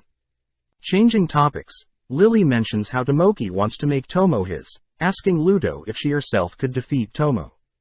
Ludo blatantly says Tomo would destroy Lily, warning Lily that Makoto's trading company is on par with the entirety of the demon army, shocking Lily as this means Tomo isn't their only fighter. Ludo reminds Lily that she'll be starting a war soon, wondering why Lily is not spending more time on preparations, but Lily reassures Ludo that everything is going smoothly. Lily wonders why Ludo gave her information on Sophia's treachery and the demon rings, but Ludo simply says that everything will make sense in due time. Lily wonders if she should focus her power on retaking Fort Stella, but admits that she needs to find suitable candidates during this upcoming tournament, or else she'll have to return to the Empire. That night, Makoto voices how annoying it is that nobles have already started their attempts at poisoning and assassinating Makoto. Having made it through the night, Makoto learns from Patrick that Makoto has been summoned by the Merchants Guild. But luckily Patrick offers to go in Makoto's place, since Shifu and Yuno have their matches today. With the tournament starting, Makoto reads through the fighters list, seeing that for the warrior category, Dana is set to fight Yuno and Jin is set to fight Mithra. As for the mage category, Abelia fights Shifu and the winner will face Azumo, exciting both Tomo and Mio. Makoto is surprised that the Hopleys are able to influence the fighters and who they face, annoyed at how unfair the world is, but chooses to hold back his anger for now. With Dana and Yuno starting their duel, Dana and Yuno are well aware of each other's abilities, both parrying each other's blows, but when Dana ditches his blade to block Yuno's spear, Dana rushes in, knocking out Yuno and winning the duel. Next up, Jin and Mithra are set to face each other, with both being level 97. The judge announces that since the students are above level 90, they both are restricted to wooden swords, something Makoto knows is to handicap his students. The judge also announces that for safety reasons, dolls have been placed to substitute any damage dealt to students, and even if a single doll falls the duel is over. Additionally, 3 dolls are provided in case of dangerous amounts of damage, but before the duel starts, the judge reminds the students that only self-supporting spells are allowed and attacking and healing spells are forbidden. As the duel starts, Jin dashes forward, prompting Mithra to nonchalantly parry Jin's strikes, something the crowd finds boring. Tomo notes how Mithra's defensive abilities and positioning has improved, as his Mithra's fighting style is to defend and allow his opponents to tire themselves out. Sadly, Jin is aware of such facts, so he continues to barrage Mithra with strikes, but seeing as 10 minutes is up and both haven't fallen, Jin is deemed the victor, as he portrayed the personality of a true warrior. Hearing this, Mio states that she believes Mithra had won, which Makoto agrees with, as Mithra ended up using less energy to defend all of Jin's attacks. Next up is the mage category, with an ice and fire mage both accidentally knocking each other out, something Tomo and Mio note is very sloppy of them, but Makoto can't help but notice the students cheering them on. Next up is Abelia and Shifu, but as their duel starts, Makoto notes how the 2 girls' levels were relatively even before summer break. With Shifu initiating with a fire incantation, Abelia rushes in close, all whilst preparing a barrier spell. As Abelia predicts and blocks Shifu's fire spell, Abelia is caught off guard, being hit by a second fire spell Shifu had prepared, knowing that Abelia would block her first. Giving Abelis no second to think, Shifu follows up with Earth-binding spell, forcing Abelia to surrender, ending the duel in Shifu's favor. Up in the stands, one of the nobles accused Shifu of using her wealth to purchase expensive gear in order to claim victory. Butting in, Lily scolds the noble for such accusations, as it's apparent that Shifu worked hard and is trying new tactics to win the duel. The noble states that Shifu used such underhand tactics, but Lily cuts him off, asking if when the hero Tomoki uses his flight skill to attack demons that can't reach him, is considered pathetic. Piling on, the representative of Lemia states that on a battlefield, soldiers must do anything they can to gain the upper hand, silencing the nobles for good. With Pluto diffusing the situation, we cut to Izumo and Shifu starting their duel, but instantly Shifu conjures an earth barrier, blocking and regenerating from Izumo's wind magic.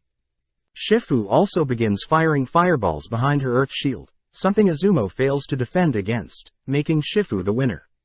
Next up is Jin and Dana for their match, both seemingly fired up as they evenly exchange blows, but having caught Dana off guard, Jin manages to win with an empowered strike to Dana's body, something Makoto praises Jin for.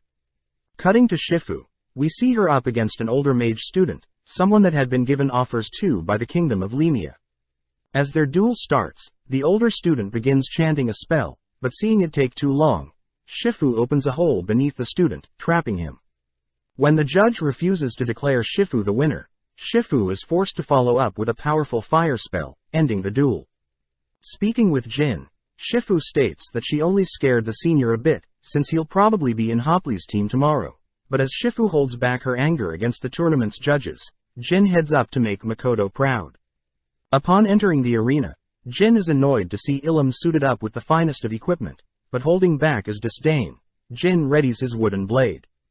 As Illumgand insults Jin for taking Makoto's class, the judge announces that Jin and Ilum's duel is the finals in the warrior category, officially starting the duel.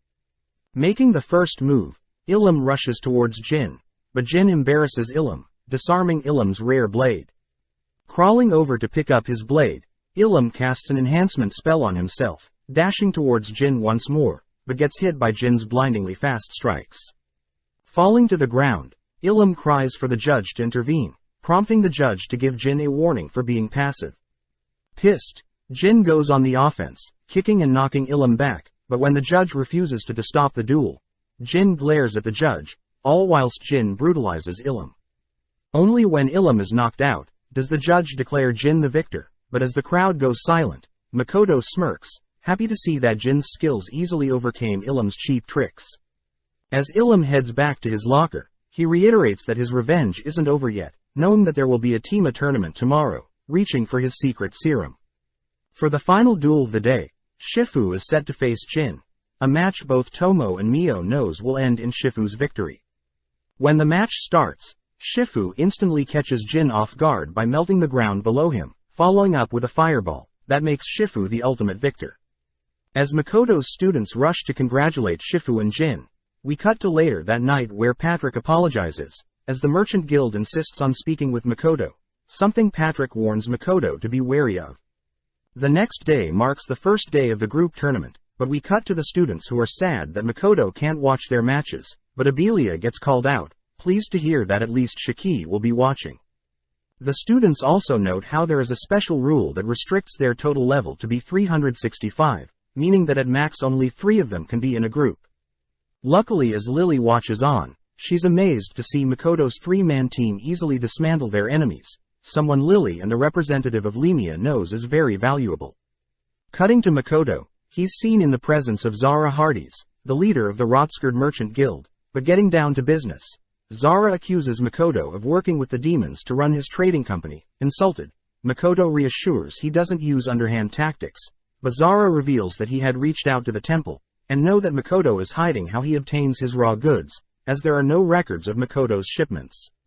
Not wanting to reveal the mist gates or the demi-plane, Makoto states that he uses wagons and carts under the Rembrandt name, but Zara states that the items Makoto are selling are way below market price, meaning Makoto is intentionally giving away money.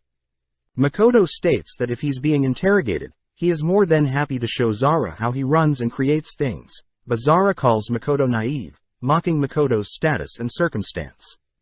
Completely cornered, Makoto demands to know what Zara wants, prompting Zara to demand Makoto hand over his knowledge of transportation methods and any other secrets, but Makoto simply refuses.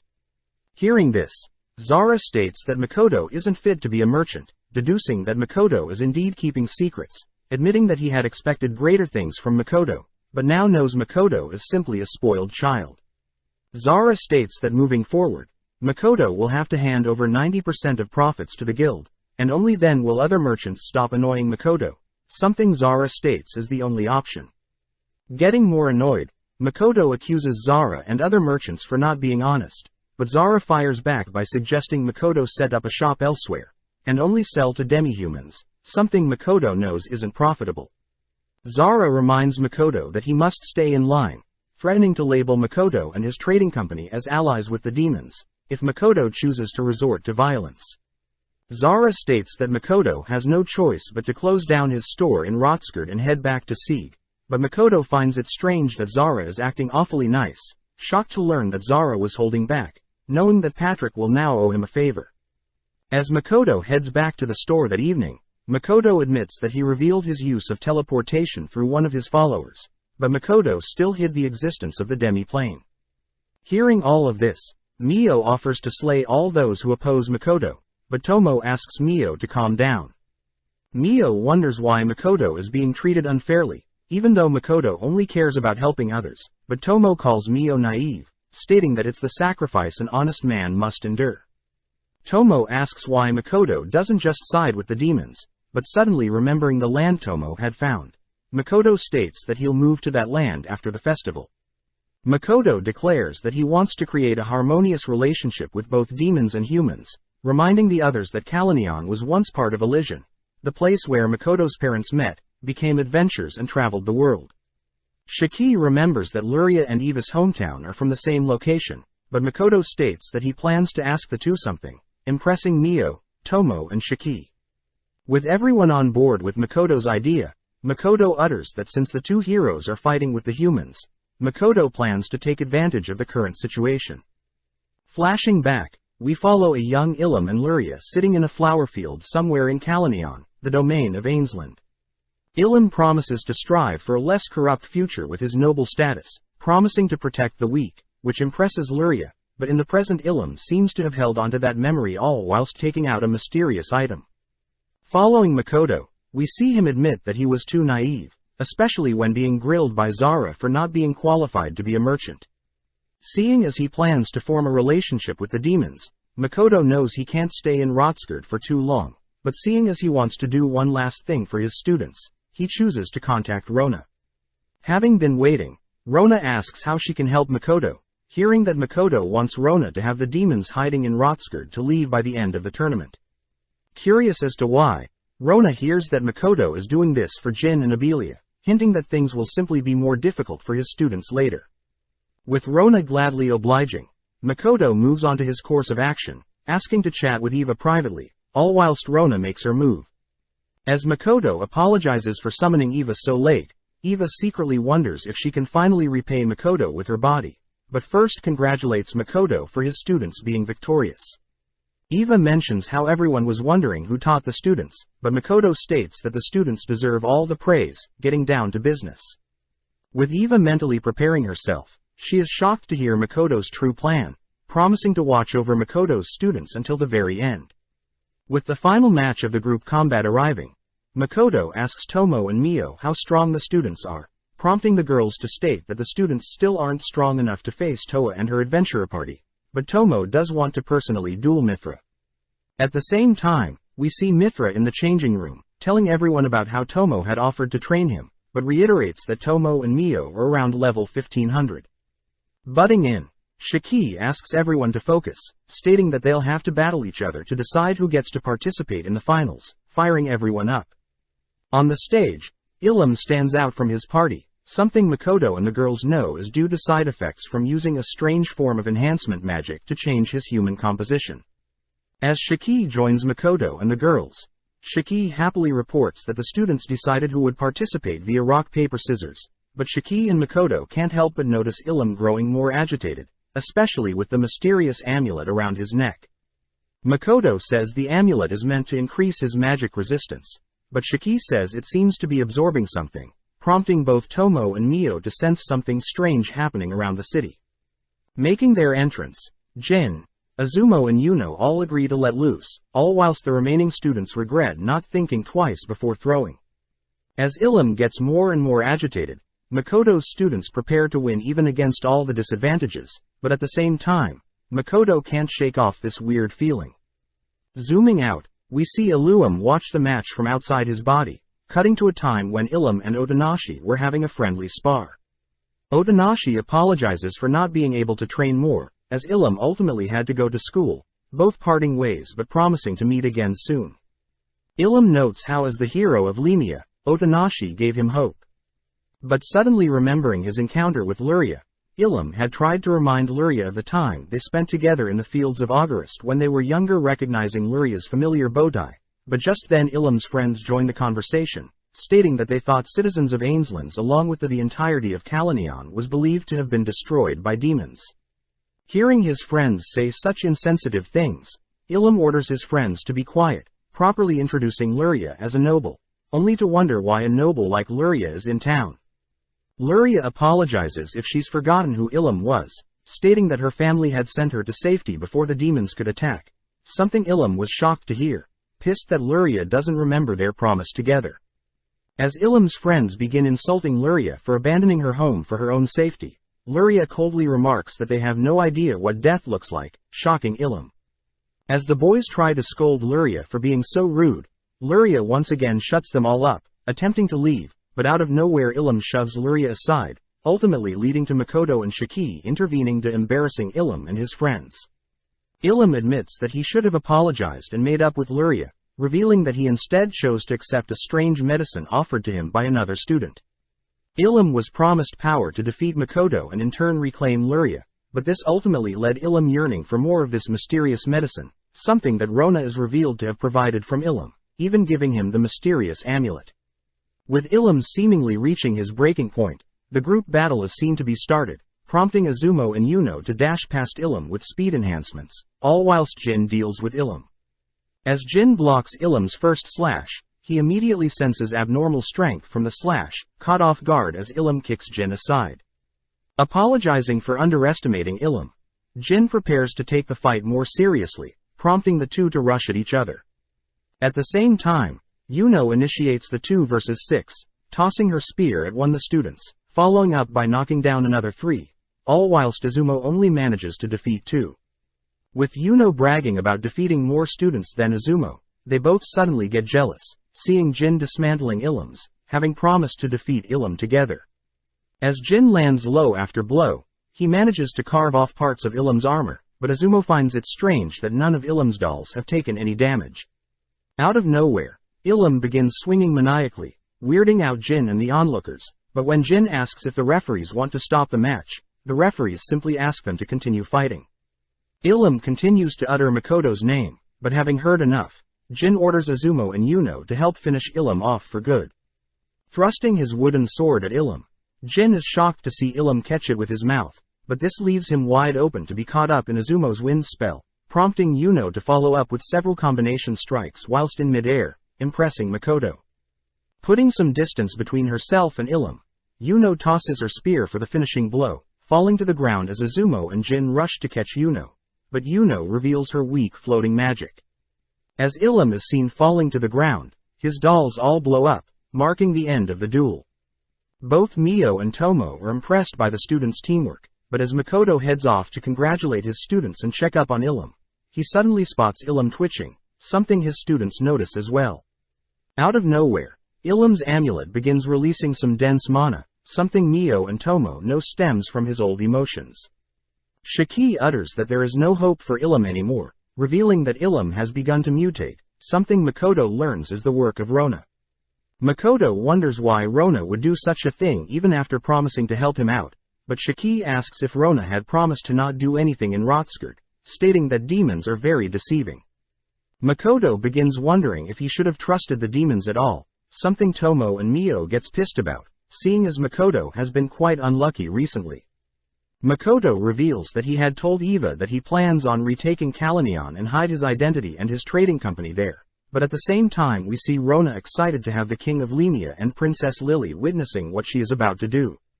As Makoto's students stand guard, we hear Ilum apologize for his mistakes, admitting that he only wanted to see Luria again, but as this happens various other townsfolk become consumed by this dense mana, cutting back to Ilum who cries out for help.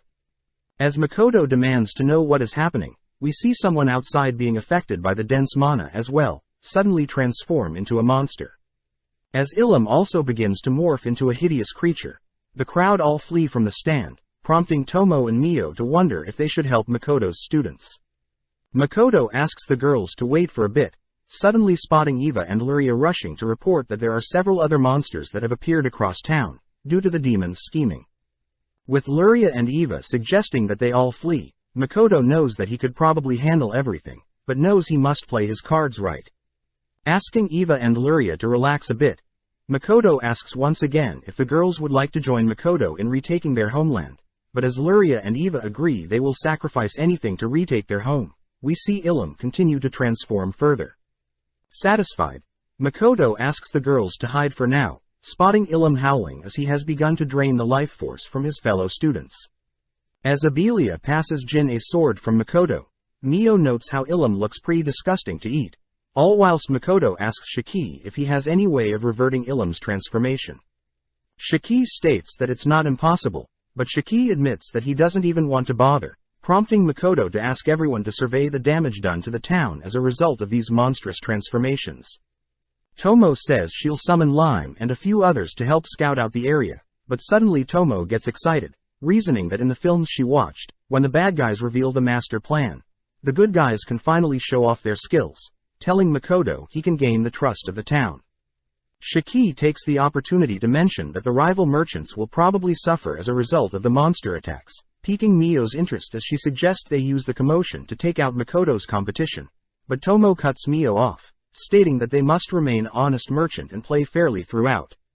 Makoto applauds Tomo for being so reasonable, but Shiki wonders if they should even clean up the monsters in town, fearing that they damage any future relationships Makoto plans to establish with the demons. Makoto states that he still plans to partner with the demons, but as Makoto thinks about how Rona betrayed him, Makoto gets pissed, stating that he'll clean up this mess and avoid any confrontations with the demons. Cutting to Rona, we see Io wonder why Rona ignored their battle plan, wondering if Rona is becoming like Sophia, but Rona denies such things.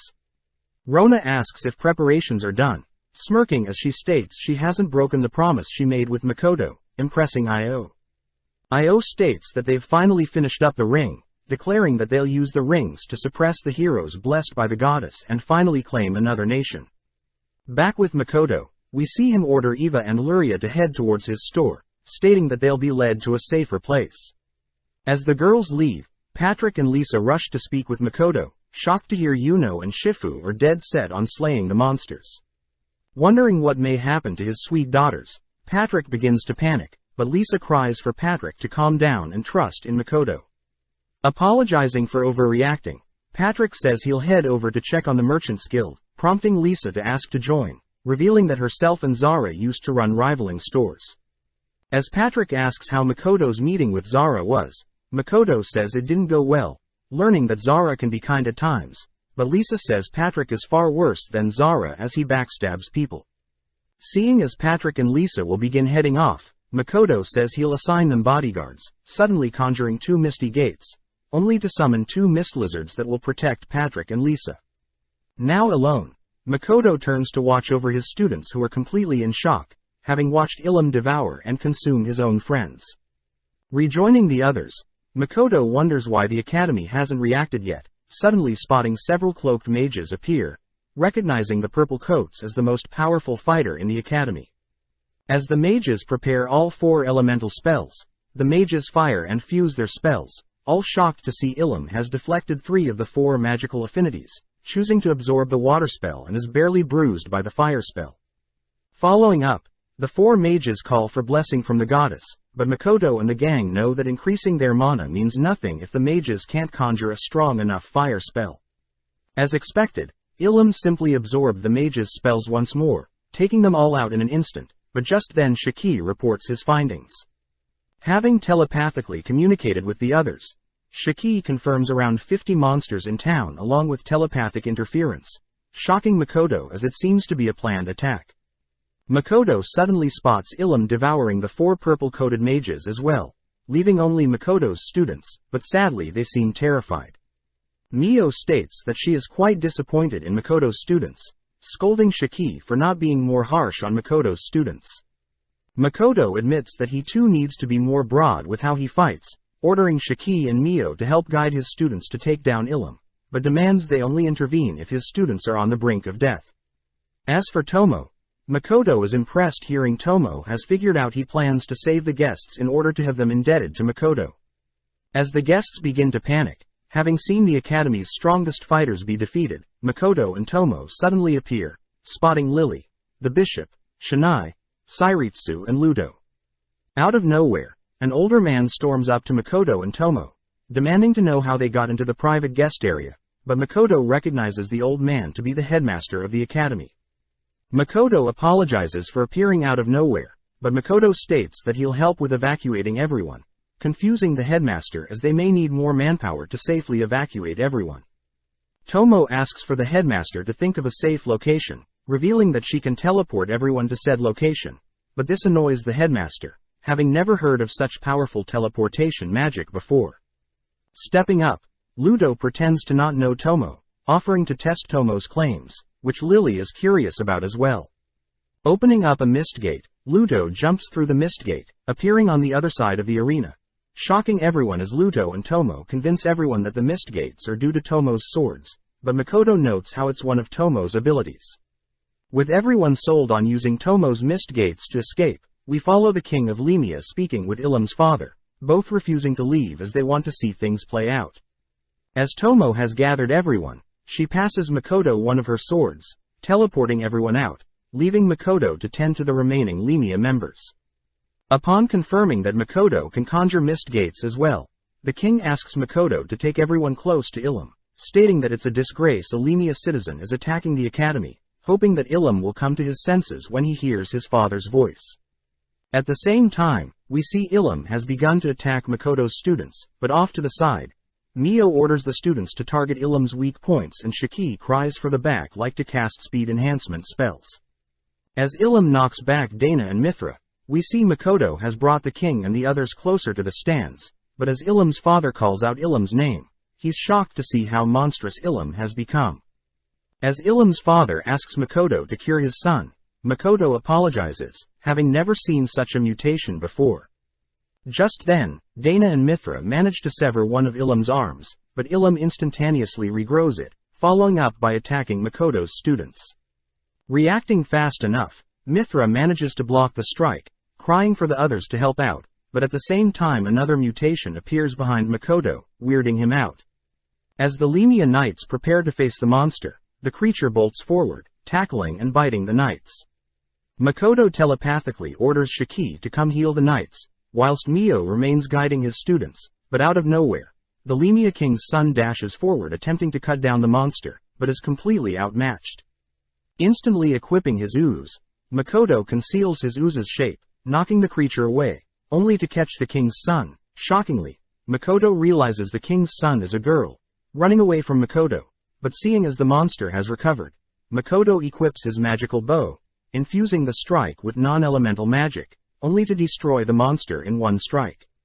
As Shiki heals the wounded, Makoto wonders if the king's son will cause issues later on, but at the same time, we see Jin attempt to slash at Ilum, but Mio orders Jin to put in more effort. As Izumo tries to blind Ilum with wind magic, Mio reminds them that only fire magic will harm Ilum. Just then Ilum begins taking a breath, something Abelia recognizes as the drake's petrifying roar, reacting just in time to cast a quick barrier, but only manage to protect the backline. With the front line paralyzed, Abelia asks Shifu to infuse her arrows with fire and Izumo to support her. Seeing as there is nothing else they can do, Abelia states she wants to bet it all on this final strike and impress Shiki. As Abelia rushes forward, Azumo casts a fire spell to buy Abelia some time, leaping higher and higher into the air as she charges up her fire arrow.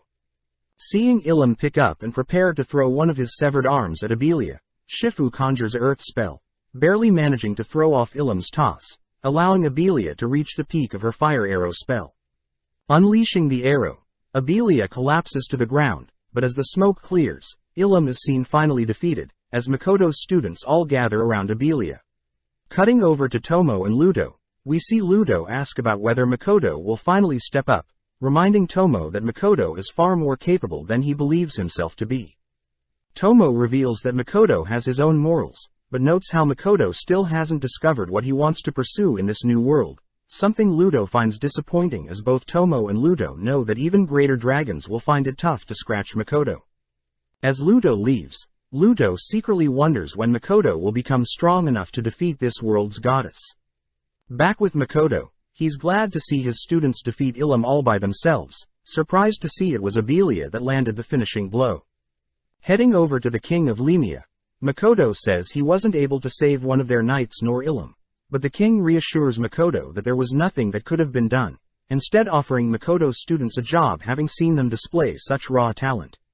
Butting in, the king's son asks to speak with Makoto privately after everything has settled down, something Makoto knew was inevitable, especially after finding out the king's son is actually a girl.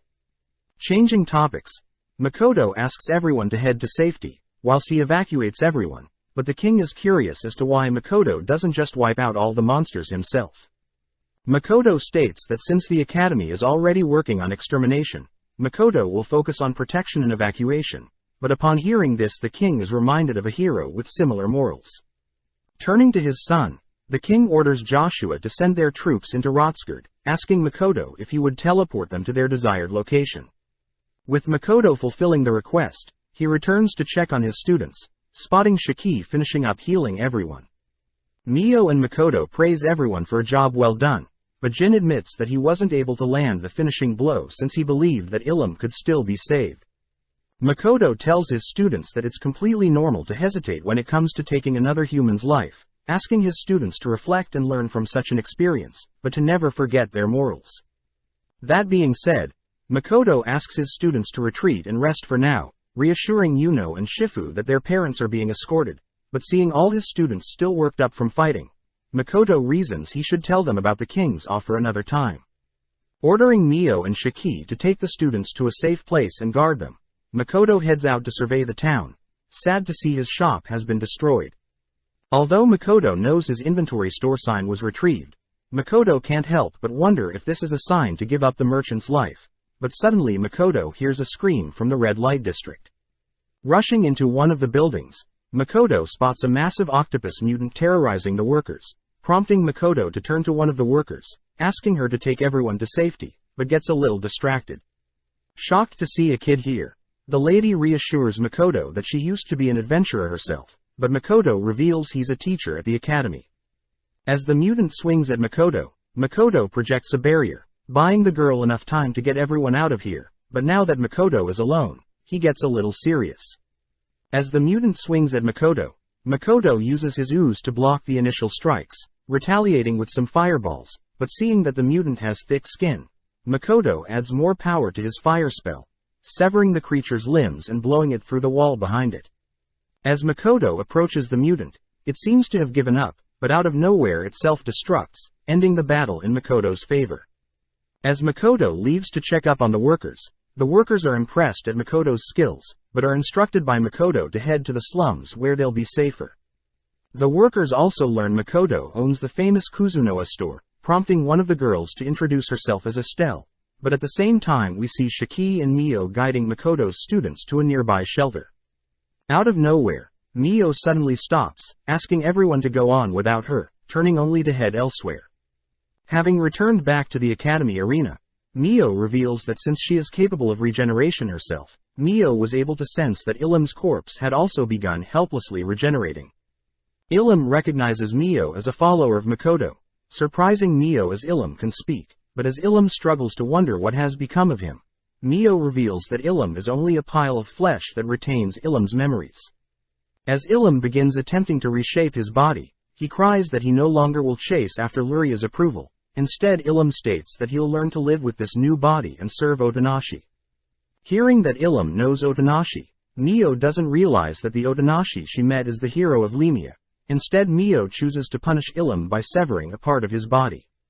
As Ilum cries that he no longer wants to harm anyone, Mio states that it's too late to make amends, pissed that Ilum had insulted and made Makoto's job so difficult. As Mio fires a dark magic spell at Ilum, Mio is surprised that the spell didn't obliterate Ilum's body, following up with several more projectiles, only to completely erase Ilum for good. That night, Makoto reports that there are a total of 80 mutants in town, several teleportation gates, and that communication networks are still disabled, making telepathy almost impossible in town. Aris and Aqua also add that evacuation is quite congested due to the monsters roaming around, meaning the town has been cut off from the outside world, but at the same time Mio can't help but munch on some snacks. Shiki reports that he's discovered the device that has been jamming human telepathy, but Tomo reveals that they along with the demons can still use their own version of telepathy. As Makoto wonders how much the demons have put into this attack, Shiki reveals that the remaining Purple Coat members and several Academy instructors have begun to form teams to take out the mutants, meaning that other nations will begin sending reinforcements as well. Hearing this, Tomo states that they must hurry and claim the glory of saving the town, but Makoto is curious as to whether people have asked Tomo to help teleport them around, relieved to learn that Tomo and Ludo had intentionally pinned the teleportation powers on Tomo's sword and had made up a limit on the amount of times Tomo could teleport. Shiki adds that the number of mutants are increasing the longer they wait, all because people have accepted medicine and accessories from the demons, but Lime adds that the demi-humans that were experimented on had the same drug injected into them as these mutants. Hearing that the demons might be connected to Mr. Blight's organization, Makoto racks his brain to figure out what the demons are truly after, but cutting to the next day, we see Makoto speaking to Bol. Bol notes how there isn't too much noise today, but Makoto reassures that everything will be settled smoothly, hoping the humans will be more friendly to demi-humans like Bol after everything has been resolved. As Makoto leaves, his feline friend, Aris and Aqua appear, reporting that there are no mutants nearby. Makoto states that they'll be meeting with the extermination forces, ordering the girls to contact him if anything happens, but as the girls leave, Makoto greets Estelle. With Estelle grateful to Makoto for saving her friends, Estelle promises to connect Makoto with her boss, something Makoto is grateful for, but wonders who this boss could be. As Makoto visits the headmaster begins rambling on about the lack of communication from the other cities, but Makoto and Tomo get annoyed hearing the old man demand so much from them. Joining the conversation, Lily and Sairitsu remind the headmaster that Makoto has already done so much for them, begging the headmaster to go more easy on Makoto. Unable to refuse, the headmaster puts Makoto in charge of the northeast section of town, allowing Makoto to do whatever to recapture it. As the headmaster leaves, Makoto thanks the two girls for stepping in, but Lily adds that their hero should be arriving to help soon, and Sairitsu also reveals that she's called for reinforcements as well, confirming Makoto's suspicions. Seeing as this is the perfect chance, Lily asks to speak with Makoto privately after everything has settled down, prompting Makoto to accept as long as Tomo can join them. As Makoto and Tomo head out, Makoto notes how he'll be in charge of saving the Merchants Guild located in the northeast of town, promising to act calm and leave a positive impression on the whole town. Check out one of our other videos on the screen or in the info card above. Subscribe, like and comment.